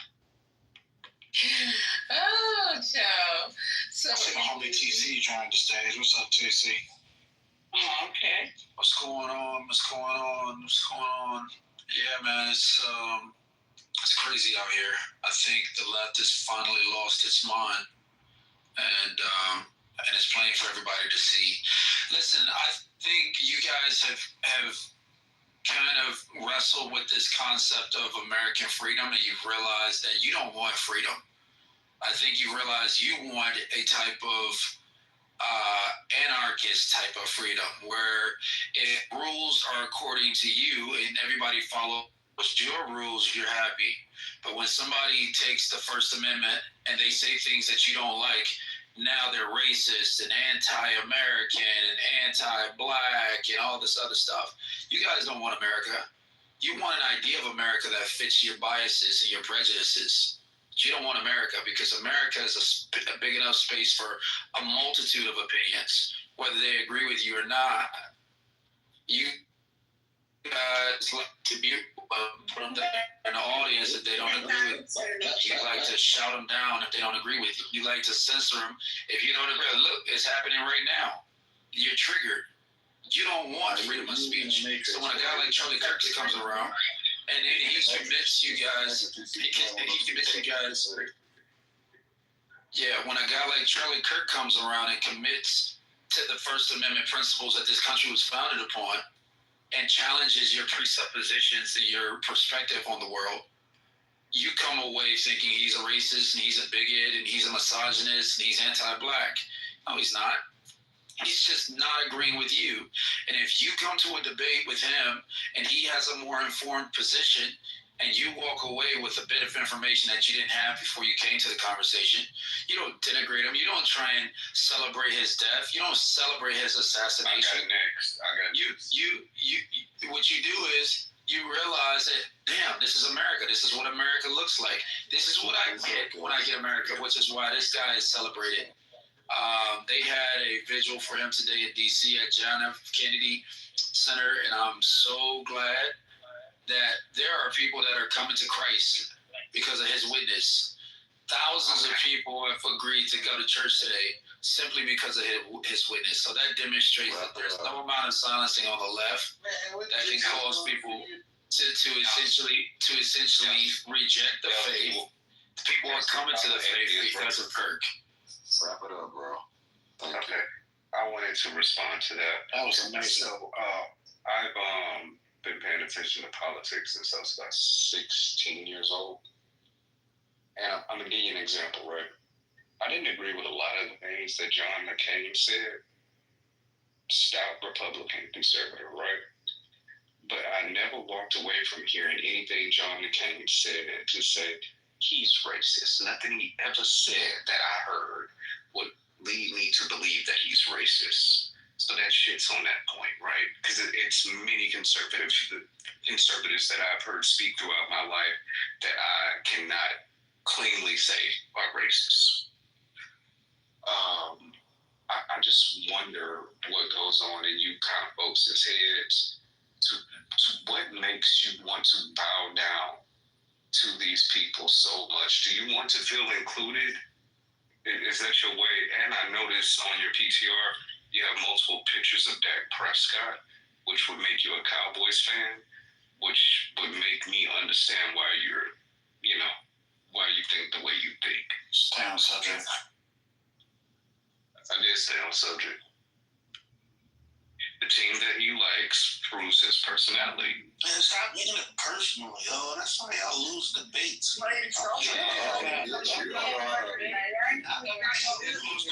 You look like that. There's too many people talking. So, I know Jim and I want to jump in. You want to go ahead, Jim and I? Go ahead. Respond to that slander. Okay, so what the thing about it is, first of all, I like the way you guys come in here and announce what we're thinking. There's no one in here celebrating anything. Maybe you were celebrating and you don't want to say it out loud. So I think you should speak for I don't have to announce it. You announce it for yourself. What I announce it for? Shit. You ain't heard me say nothing about celebrating anything. There's nothing in the title. There's nothing that came through my mouth. Play the clip of me celebrating anyone's death. I'm in the business of healing. I don't celebrate death. So I wish you would speak for yourself and stop speaking. You guys come in here all the time. We don't go into your spaces and start speaking for you. I come in here and I say what I say, and I stand by what I say. I never said anything about this man celebrating his death or nothing. What we've been doing is making sure that history is being recorded correctly, so there won't be no misinterpretation of who this person is. And I don't give a damn. I don't agree with you, but I'm not gonna sit up here and celebrate anything happening to you. I don't agree with a lot of people, but I'm a grown ass human being. I'm an adult, and I know how to carry myself as an intelligent adult. I don't need to pander. I don't need to kiss nobody's ass. If somebody says something I don't like, I don't need to fuck them. What in the fuck is wrong with y'all? I said that some of the things that he says I don't agree with. And just like he has the right to say them, I have the right to disagree with them. And there we are. So what's next? Well, I think you interplay we and I. When you're defensive, you say I. When you're offensive, you say we. And I think if you take an inventory of how you use the words we and I, you'll realize that you're actually defending yourselves when you say I didn't do it, but then you say we don't do this here. Yes, you certainly do. I don't care what you think. When If you don't think the worst no matter what.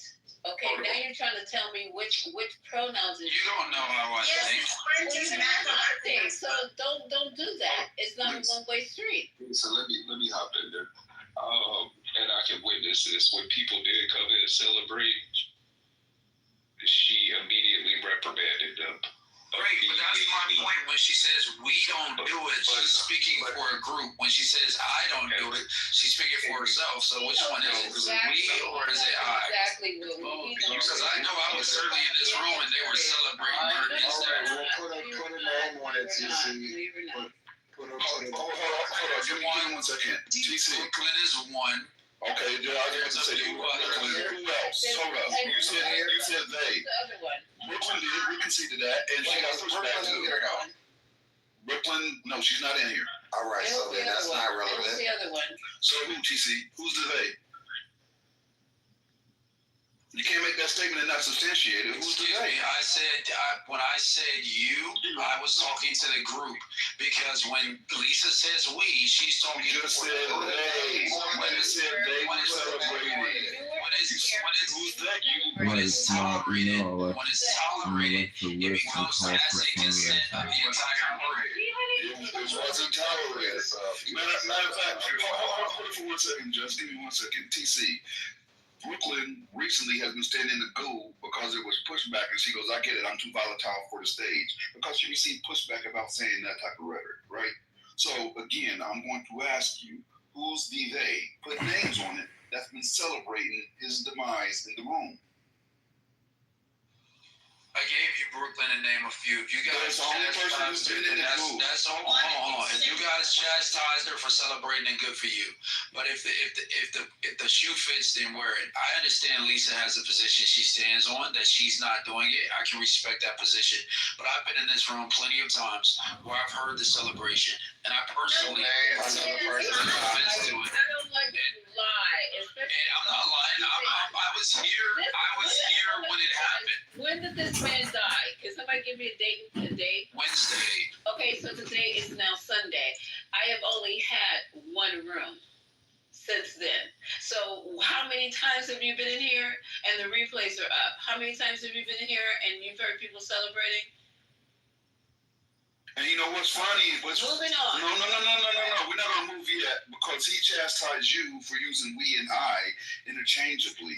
But he is using they inaccurately and only has named one person.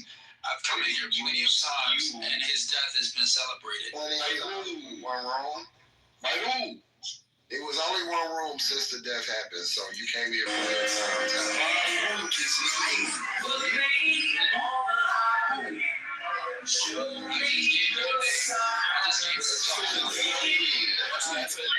You said they.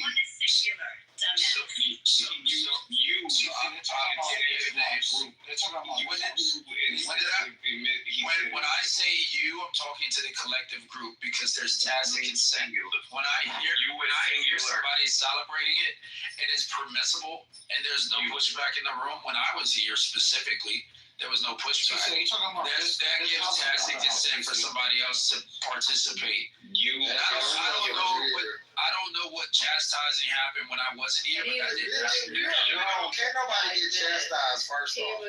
So you can just say what you don't like. I didn't say we chastised Brooklyn. You say another name besides Brooklyn. You said they. They is plural.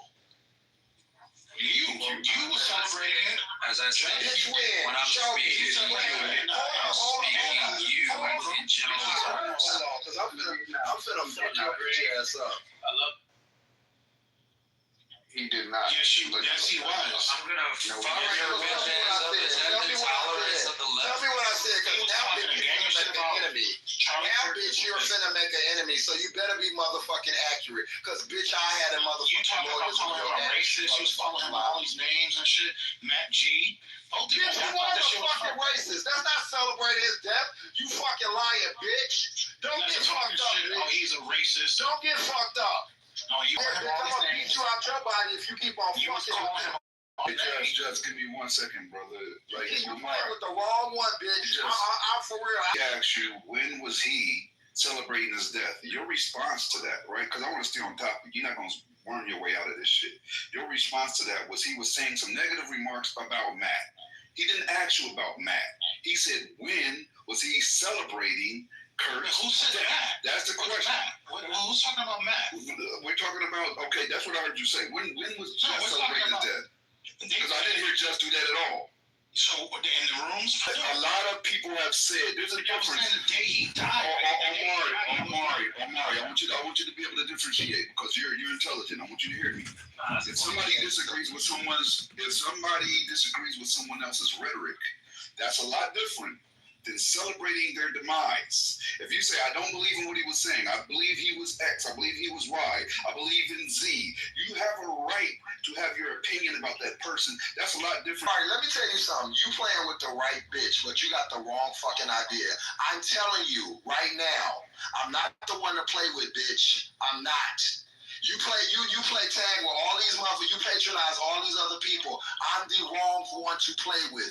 You saying some very flagrant shit, and I'm not the fucking one. So you better say what I said verbatim, bitch, and I'm recording it because we're gonna take this to task, you bitch. I got your fucking ass, bitch. So repeat it.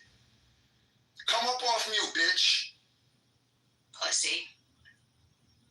I'm claim, so come up off mute and support your claim and state what I said verbatim.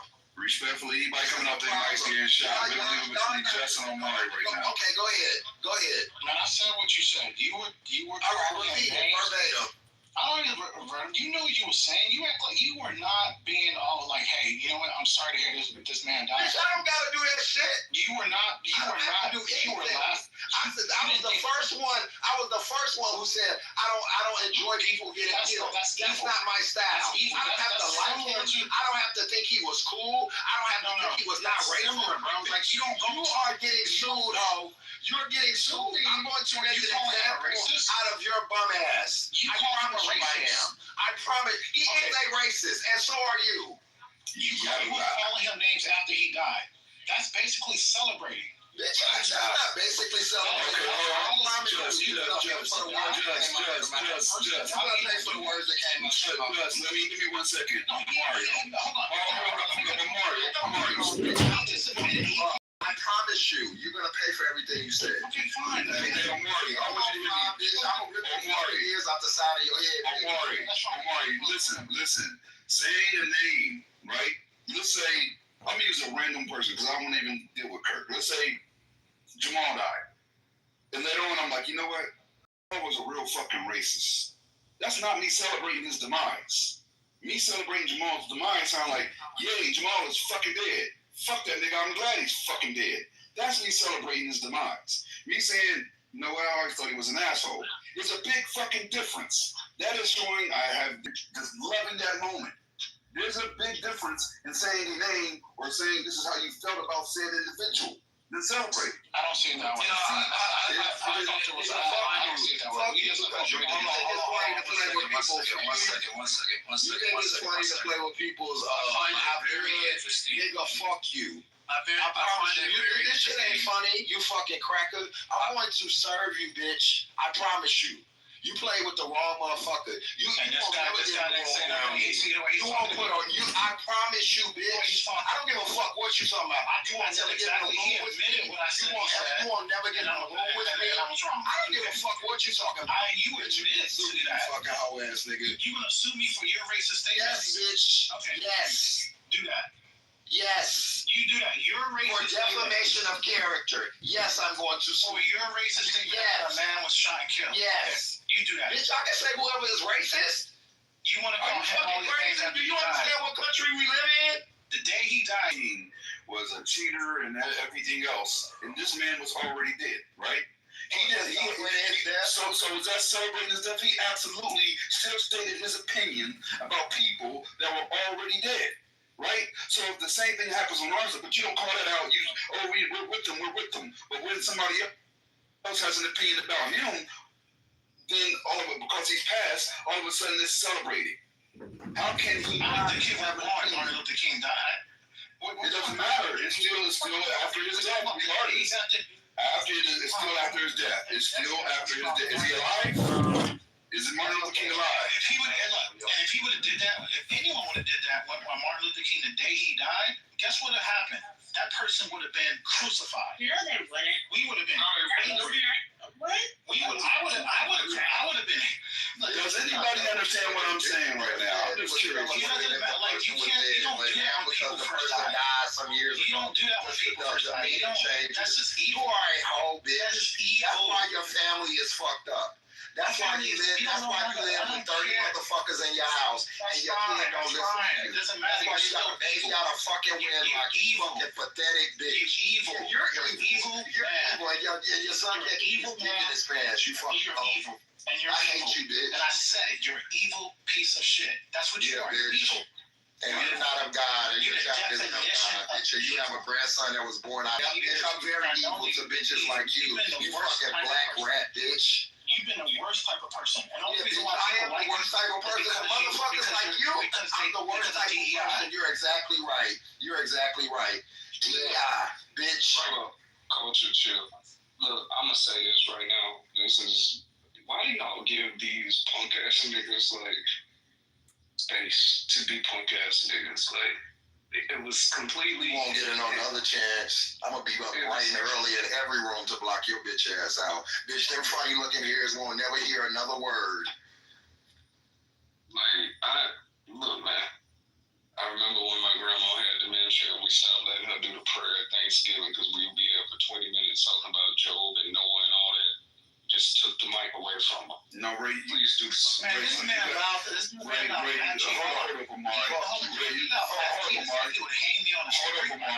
Ray, you have a point. But there's people like TC, where TC usually, Omari moves the goalposts again and again and again and doesn't even stick to his own conversation, like his own points. That he'll mark the line, and after you corner him at that line and prove him wrong with his own logic, he'll refute it and move the goalposts again, which is not honest as far as having a real discourse, right? If you're going to say you can't have an opinion about somebody after their death, then that should go both ways. Otherwise, don't say it.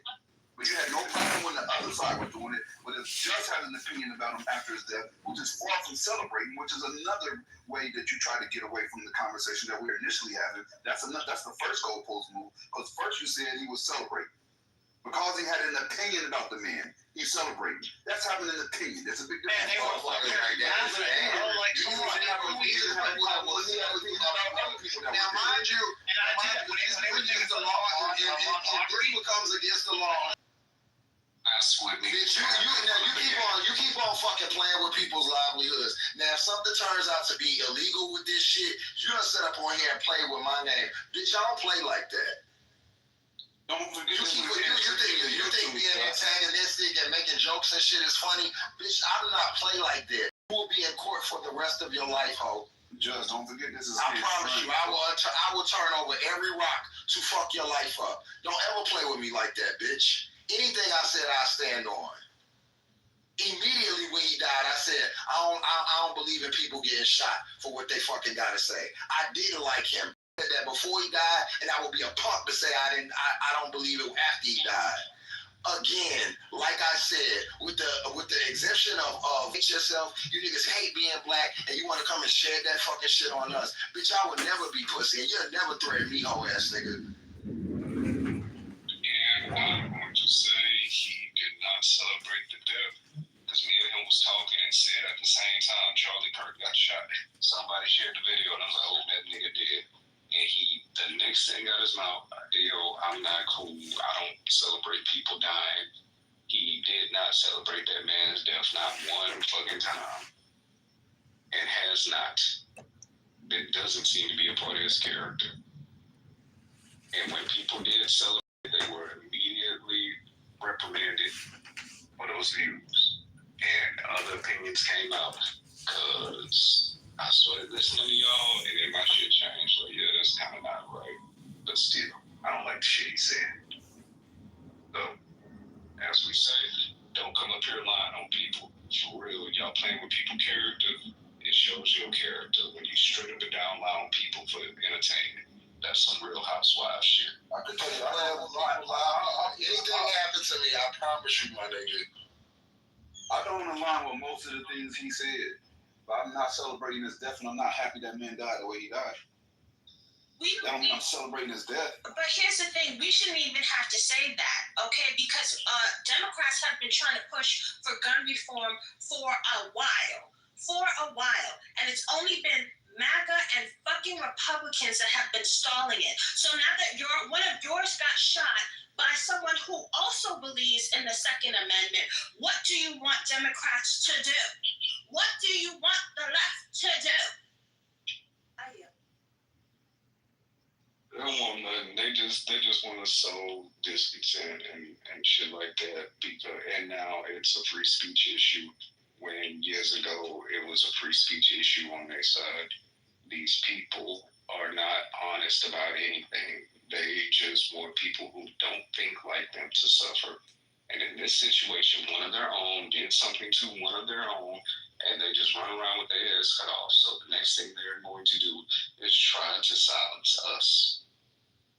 We don't have the same thing when Al Davis died. I said on the same thing. He was crazy at the end. The end on that. I'm gonna say the same thing about Jerry Jones when he died. He wasn't good. I'm not gonna celebrate him. If I don't like Trump now, and I said I don't like him after he passes, does that mean I'm celebrating his death, or that my opinion has never changed? We live in a whole country full of free speech. Charlie Kirk himself, and TC, I hope you're here and hearing this. Charlie Kirk himself was an advocate for free speech. I'll tell you why. Because when he started Turning Point, and throughout the whole Turning Point career, he had to contend with universities not wanting him to come up there because of the type of rhetoric that he had. That's where the term snowflake comes from, when they would call the Democrats snowflakes, because they didn't want to debate them, because they didn't want this exact type of rhetoric on their schools. They ended up winning and were able to come because they were under the guise of free speech, the First Amendment.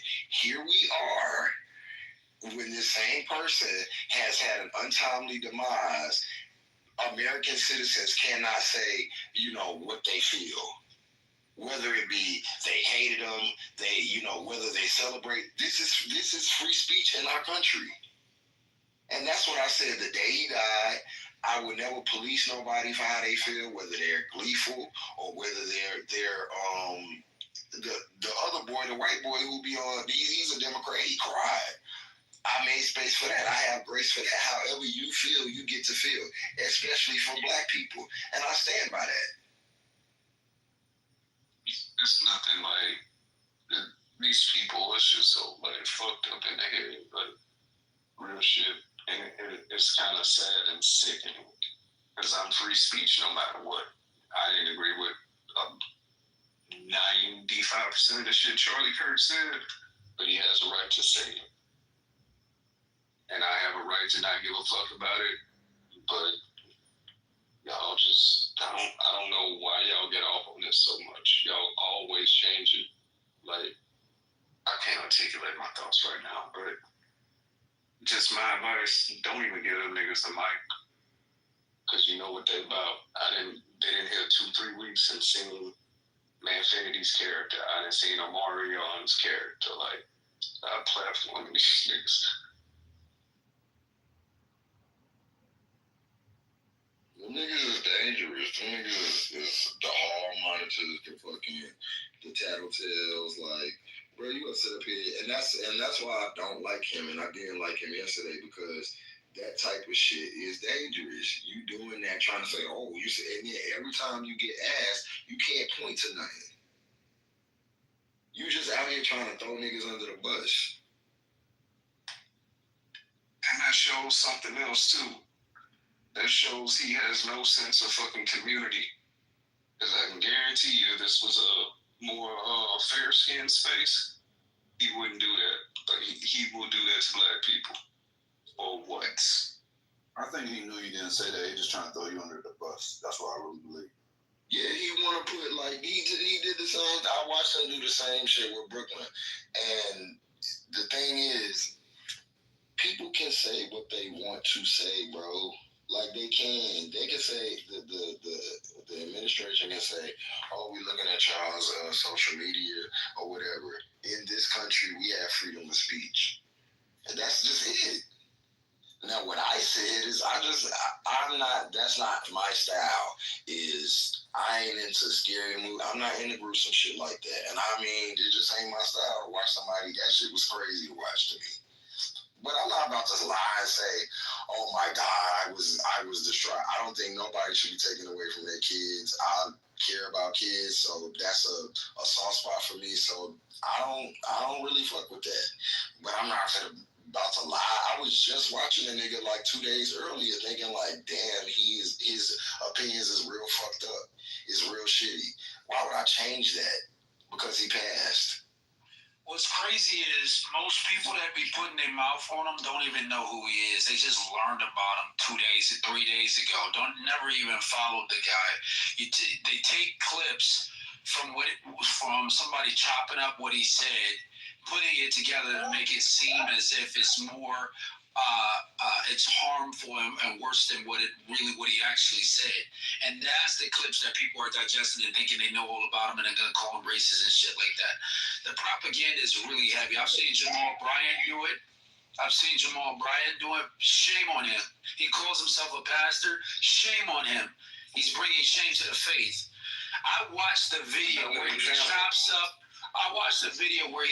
up Kirk's words to say stuff that he did not say in one sentence, taking parts throughout the video, putting it all together in one video to make it seem as if he said, you can take my words and break it up into 4 and 5 different parts and put it all together to make it sound like I'm making one continuous statement when I'm not.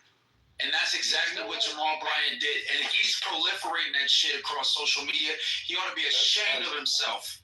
It's ridiculous. Hold up. You take yourself seriously. Hold up. No. You know what's so funny about that?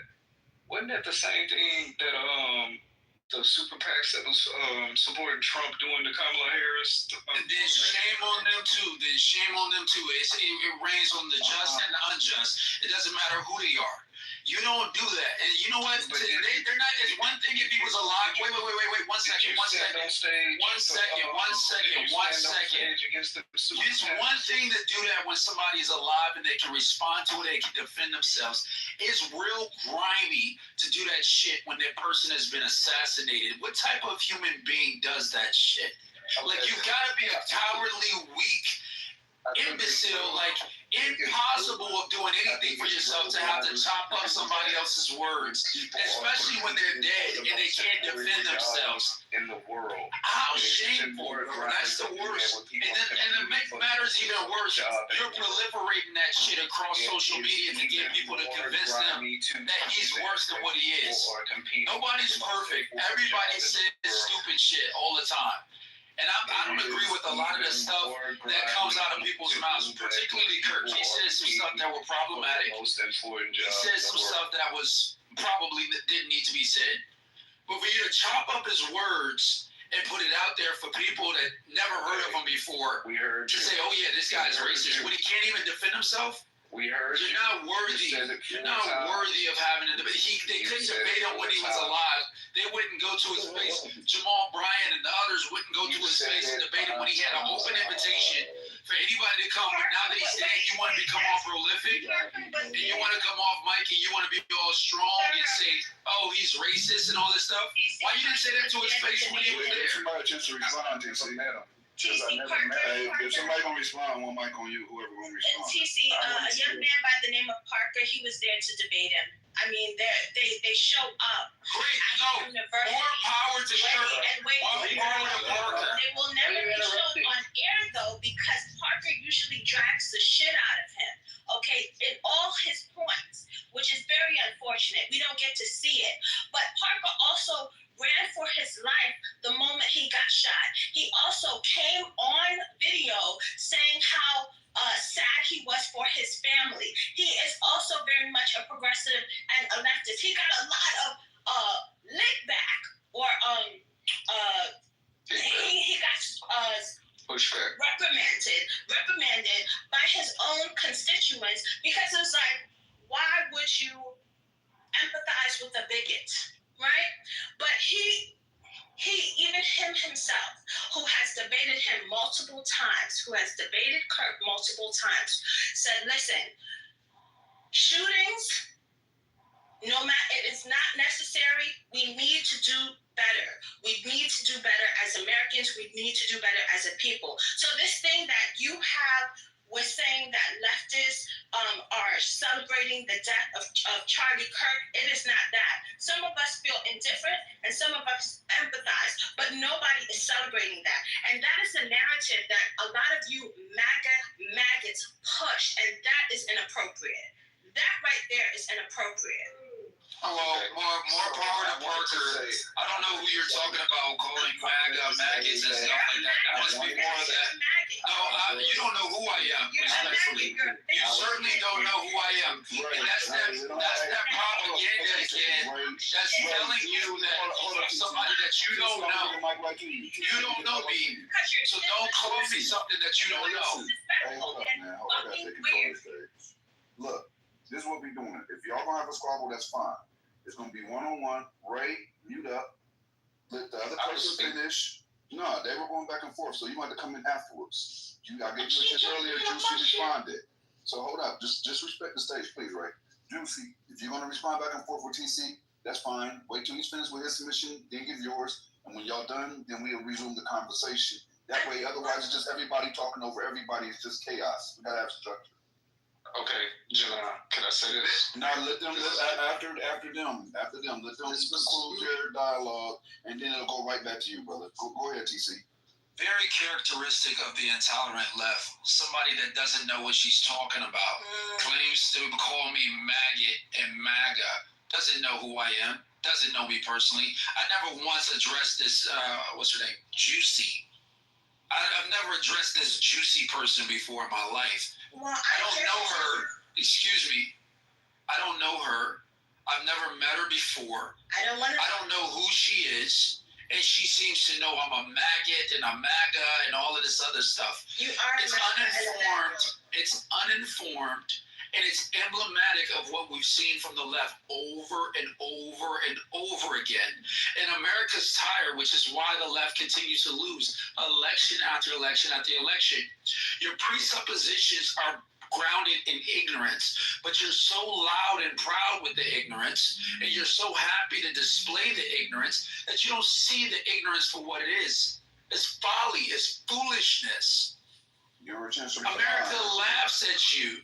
But nonetheless, she wants to, that's fine. I'm going to address Parker. Good for Parker. There are decent people on the left that get chastised from their party when they do decent things because they're not anarchists. The party has been, this movement has been taken over by anarchists, Antifa people who wants to assume a position of authority, taking it by force when they don't realize they don't have the strength behind them to take anything. They want to use violence. Violence will be met upon them. Utah is seeking the death penalty against Robinson. Okay. Good for you. Congratulations, left. you put forward your champion, he will die at the hands of the state. I don't know who this Juicy is. I don't want you to respond to this Juicy. I'm not going Juicy, bro. And I don't know who this other guy is either that's talking either. Barking across the stage and talking and threatening people with lawsuits and shit. You're gonna beat somebody's ass. Real big of these people. Respect the safe, TC. One mic on Juicy.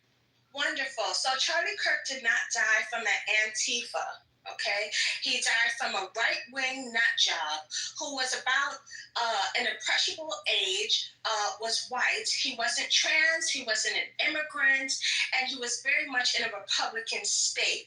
Okay, let's start there. The violence is coming from your neck of the woods, you fucking weirdo. And yes, I know you. I know you from Louisville. TC stands for total cuck. It stands for total clown. That is you, my dear asshole of a foolish young man. Okay? Thank you. I yield. Okay.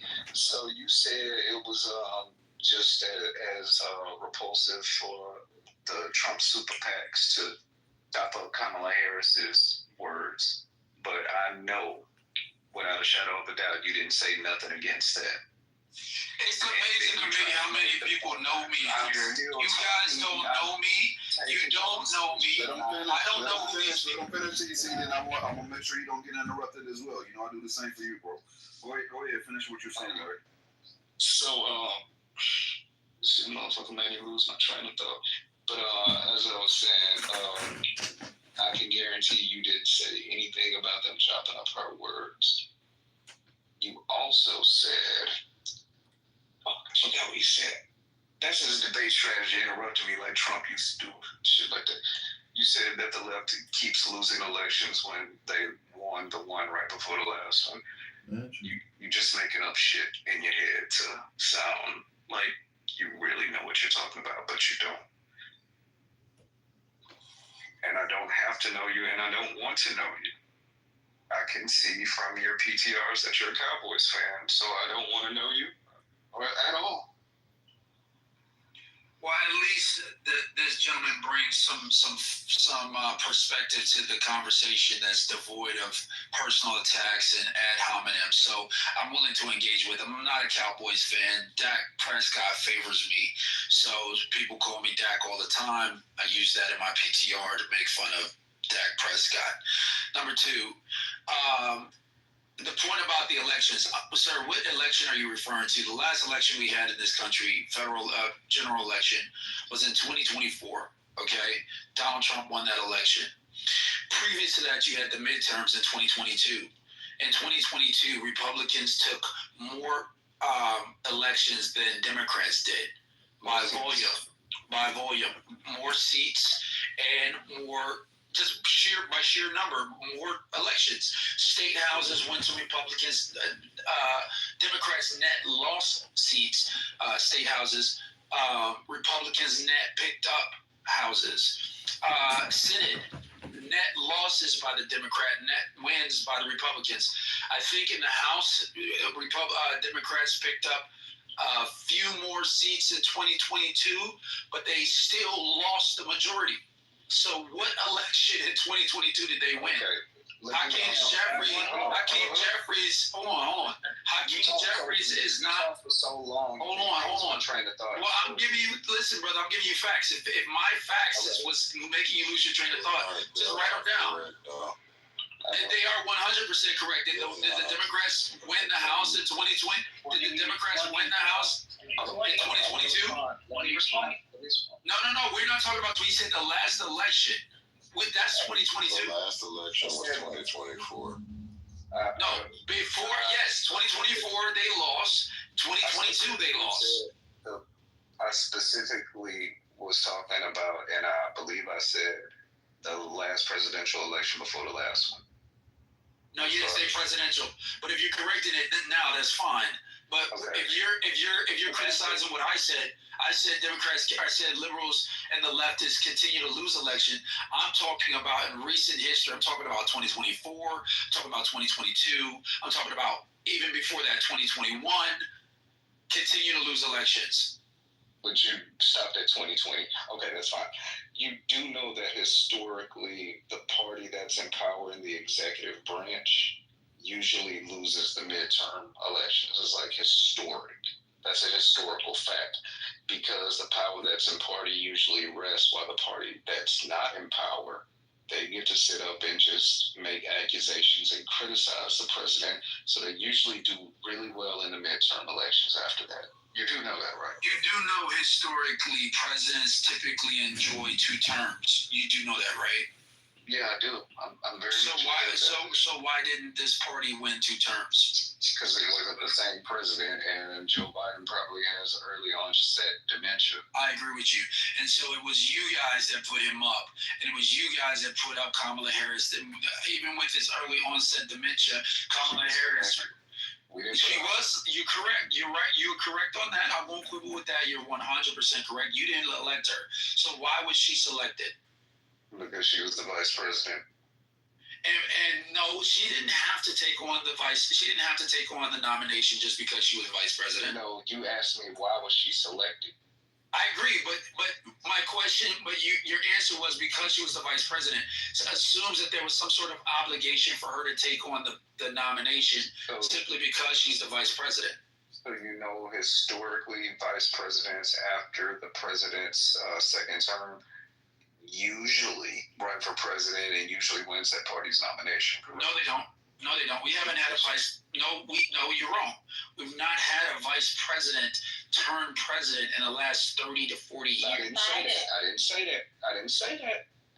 No, ma'am, respectfully, he said after the presidency, the vice president. I didn't say that. All right, so what did you say? They win the party's nomination. No, you didn't say win the party's nomination. You said wins the presidency. Okay. I'm done. All right. When was the last time we had a vice president? When was the last time we had a vice president win the party's nomination? Al Gore. How many years ago was that? Al Gore was Clinton's vice president. 5 years, bro. No, exactly. That's not recent political history. We've had 4 presidents since Bill Clinton. Only a few presidential elections before. Okay. Let's just set this in. Let's just set this in. Was it going to be Dick Cheney, number one? Dick Cheney didn't win. Biden didn't win. Pence didn't win. Okay. Harris didn't win. Okay. Yeah. Harris did win, I guess, but she was selected. This is why I can't. This is why I say I cannot talk to these people. He is twisting my words around. He knows what I said, and if I didn't say it clear enough, he knows what I mean. Okay, let's go from here. Al Gore, and then Dick Cheney. I know Dick Cheney didn't win because Dick Cheney didn't run. Dick Cheney was never in a position to do that. He wanted to be vice president. That's all he wanted to be. So then the next election after the Bushes was Obama and McCain. So there was no vice presidential nominee to run. Okay, bam. So then Obama's vice president was Biden. He did not win immediately because we know there was a sweetheart deal for Hillary to be the next nominee. Bam. Hillary versus Trump. Trump won. Mike Pence was not in a position because the right wanted to kill him on January 6th. You got vice presidents that ran and did not win the nomination of that party. Very few after Al Gore ran. The only one that actually ran was Pence and Biden. He's just a low quality rapper who's got a bribe rap room so he can win the rap room. But he did win. He did not run as vice president. Stop it. He not vice president as vice president. I just explained to you that we all know Hillary Clinton had the sweetheart deal, and it was even in you guys reading the gospel? For the sake of argument, I'm willing to concede that on the left, we've had more Democratic candidates, Democratic nominees from the that were previously vice presidents. I don't think we need to beat this into Now we need to beat the horse because I'm right. So we don't need to beat the horse on that. What's your point? The point I'm making is it's 2025. Grow the fuck up, fatty. Go to the gym and read a book, dummy. You have a band of misfits that get together and criticize, which criticism is fine, but you lose Yeah, elections. hear this bullshit. Do these women have a rest? Loses elections. Every side consistently loses election based on the temperature of the country and how they feel like the president is doing. And as I said, Trump had 2 terms. Listen to me. Trump had 2 terms. You can only win against girls. Stop it. I mean, that's what it says. He can only win against girls. Trump had 2 terms. Obama had 2 terms. Clinton had 2 terms. Bush had 2 terms. Historically, the power that holds the executive branch loses their midterm elections. Historically, I can't think of very many times where it didn't happen. But what are we talking about? You saying it like that's some new news. We know how the country goes. Like, president's in power. The other party gets to do nothing but criticize everything they do, and they lose the midterms. But somehow, they usually win re-election. Okay, so what's the point? So I just shitted on your point that the left is losing elections. The right loses elections. I can guarantee you in these midterms, the right is going to lose a lot of elections as well. No, they won't. You guys agree that you're all you guys agree that you're in a failed democracy, right? Where the right and the left argue thinking that it matters when it's really the rich and the poor. Like, you guys are literally slaves in America. You're poor, You're not. No. All right, fine. I don't know what he's talking about. I think we had, this wasn't the highest level debate, but at least it was respectful. I conceded a few points, graciously actually, and that's emblematic of somebody that doesn't have to rely on ignorance to make their points, like the previous speaker. I at least have respect for the guy that he actually was able to bring some legitimate points. Again, it wasn't a high level conversation, but it wasn't riddled with a whole bunch of ad hominem attacks. Do you see how you have to give yourself credit? Like you have to I look like that. This is coming from. All right, so I see now we're going back to the ad hominem. This is the left. This is the ignorance again, right? This is the uninformed going on belligerence. This is the belligerence. He thinks he's smarter than me. He knows he's not smarter than me. I've backed him up plenty of times, and that tells something. That should say more about me than it says about my college, right? The fact that you don't even have any respect for my college, and I still beg for on a regular basis. You don't pack shit up. Here goes the ad hominem belligerence again, right? The belligerence. That's the only thing belligerence. Back up is nothing the big ass shit. The belligerence. Because you don't pack shit up.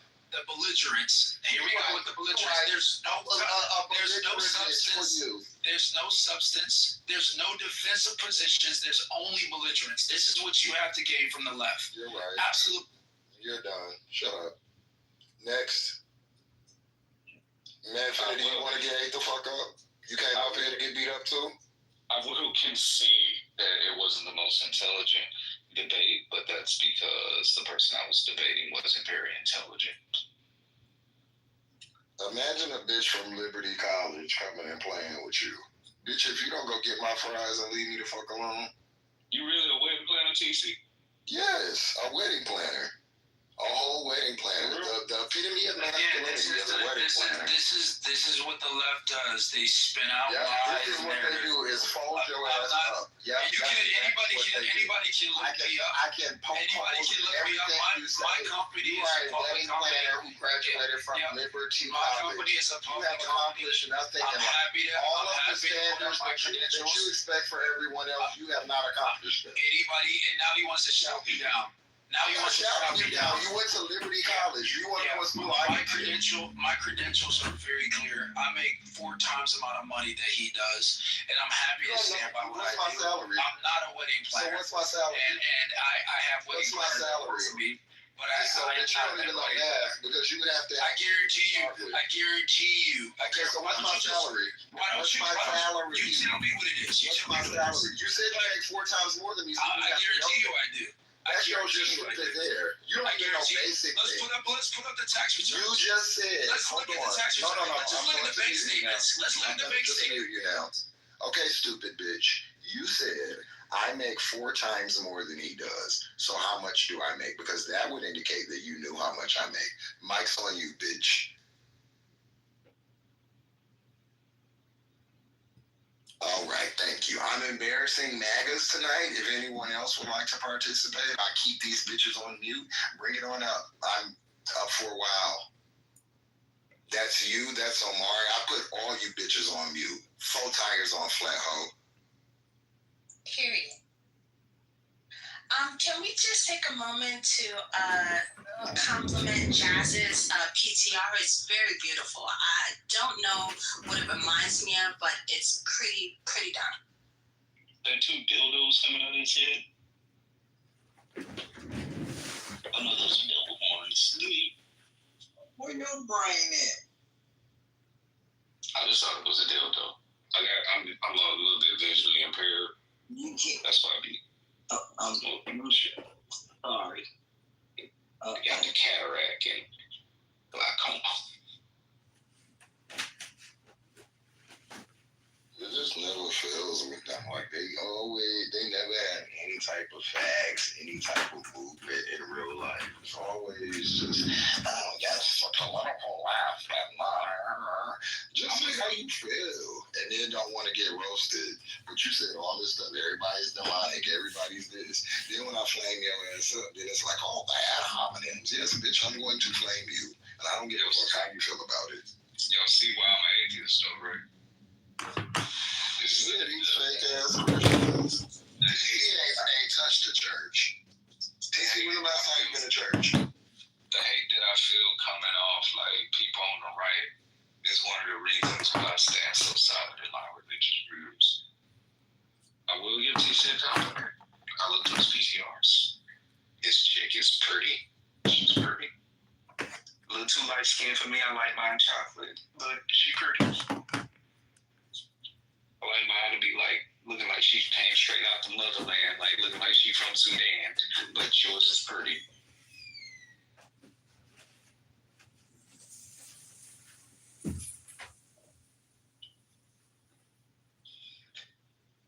That nigga in the chat, what do you say? I come to Clubhouse to listen to Americans. Like I like watching Asian women drive poorly. That's Jeremy, who is another type of crazy. But I also wanted to say, y'all not like that. You're not giving your boy justice. You keep trying to blame the left and the right. Like, why does his political affiliation matter? If you want justice for him, it shouldn't matter who, like what political ideology they have. You should just want justice. I mean, I didn't even like Charlie Kirk, but I think that the person who did is a psycho and needs to be brought to justice, whether they're left or right. They need to be off the street. But y'all too busy trying to say, oh, they were blue, they were red. Bitch, they was crazy. Just to your point, I didn't even know. 1 second. I didn't even know that there were different versions of MAGA. So I thought they were just under one umbrella. Like, imagine one MAGA who is a Kirk fan is upset with the ones who are Nick Fuentes fans, and the Nick Fuentes fan shot the Kirk fan. Like, yikes on a bike. What's going on? It's just like gang violence. They should make that violence and the FBI files just like gang violence. Just like that. They should have motherfucking accelerators on their sentences because that could be put as a gang violence. The one thing that and because Kennedy said, Coach Lee said this, is like, even though like in my hometown, in my neighborhood and stuff like that, there might be people I know who do something stupid. And I'm like, yo, that nigga needs to be locked up. One dude, he killed a little Indian man that worked at a corner store. I was like, yeah, that's my homie, or was my homie. But he needs 45 years to sit down and think about what the fuck he did, or life. I don't want people to not be able to say what the fuck they want to say and think about repercussions from a crazy person. That's It's crazy. And that's what I said. Me not liking him as a human, I just want to see. Like, I just think about like that happening to somebody I know. That's not nothing I want to see. Like, I mean, fuck him, and his beliefs or whatever. But live your life, bro. If you want to be racist, you got kids, raise them or whatever. Do that. That does not mean I don't have to like a motherfucker. Like, y'all gotta stop this shit, and y'all gotta stop this disingenuous whole he needs to be brought to justice. That's what I agree on. He does need to be brought to justice. But all this, he was mad, and then you saying he was a groper. I don't even know what a fucking groper is. I just found out who Nick Fuente was a couple of weeks ago, and I just found out that he was as racist as he was a couple of days ago. That's the thing. I don't care about y'all like y'all care about us. Y'all come in here, y'all say these antagonizing things to black people, knowing what black people go through every fucking day. If you want to act blind, cool, bro. Cool. You can't get mad when we call it out and say it's a racist act. Nobody's trying to fight you. Nobody's doing none of that. Just like nobody was trying. And no black people was trying to fight. What's his name? Charlie Kirk. Nobody. I never even really seen nobody black have a reaction to him. But y'all come on here and y'all make y'all the martyr, whatever he is to y'all. Y'all lessen his value when y'all do the whole.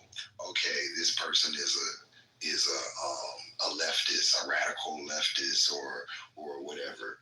Who the fuck cares? He's a killer, and you're gonna be real tight when we find out he has no political affiliation, and it was just on he's just a crazy person, because that's probably what's gonna happen. Hey, Just.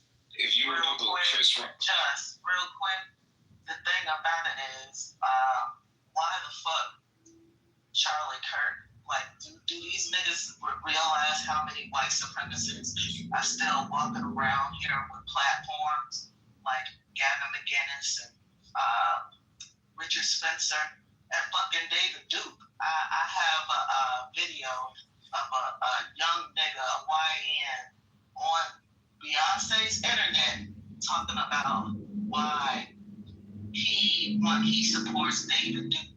And he sounds so much like a lot of people that be on these stages. The same bullshit about niggas' pathology, the same bullshit about the First Amendment. And he's talking about fucking David Duke.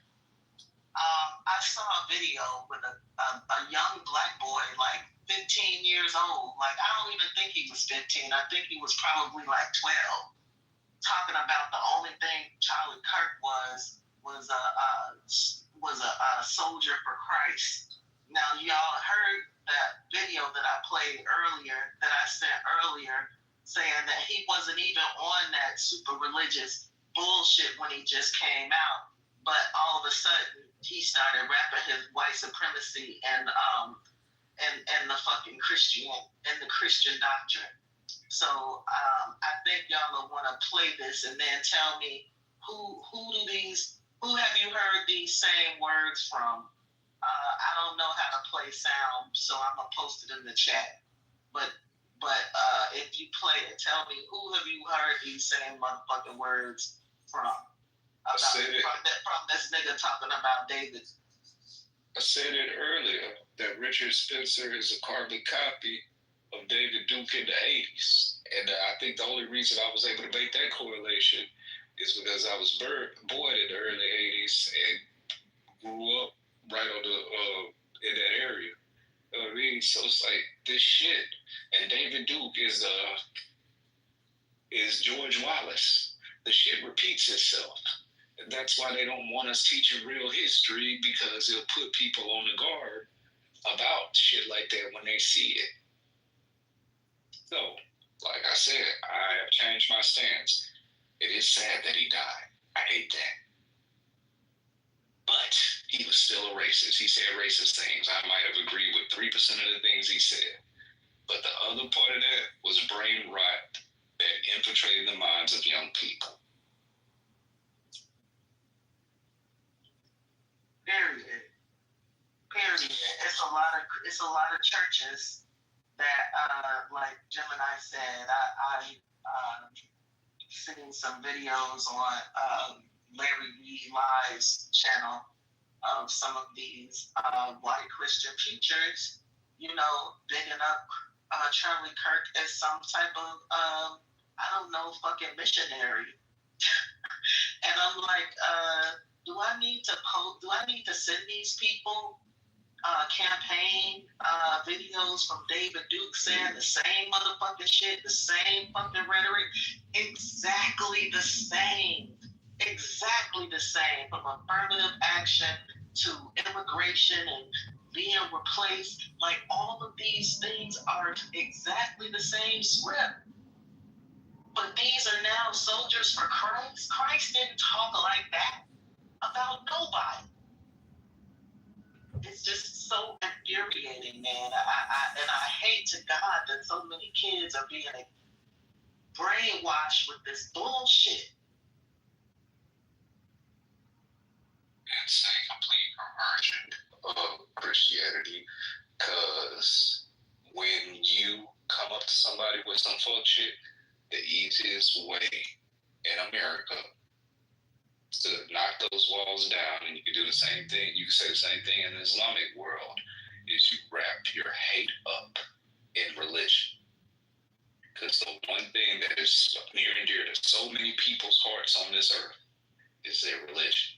So if you cloak your racism and your bigotry and your biases in religion, it makes it an easier pill to swallow. To your point, they're not really mad that the man is dead. They're mad that his message might die. That's why they're scrambling to hush up the leftists and the progressives. They don't want that message not to continue. So they have to scramble any way they can. The excuse initially was they thought it was a leftist, even though he died in a red state. Like, just by pure logic, right? An all white or majoritarily white state, white group, and Christian and Republican, but somehow it was a leftist. I mean, it was so far-fetched to begin with. So, they have to scramble. That message is very poignant to them, and they want it to continue to anyone's demise. But Juicy, he's already done his job. Like, this guy's message is only going to be amplified because it's the mainstream. Like I said, like, you don't even know the young men in your family may have been being influenced by this dude. I'm gonna post the link in the chat. Again, I think y'all should play it because it's sad, but it's like a 12-year-old kid talking about Charlie Kirk and how people are wrong for critiquing him and being, like, again, I guess he's in this pipeline because nobody celebrate him, but I wish I would motherfucking shed a tear for somebody that said things like black women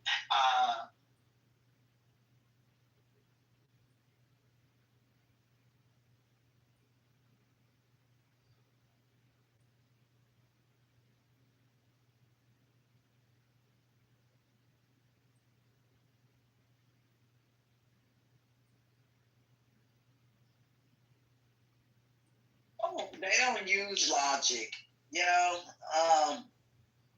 it's really, and I don't like the guy's message. Do I want him to die? No, I'm not saying for somebody to get killed before, some of the Republicans come after me. No, but his message surely stirred up, I would call the backwoods of America, or whatever you want to call it, an ideology that should have been left in the past. That's what I'm going to say.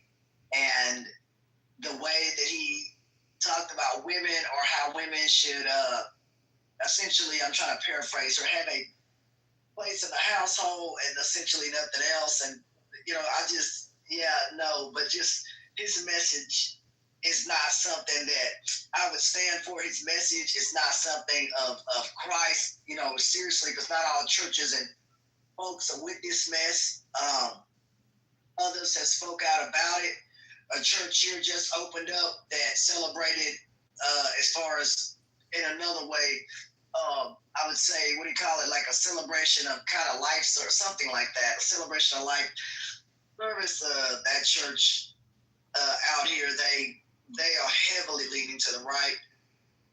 Mercy Culture is a church out here that leans to the right. I haven't seen any literature from them. They may have posted some stuff online, but it's been pins and needles. I told y'all the other night in this room that somebody got in a fight and arguing at a restaurant here about it. And so it's just a lot of this stuff, y'all, it's concerning, but I don't have to celebrate or any of that. But I can also understand I don't want nobody to die, but I sure don't have to like the comments that has come out of his mouth after looking him up the night y'all talked about him in here. It is embarrassing, and that is no representation, of the Lord Jesus Christ or his message. So the folks who keep saying that, you might want to go find something else to go read, because you are missing entire verses and pages of the Bible. I don't know what y'all read. Damn, so everybody divided. Black people, the church, Christians, everybody there's a lot of people are divided. But Matt, you in the chat saying, like, bro, the Republican Party is definitely eating itself. Candace and Laura Loomer had a fight on Twitter earlier. Laura Loomer fights with everyone. Matt Gaetz called Nancy Mace a DEI hire. These people have been fighting. I don't know why y'all act like y'all are so like, oh, we're just sitting over here. Y'all been fighting. And y'all just be delusional. But whatever. And there was a fight at Charlie Kirk's vigil, several of them actually. Somebody did get stabbed. I don't know why y'all choose to ignore the things that happen. But these things do happen. And when you talk about political violence, the far right is like one of the number one terrorist categories in the nation, and it's risen since Trump has gotten in. And if you're honest, who has committed more political violence, the left or the right? Yeah, us, who's committing more political violence? Us that sit here and have this conversation. Hey, when we sit here and we say left, bro, right, no, that's not political violence. Do you even know the definition of violence? No, you can't be saying that to man. Let me just say this, right? I feel like this is the play. I always say this, and every time I speak on these situations, this is a play. So, culturally, you right. You're actually 100% right. I feel like everybody else is right. And at the end of the day, as long as we run around scrambling, having these conversations amongst ourselves, we not looking up. We not seeing what's going on with the elites above us.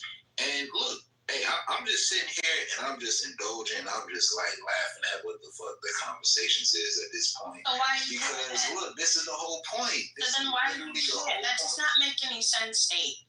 What don't make sense, Juicy? I don't You understand. I call you Juicy. You're a female. That's cool. No, that's the name. So first off, you had an issue when you came on stage. You said that we were all being violent. Violent how? Oh, that I don't think that was me. I just came in here. But no. You did say that. You did say that. I said, well, yeah, we are. Actually, yeah, I did say that we are. And so why? Violently. Exactly. Yes. And so why exactly? Please be specific. Okay, so we're all acting violently because they're telling you to act violently, and you're listening, and you're doing it, and you're being a sheep. I'm not your nigga. Try again. You said you're not my what? I'm not your nigga. Don't call me. When I called you a nigga, what are you talking about? See, here you go. Dude, here you go. When you say the N-word, I'm not your nigga. I didn't even call you a nigga. So try again. Try that explanation again. How are we acting violently? It's either you're violent or you're not. So explain to me how we're acting. Where did nigga come from? Because this is proving my point. You said it. Where did nigga come from? You said it. Bro, who did I call a nigga? What are you talking about? Juicy, yo, did anybody on this stage hear me call anybody a nigga?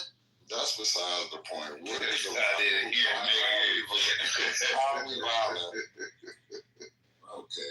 Hey, how we violent, bro? Yeah, we playing into it like, bro, we talking about white on white crime that got black Americans so involved. Man, this the play. This shit is funny as fuck. Like I'm stepping back. I've had these conversations in Clubhouse just to have. How are we playing into it though? Be specific. We're playing into it in what way? Like commenting on current world events or Yeah. So this how we playing into it.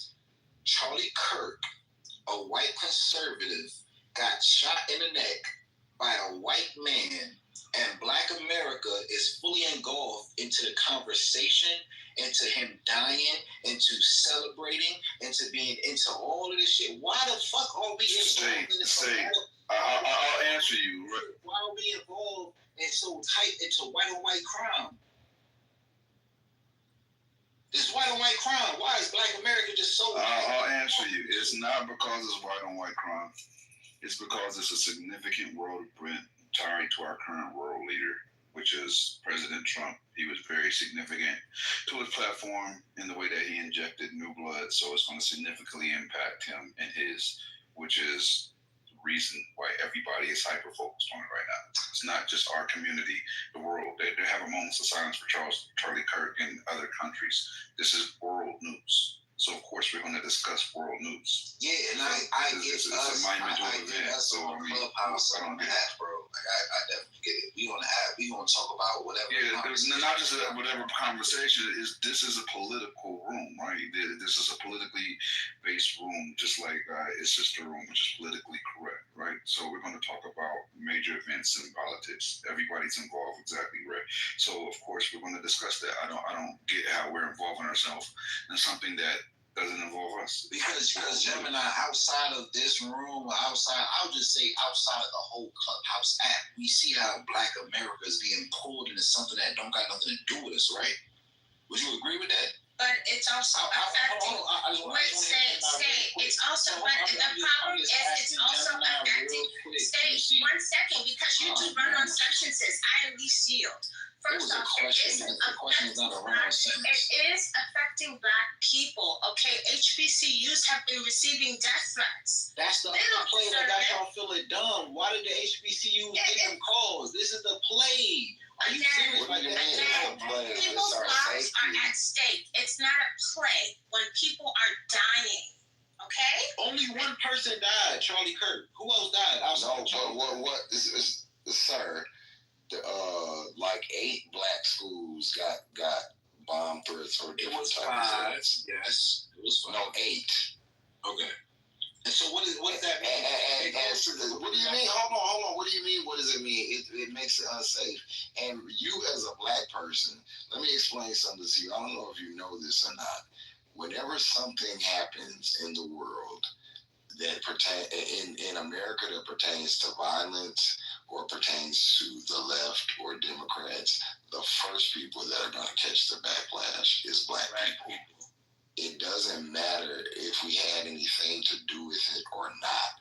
That's why we have to be involved. That's why when it happened, the first motherfuckers you heard come out and say, I don't condone political violence is Obama and Kamala Harris. That's why, because they have the foresight to know this is going to come back on us, and it always does. And that the reason why people are getting so irritated with you is because as a black man, you should definitely know that. And if you don't, I'm here as an older black man to tell you that that's why. So we have to be involved in everything at all times, or at least vigilant or knowing, because it always falls back on us. Hey, Coach, so you actually saying what I said. So we actually on the same page. Like, literally what you just said, how it falls back on the black culture, that's all I've been talking about. I've been talking about, like, how we are used and they use us to tarnish our energy. The black community. If we talk about the black community, why are we put in so many situations that don't got nothing to do with us? And as far as with the whole the HBCUs, hey, when JFK was assassinated, the HBCUs was up. They was standing. They was there. Did they go on? Let me land. I'm about to land. So even when it comes to JFK, bro, did HBCUs go on lockdown? So when I say I'm agreeing with you, culturally, when I say I'm agreeing with you, I'm literally agreeing with you, because when we talk about white on white crime, why are HBCUs getting shut down? Like, there's no evidence. Because there was a threat. No.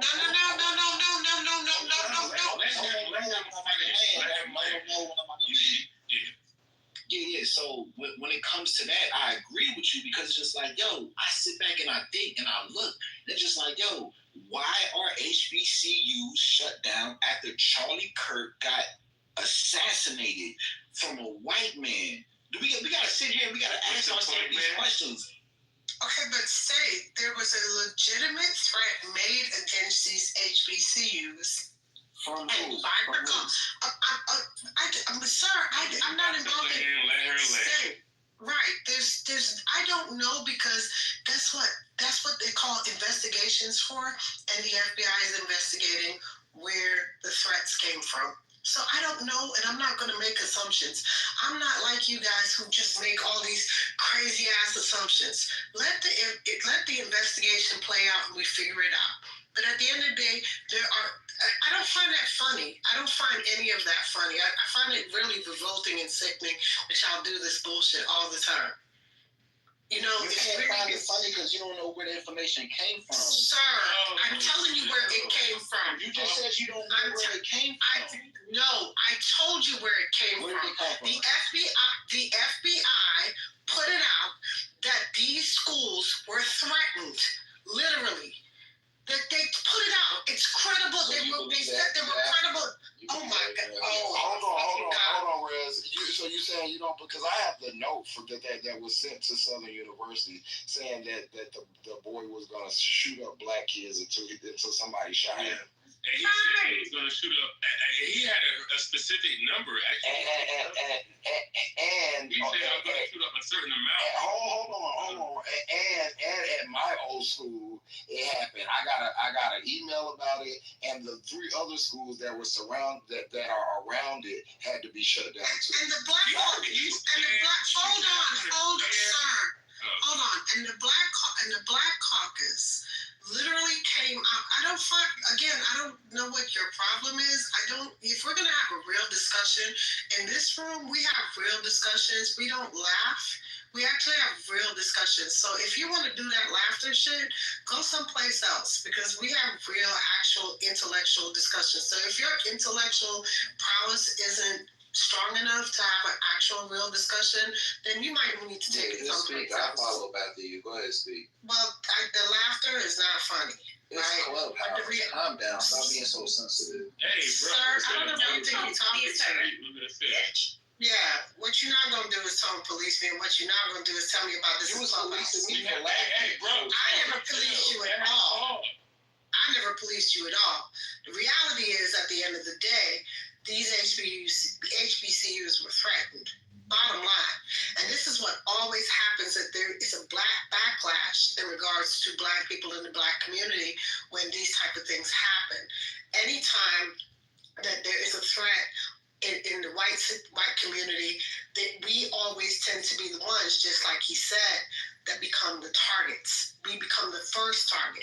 So now they're pivoting in other directions, because now they don't have us as the target. So now the trans community is becoming the target, because now they re-pivoted the conversation, and now they're saying that his roommate is a trans person, and now it's a trans situation, and now they're trying to stir the pot with the LGBT community. So, like I said, it just goes on, and they go bounding down these rabbit holes. Right? They're playing with everybody at the end of the day. That's all I'm saying, right? And but the point of it is that nobody is discussing the fact that in a white community, in a white town, within a purely white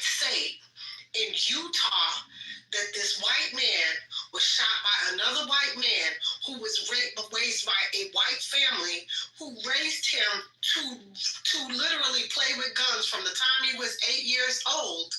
And everybody wants to get into whose political affiliation he was involved in when he had no political affiliation. Where does that information come from? That he was raised to play with guns since he was 8? Where did that come from? It's actually out there. It's actually out there. His mother's. It came from his. Yeah. It came from his. You can Google the. Yeah, I'm not gonna. His mother's Facebook pages and everything. Hold on. I've been trying to be quiet. Rez, you've been on point like a motherfucker, so I ain't trying to be disrespectful. Look, everything Rez said has been on point. On top of that, if you do drop a due diligence, which I would advise you to do if you're going to have a discussion on the subject matter, right? You can see him playing with 50 cals at like 8, 9, 10 years old. Like we're not even talking about your normal high caliber rifle. We're talking about sit down big gun twice as big as him, and he's next to it. Which are two-man gunners, because I was a 50 cal gunner. Exactly. Okay, you shoot that with your thumbs. You hold it with both hands and shoot with your thumbs. Right, okay. Exactly. What should I do to find this information? What should I put in? Facebook. Well, I'm asking, what should I put in to find this information? Google Charlie Kirk's killer. They were pretty good. Charlie, okay, I'm gonna Google Charlie Kirk killer. Young Family State. That's where is it, by the way? 13 Bravo. So yeah.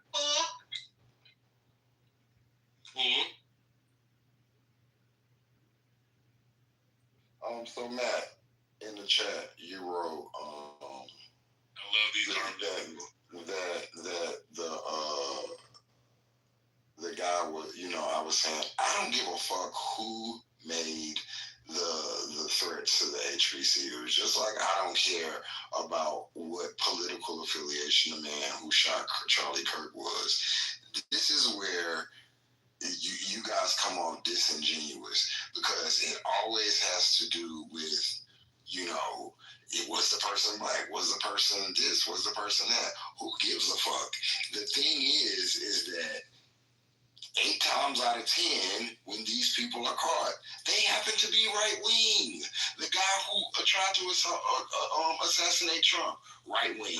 These people, so you cannot get mad at us or say we're being disingenuous for reading the facts. If they were left wing, I would still want them caught.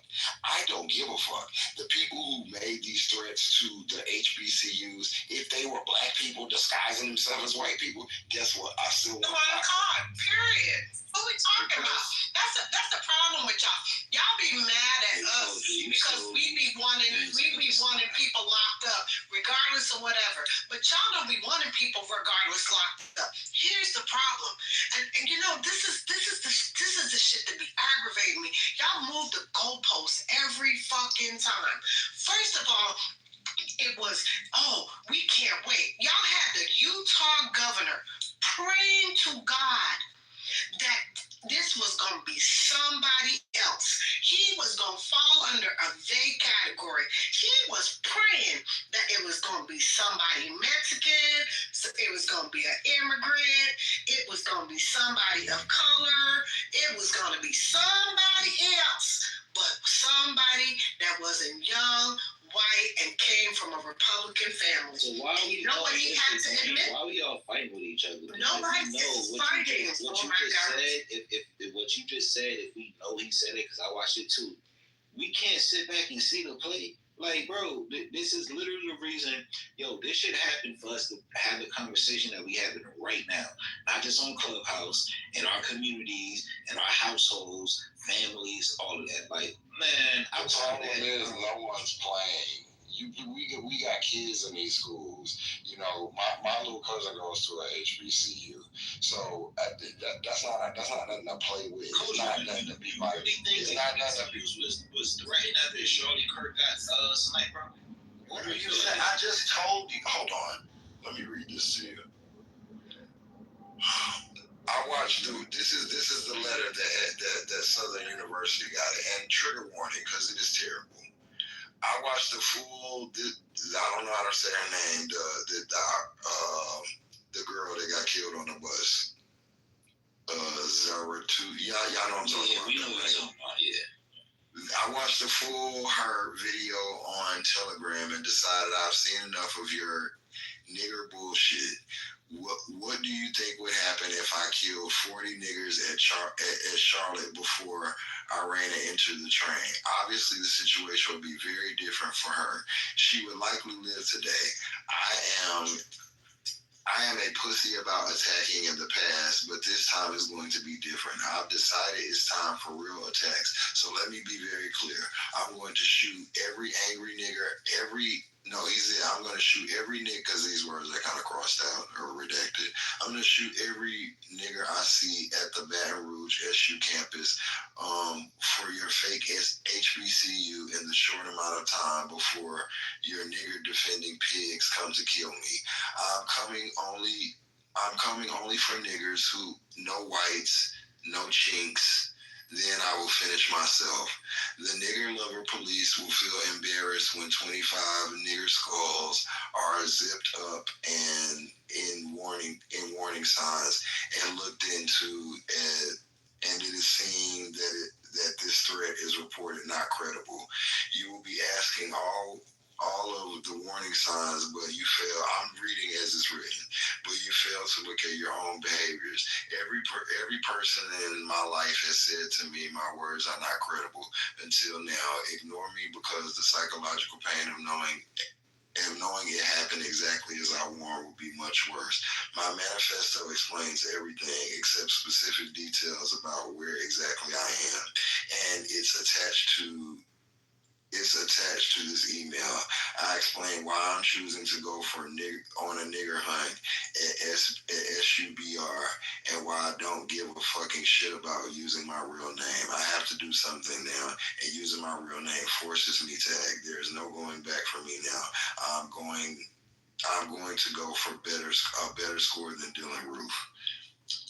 Okay. Now, whether that's a play-in, whether you think that's a joke, that is to be taken at the utmost seriousness. No matter take that serious? Yeah, no.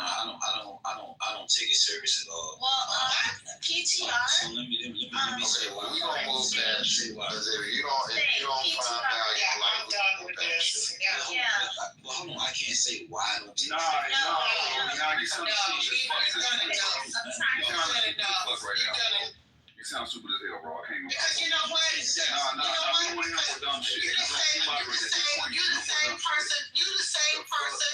the same person that listened to Megyn Kelly literally blame President Obama for the state we in today. Like what this man is.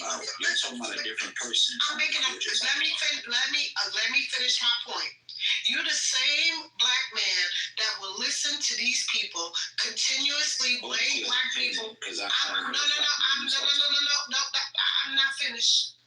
You're the same black man that will continuously listen to white people cape for black people being the problem in the United States of America and continuously keep pushing the goalposts, and you will continuously keep saying, well, nah, that ain't it. Nah, that ain't it. We will keep laughing, and then what happens is when it happens in your backyard, then you want black people like me to then turn around and say, I need you to come help me because now it doesn't happen in my backyard. Fuck out of here. I'm going. Yeah, that ain't me. I don't know what you talking about. I don't know who you talking to. Well, while you're there on PTR, because this is Tyler Robinson, one of his first guns, and at that age, to be that young and be a gun owner is absolutely ridiculous. That should be another part of the gun reform. You have to be a certain age to receive a gun, because this is madness. Well, this is what we got to learn about white people in white America. You made a statement to be that young and to be a gun owner. Yo, when you in white America, we talking about the South. Like, you're not white. That is not the South. That's the West. Hold on. That's not the South. That's not the South. That is the West. Hold on. Clarify. They live in Utah.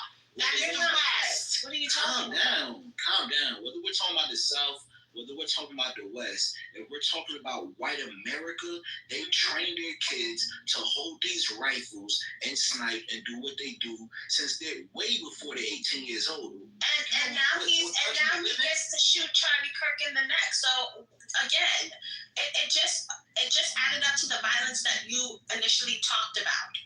No? See or no? Oh man, y'all, this See. Bro, I gotta admit, man. You don't think that's what I just read? If Judge, don't waste your time, bro. Don't waste your time. Don't waste your time, bro. See, you say don't waste your time, but I like this debate. I like hearing the intellectual speak, but the more you talk, the dumber you get. Like, I'm serious, bro. I'm losing brain. Like, you say don't waste your time. You call me an intellectual. Like, I just don't know what I'm speaking about. You don't. He just gave you a very valid reason that they were concerned. The FBI took that seriously for good reason. You always want to be proactive, especially when it's high tensions. You're saying, I wouldn't be worried about that shit. Like, hey, so you want me to tell you why these conversations are disingenuous? Because Gemini just said a point about the FBI.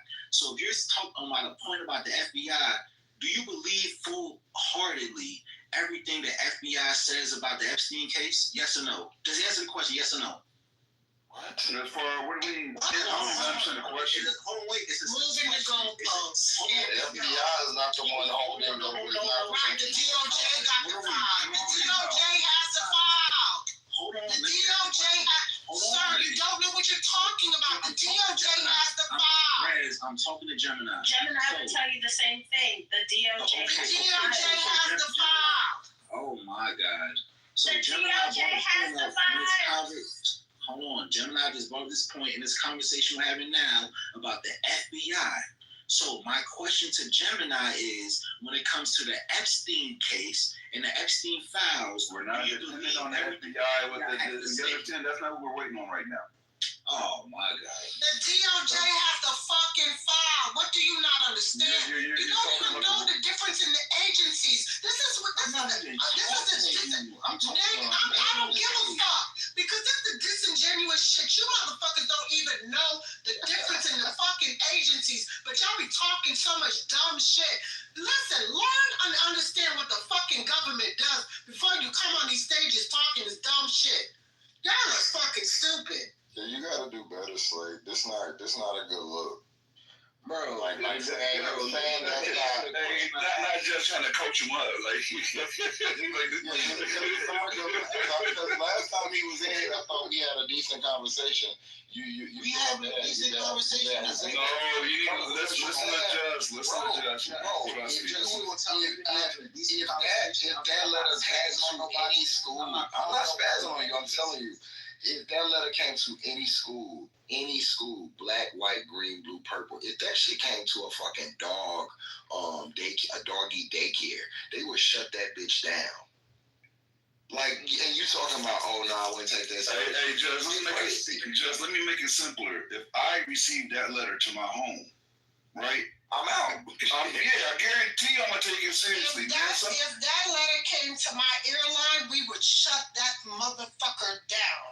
We would shut the tarmac down.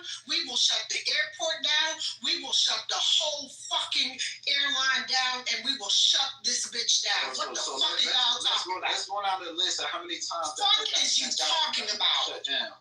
Let's go through that list, right? That's all I'm saying. Like, I'm not even trying to, hey. But that's not something you don't call bluffs on that. Just work with me, bro. Like, I can't work with you on this life. We just talking, bro. Okay. Yeah, but not the saying, oh, I don't take that seriously. I don't play like that. I play, but not that much. It's serious because I can see that it's some bullshit going on. Because even us are sitting amongst each other, whether you for Charlie, whether you for Trump, whether you Democratic, whatever way you going, whatever happens in real life, the sole purpose is for us to debate with each other, to say, oh, you wrong, you right. Like, are we saying we don't know that this is what the play is? Is that what we saying? That this is not what the play is? There's no play, bro. There's no play. There's no this. Well, see, this is what I'm thinking. You think it's somebody's playing? This is a crazy person, and this is where we get fucked up in this country, or have been fucked up. Y'all go into this whole like, oh well, this person's ideology or whatever. The bitch was crazy. fuck what he voted for. He was crazy. And he shot somebody in the middle of a speech. I do agree. Jess is onto something. I agree. That letter is fucked up. I don't know how you get behind that with your full chest state on that one. I mean, any kind of letter like that, if anybody got that letter at their work, like, that's fucked up, dude. I don't even know why you're going down that road to fix that. Are we That's just a safety issue. Like, what are we talking about? This is basic safety 101, and we going down a fucking rabbit hole. That shit is crazy. Can I ask you a question, Jess?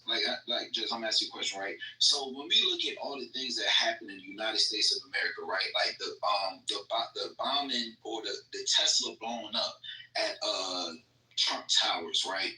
And the fucking dude that went in and shot the dude on the 33rd floor in Times Square. Even if we're going back to Maji, Joni, whatever his name is, when it comes to all these fucking manifestos and letters and all this shit, bro, are we really gonna sit here and we believe that every time we see a situation happen the way it happens, that these dudes are the ones writing manifestos and they're just saying, yo, this is me, I did it, this is the reason why I did it, I wrote this letter, y'all read it, and now y'all fucking argue amongst yourselves. Like, come on, we think all these dudes, hey, matter of fact, how about this? How about this? Last thing I'm gonna say.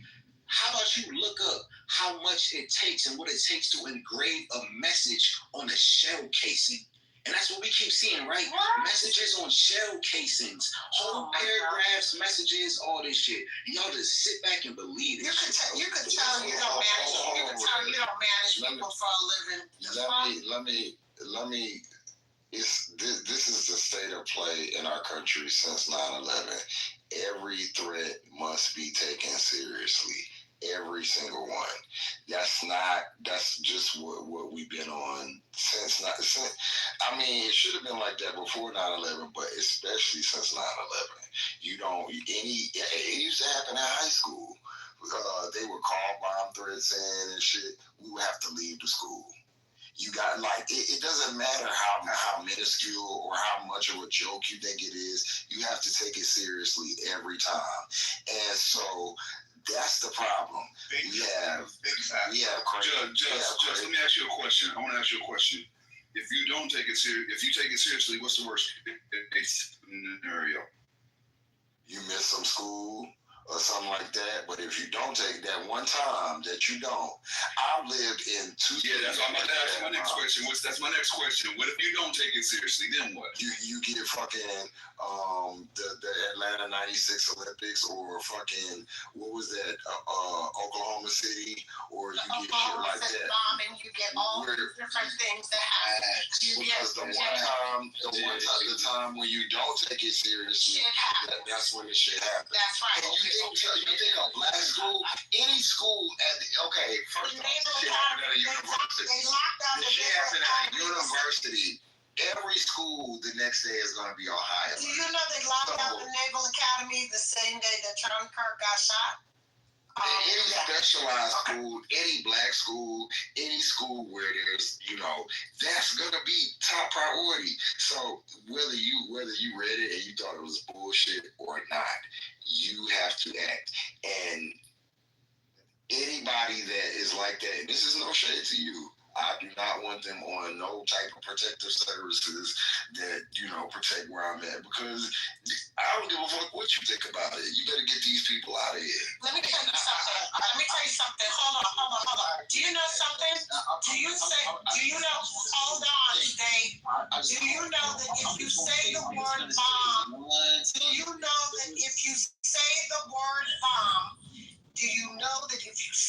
word bomb, in the airports, period, point, fucking blank, it will lock and shut the fucking airport down. They take every threat seriously, whether or not it is true or not. I have been at Hartsfield Airport. I have been at SFO. I have been at several airports around the world because I work at a lot of these airports around the world. And I'm going to tell you, we take every fucking threat serious. So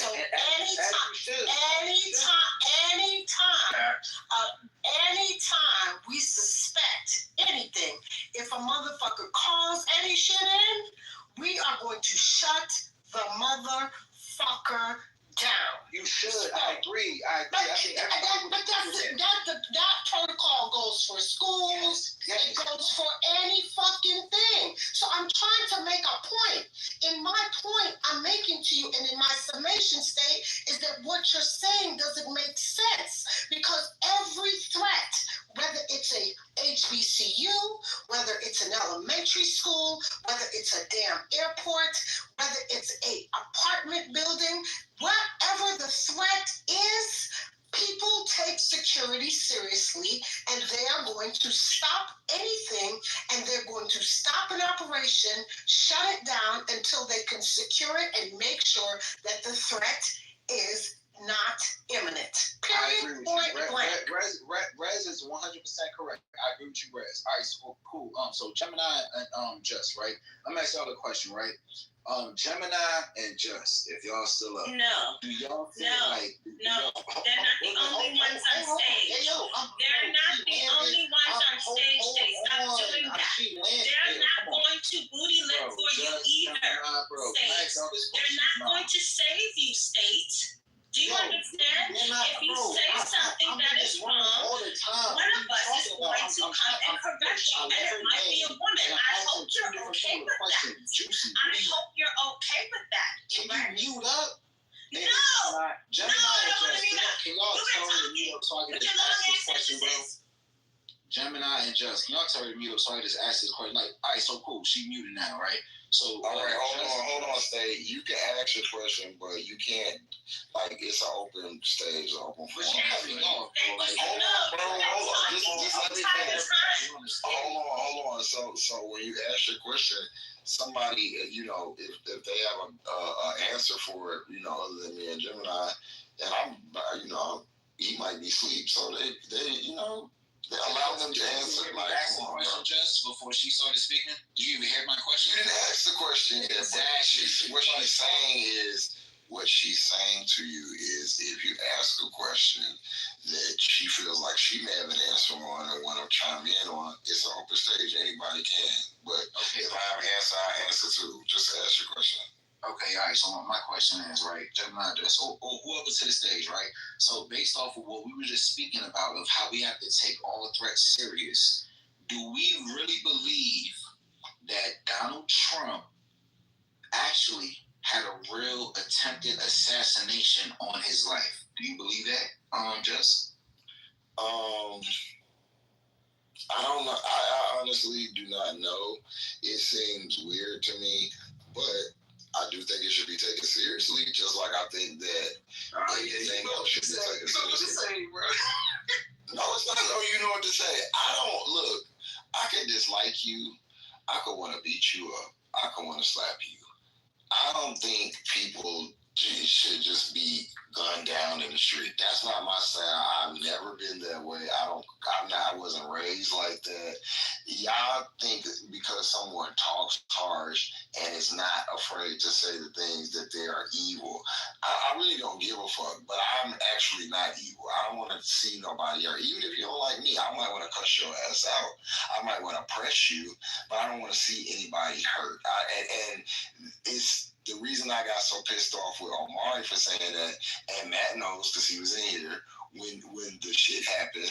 I got in an argument, and I didn't really get in an argument, but me and who was it? Black Freedom was saying how we really ain't fuck with it, and they was calling us a coon and everything, and we soft and everything. So it's irritating when you say something. I say exactly what the fuck I mean. I don't think the boy should have been shot. That's just how I feel. Now, if somebody else feel that way, that's on them. I believe in free speech as well, but that's not my feeling. So I think that both things, the threats at the schools, all the things that happened at our site, and the killing, it all was wrong. I'm not hung up on if it's a right wing or a left wing. I just know what's been happening, and it's been from the right side. But if it's a left wing, get the motherfucker out of here. If it's a black person, get him out of here. If it's an immigrant, get him out of here. But it's likely not. And then we just like we have to say, we can say, get them out of here on all levels, whatever they are. We have to look at statistics. And I'm a math guy. And statistically, it's a very, very, well, I mean, we already see it was always a very low chance of it being a non-white person. And statistically, from what's been happening with right-wing and right-wing extremism, it was very likely for it to be a right-wing person. Now, that we don't know yet. He could be politically unaffiliated. But all this, he had a trans lover, so that don't mean shit. Y'all got trans people on the right side, too. Hey, but you see how they try to just get everybody to argue, though, right? You see how, like, whether he was staying with a trans person, whatever. At the end of the day, all of this is for what's happening right now. The left, the right, the up, the down, the black, the white. This is what it's for. And we fall into it every time. That's my whole point. That's all I'm saying.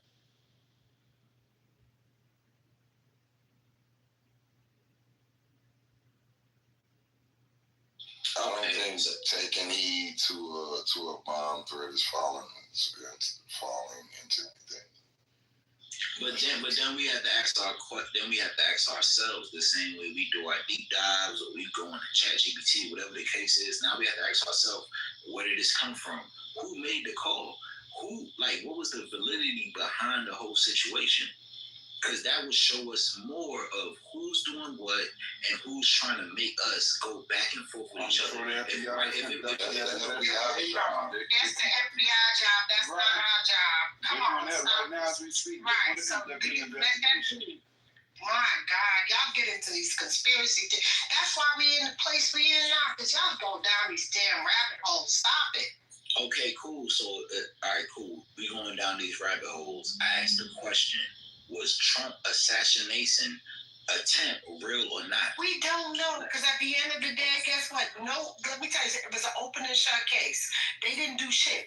There was no full investigation. They were never transparent about the situation.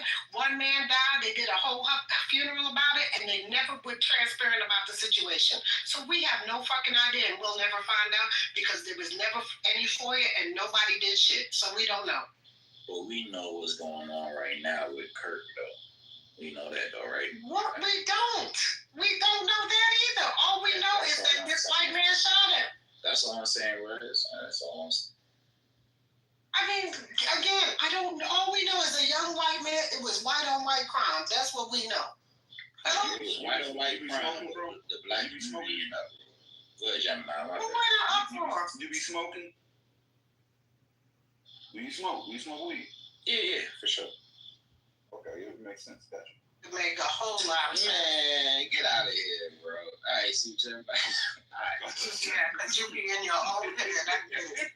I just check. I had a feeling. That's all. Thanks.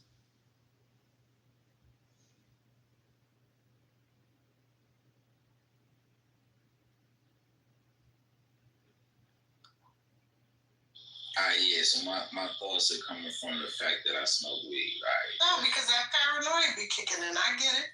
I ain't talking just like you. What am I paranoid about? Y'all be paranoid about all kind of shit. What am I paranoid about? I'm not paranoid about nobody doing nothing to me. So what am I paranoid about?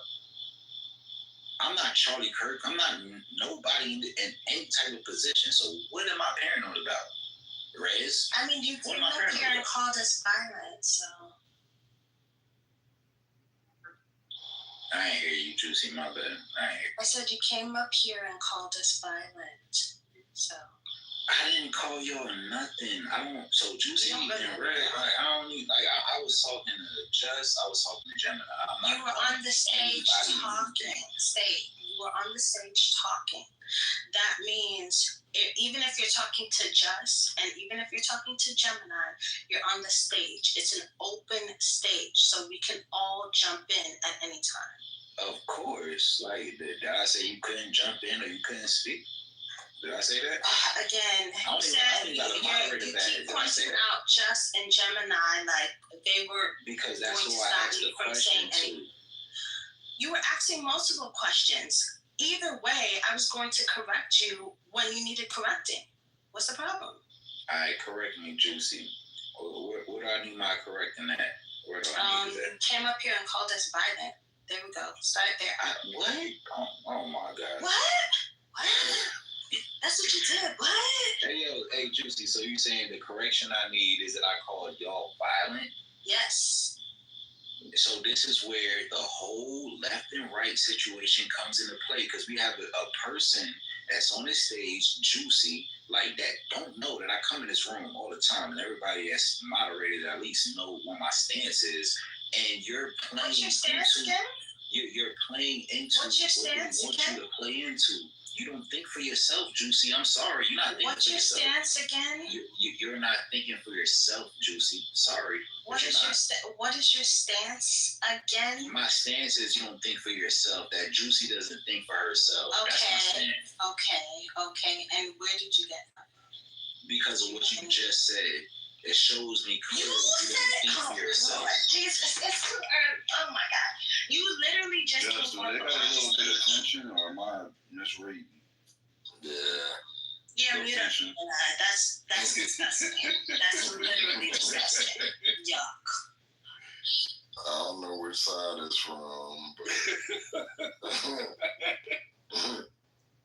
Not you too, Jess. I'm so clowned right now. nah, Slate is like a. Homie, just y'all, did y'all grandma have a chihuahua? Yeah, that's what I ain't gonna buy her. When you first meet it, you be like, man, get this motherfucking dog. And then after you be around it, you be like, this little motherfucker, alright. That part, yes. And you might be sitting on your lap and watching TV. That's how Slade is. Yep, So he antibiotics. He alright sometimes. And I ain't gonna say if I'm wrong or whatever the case is. Like, look, I'm just trying to have the conversation, and I feel like we getting played. I'm not saying I'm right, y'all wrong, whatever the case is. What I'm they saying playing us that for? You said what they playing us and what they playing us for? So now we're having a conversation of why. I'm asking the question. Why? Okay, so why? I answer the question. They playing us because they need our energy. So I'm just looking at the stage. I feel like this is a. Why? I feel like question. Who and why? Okay, like I can't answer it if you like cut me off. So but you gotta tell me who first, Left. Who?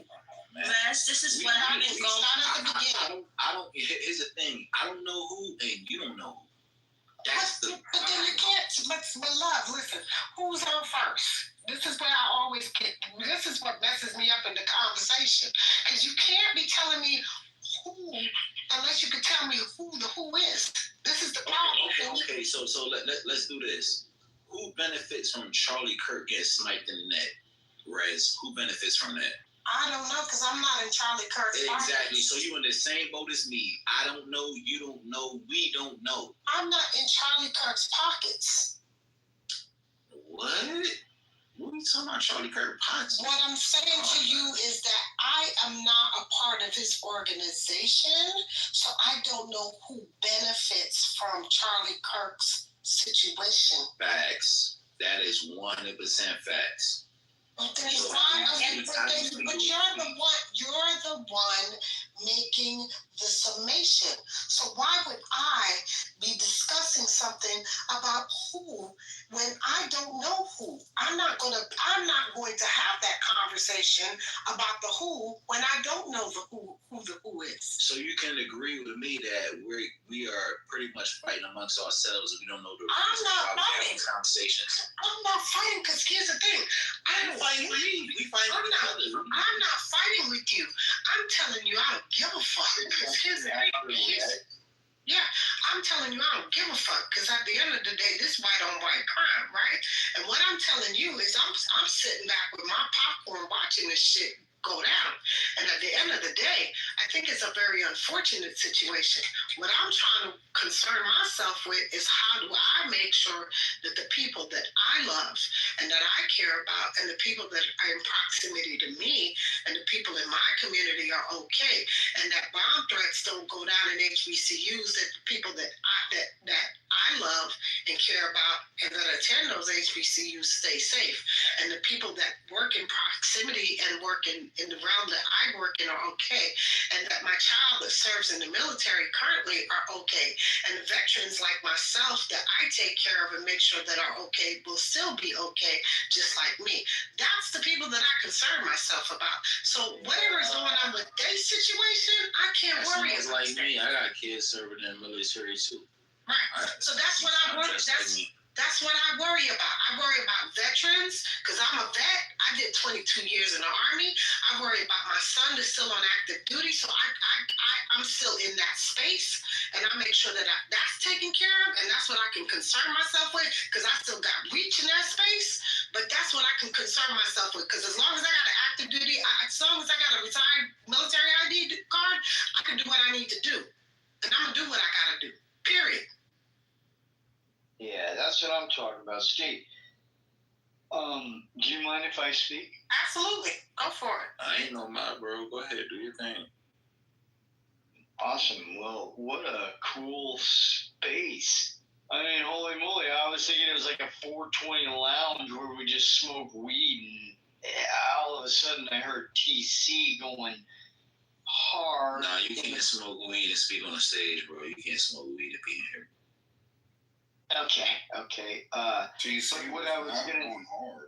Honestly, he really had to concede on multiple points before he left the room. It didn't really go well for him. Well, that's what I'm going to back him up a little bit. I love TC. No, you can love him, but I mean, if we're accurately reviewing what occurred on the stage, he had to concede on multiple points before he went on mute and just left. I mean, well, here's why I specifically love this guy. Is because no one cares if you love him. Respectfully. Do you have anything that you want to say? Yeah, what about you? What would you like? We don't want, TC is not here, and we don't want to discuss someone that's not here, so why don't you go ahead and have this your submission, sir? Sure, definitely. Thank you for allowing me on stage. I am an absolute stoner galore. I love the weed. Okay. Because, and you know what? I'm on a hiatus. I'm like on a break of it, but it's called a tolerance break. If anybody in the weed space knows that. Why do you say weed and that mean weed? Why do you say it like that? No, because I'm in the space, and can I speak, or are you just going to fucking keep talking? I'm just kind of curious. You just piqued my curiosity. Go ahead. You speak. Okay. Man, say what you got to say, bro. So most people don't call it weed, for one. If you truly are a part of the cannabis community, you will refer to it as cannabis. Only like outsiders refer to it as weed. That's what sparked my curiosity. I'm also in the cannabis space. If you go to YouTube and look up G7 Genetics, that's my channel. If you go to the website, G7 Genetics, which is currently sold out because my shit moves, that's my fucking site.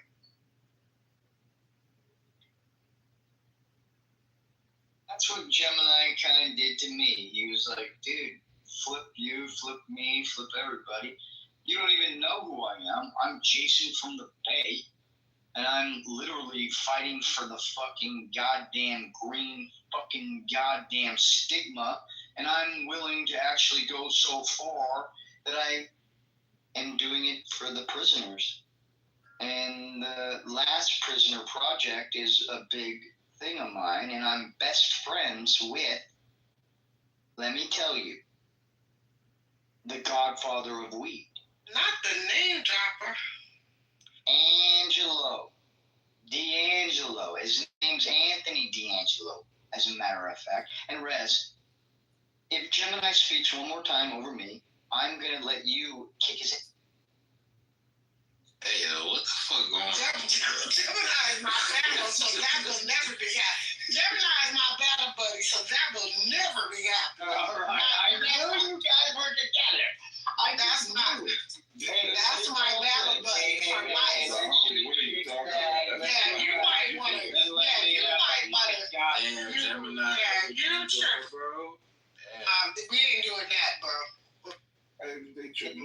Can I get the mic or can I not get the mic? I don't even know what the mic is back in your hand. Go, champ. Go ahead. I'll speak for like 10 seconds and then you'll jump in on my ass.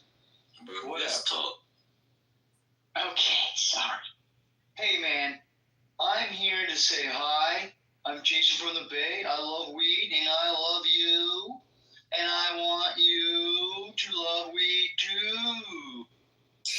No. Man, what the fuck? The white folk. And I love you. And I want you. I love you, and I love you too. Totally nerdy. When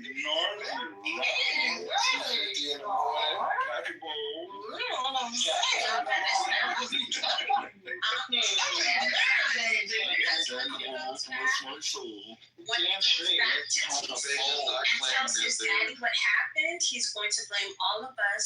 He's going to say that we picked on him, quote unquote, and not that he came up here like a total high-ass doofus.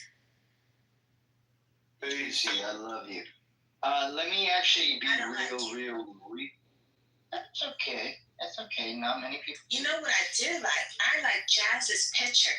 Do you see her PTR? Does it look familiar? She did like a double finger fuck me or something. I don't even know. It's definitely a double fuck you. It definitely. Here's what I say, Juicy. I love your Juicy. I don't like you. I love your Juicy. And you're high. Crazy. That's fine. What I want to say is just a couple things. Shit, I think I forgot. Let me go. Because you're high, baby. Go down and back down to the group. It's okay. Whatever strain you are smoking, you are great advertising for it because it is effective as fuck. That's a strain we don't even know about. That's great. Yeah. That strain is straining. Okay? Ain't it? I found it. And if you guys allow me to just speak a little bit. We tried, bro. Jason don't tell us who you are. Don't Jason from the Basin. We already know Jason from the Basin. Yeah. Hello? Don't tell us who you are. Don't tell us where you're from.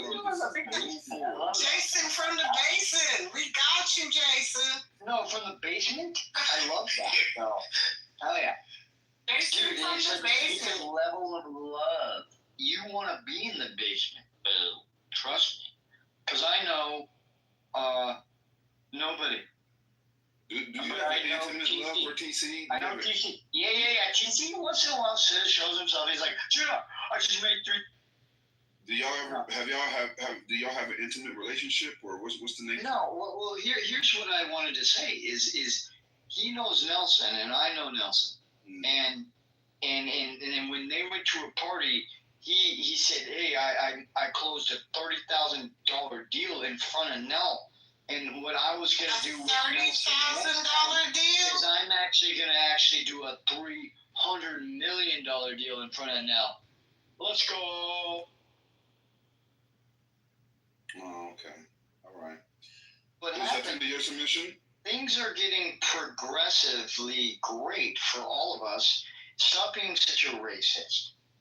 And stop being such a jerk. The basement can still make money, honey. And what I will say is this. I want to help the handicap of the world have their own golf tee instead of the red, white, blue tees and the black tees and the back it up. I want a Hispanic tee. I want a black tee. Well, actually, they already have a black tee. Are you MAGA? No, ultimately, I want the handicap. Jason, are you MAGA? No, I want to see. Did you vote for Trump? My friend. Hold on 1 second. I want to see my friend David J. Buck. Did you vote for Donald Trump? David J. Buck, who is in a wheelchair. Jason, did you vote for Donald J. Trump? Hell yeah, I voted for. It just makes sense. He said, Gavin Newsom. I love Gavin Newsom. I'm his governor. I actually really like Gavin Newsom. I don't know why. I just think he's unraveling a a big mess in California, and he's doing his best. And he wants to quit. Jason is not a jerk. Jason from the Bay, he's not a jerk. He's not a jerk. Jason from the Bay. Jason don't know that shit about Trump. Jason from the Bay. Jason, you gay, ain't you? No, I'm happy as fuck, but at the same time, I'm trying to invent something for, like, the handicap, the rollers, like the people that are in a wheelchair. I want them to have fun playing golf just like I do. And I want them to have their own tee. Thank you. Ladies have their own tee, so fuck off, bitches. I'm sorry, I got a little hardcore.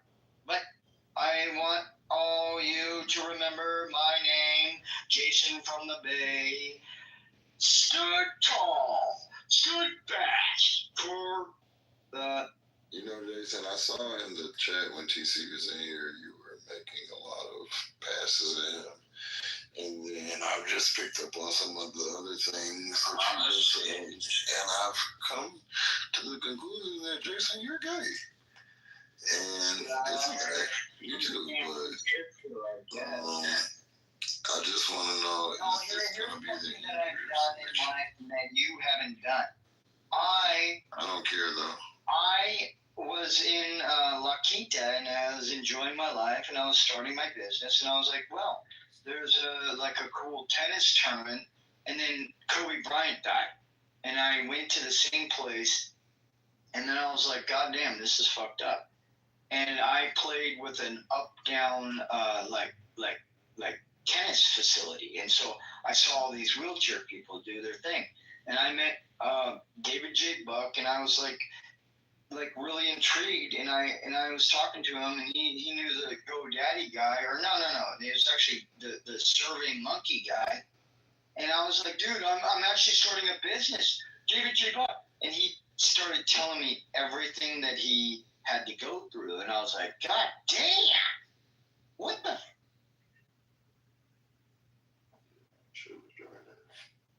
Jason is a little tired. He had to want to relax in Dubai, so we're gonna let him hang out. He got so high he fell to the goo.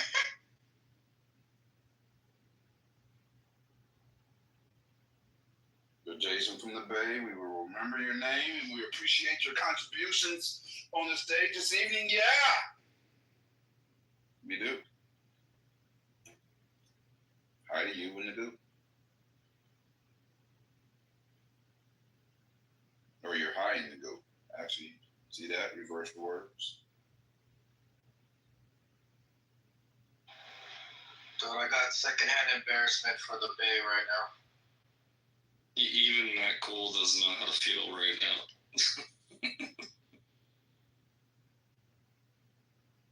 Yeah, I don't think he was high. I think he might have been a little drunk. Yeah, that really didn't sound like weed. It really didn't. That sounded like, yeah, or he crossfaded. Could be crossfaded. I'll give him that. But that was not weed alone. Weed alone does not make you, nah.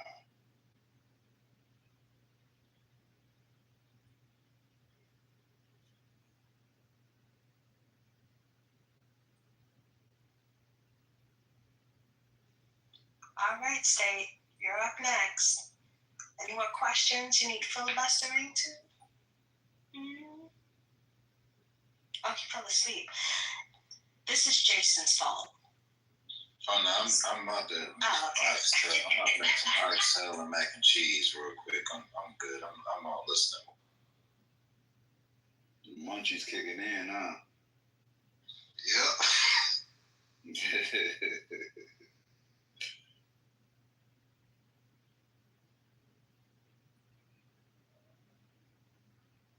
Late night munchies be hitting, though. I ain't gonna hold you.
return, do you think he'd be deported? Is he here on a work visa or no? I don't think so. I mean, Donald Trump's wife didn't get deported when she was supposed to have her work visa, so probably not. He could get a work visa because he's a carpenter, correct?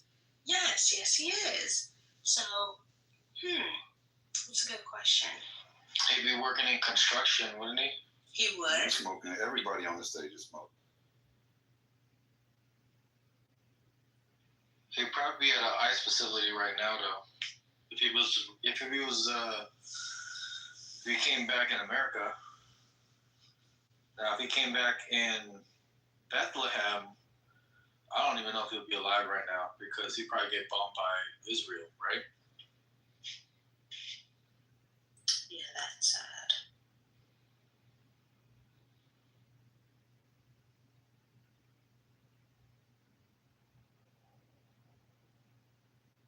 But let's say, he came to America because he wanted to make America great again, or whatever the hell that means, right? And decided that he wanted to do miracles, right, for the free, because he only did them for the free. He did not need donations. Did you just make Jesus MAGA? What are we doing right now? No, he's not MAGA. He just wants to make You literally saying he's going to come here and make America great again. I don't think he'd be country specific. Yeah, exactly. He's for everybody. He is for everybody. So he travels to America. He does some carpentry. Obviously, he needs to work, right? Because, you can't come here and not work. He obviously doesn't get any benefits because he is indeed on a work visa. So, he does a miracle. The miracle happens. Words get spread. Who do you think would attack him first? The church? Trump? Or let's say he was in Texas. Who do you think would get him first? The Texas governor, Trump, or the church? Who do you think you would get what first? Jesus. Whether they put him in jail, whether they do something to him. I don't want to assume that anything bad happens, but if you are an immigrant that comes to this country, as of today, yeah, I still would probably pick your ass up. So, who do you think will get to him first? What do you guys think?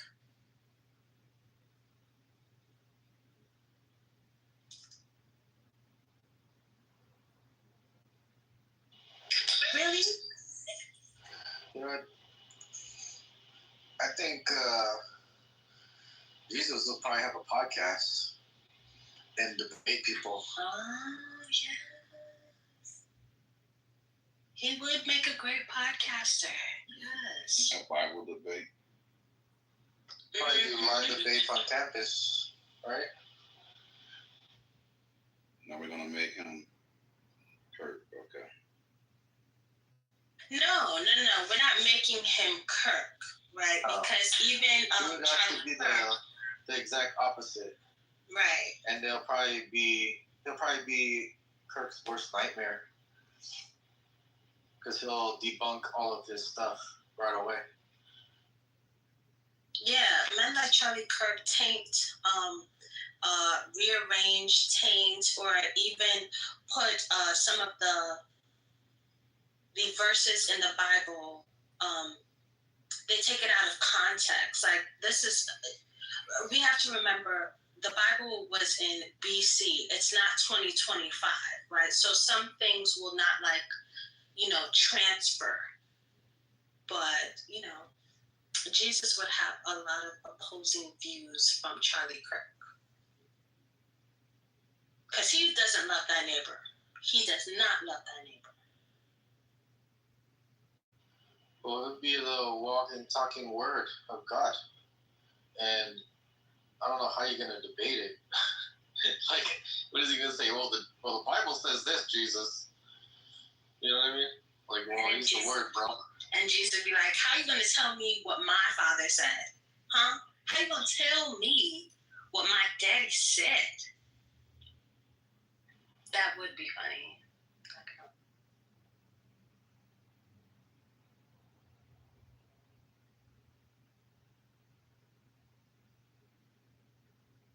Who said Jesus would be Asian? Like, Asian?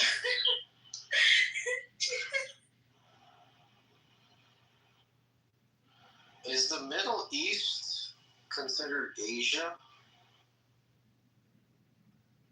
I assume the Middle East would be the Middle East. Oh, what continent, though, is it on? It's in Asia, right? Russia is in Asia, so Russians are actually Asian, isn't it?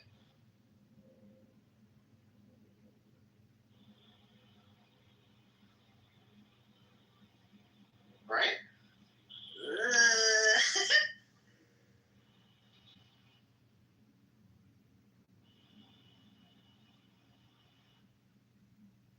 So Middle East, that's south of Russia. That's Asia, right? Do you call Middle Easterns Asians, though? Oh, well, I'm just talking technical. Technically, they're Asian. But do we typically call Middle Easterns? It's like when do we call Chinese people Chinese or Asian? They're both. They're Middle Eastern and Asian. Middle Eastern people are Asian. No, not all Asians are Middle Eastern. Touche.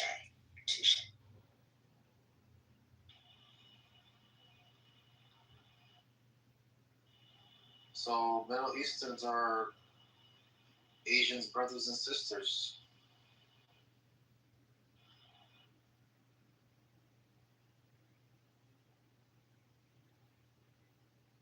So that means Jesus was Asian.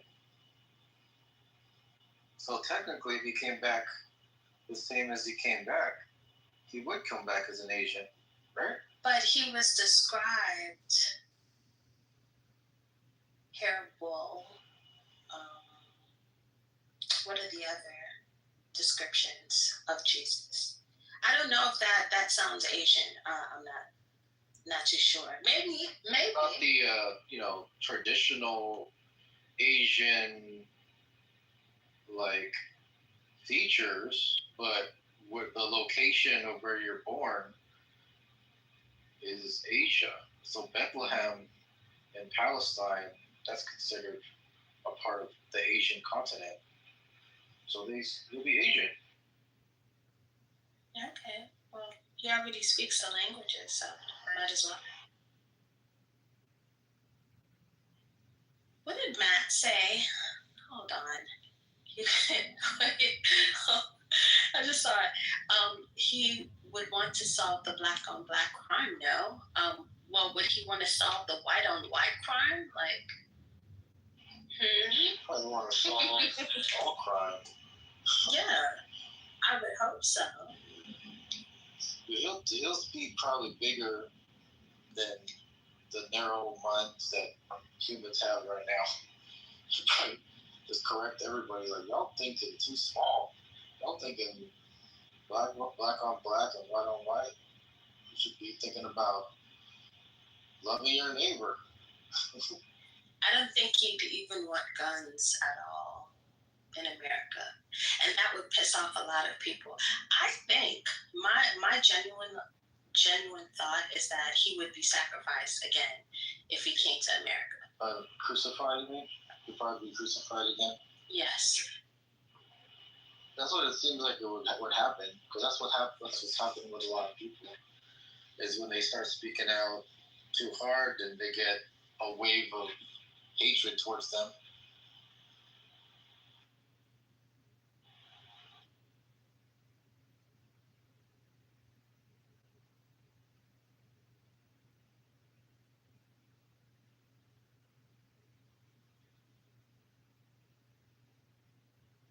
All right. That was a good question answer. Thank you, Jeremy, for indulging. Does anyone want to hear any what's his name? Charlie Kirk talking points or anything of that nature? Matt asks, do you think Jesus would be for reparations? Yes, not just on earth, but in heaven as well.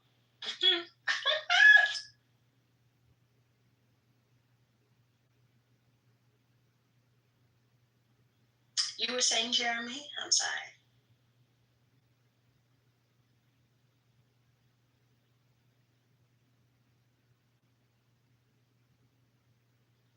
I want reparations for Foundation of Black Americans. I think it's time. If we really, truly want to move as one unit and say that we're American, they are owed. You wanna question the ponder? Sure.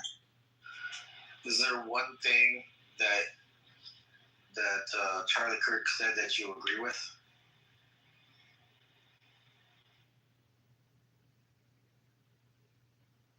About the Epstein files, making sure that there's full transparency, but that's it. A broken clock is correct, maybe once or twice a day, so he's still broken. He's very much broken.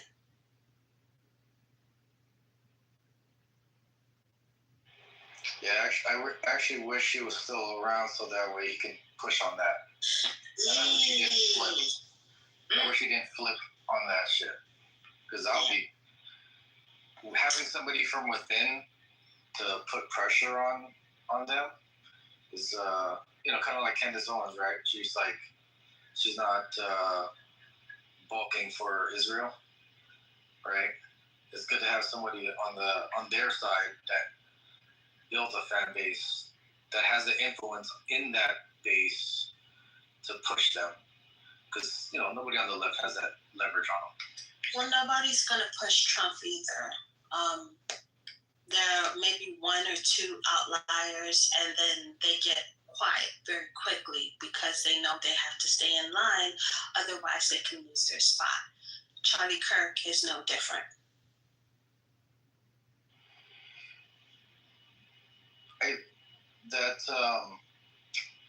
That video that was played earlier, where he talked about Charlie Kirk started out as like a secular debater, right?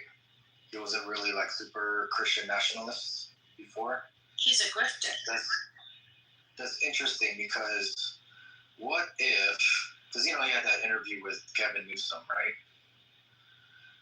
What if in the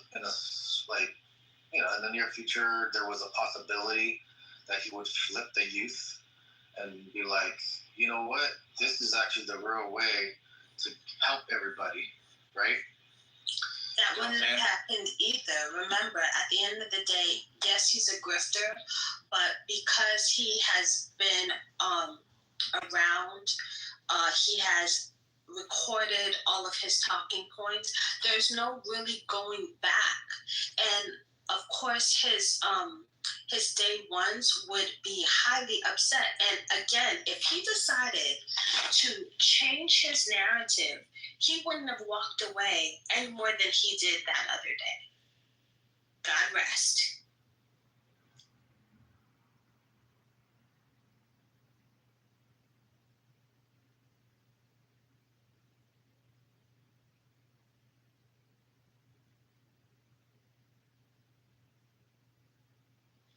Y'all think Kirk is MAGA adjacent. I think Kirk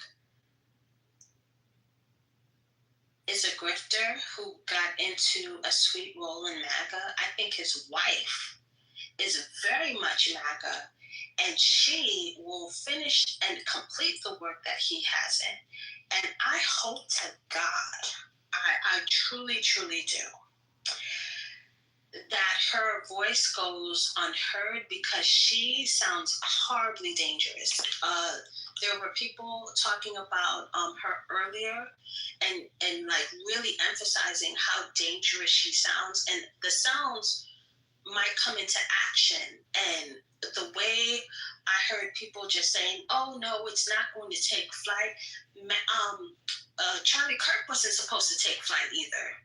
Charlie Kirk was a grifter. He wasn't supposed to take flight, but here he is being praised around the world for his goddamn bigotry and horrible and hatred rhetoric. So who knows what she's going to do when she has the gavel in her hand.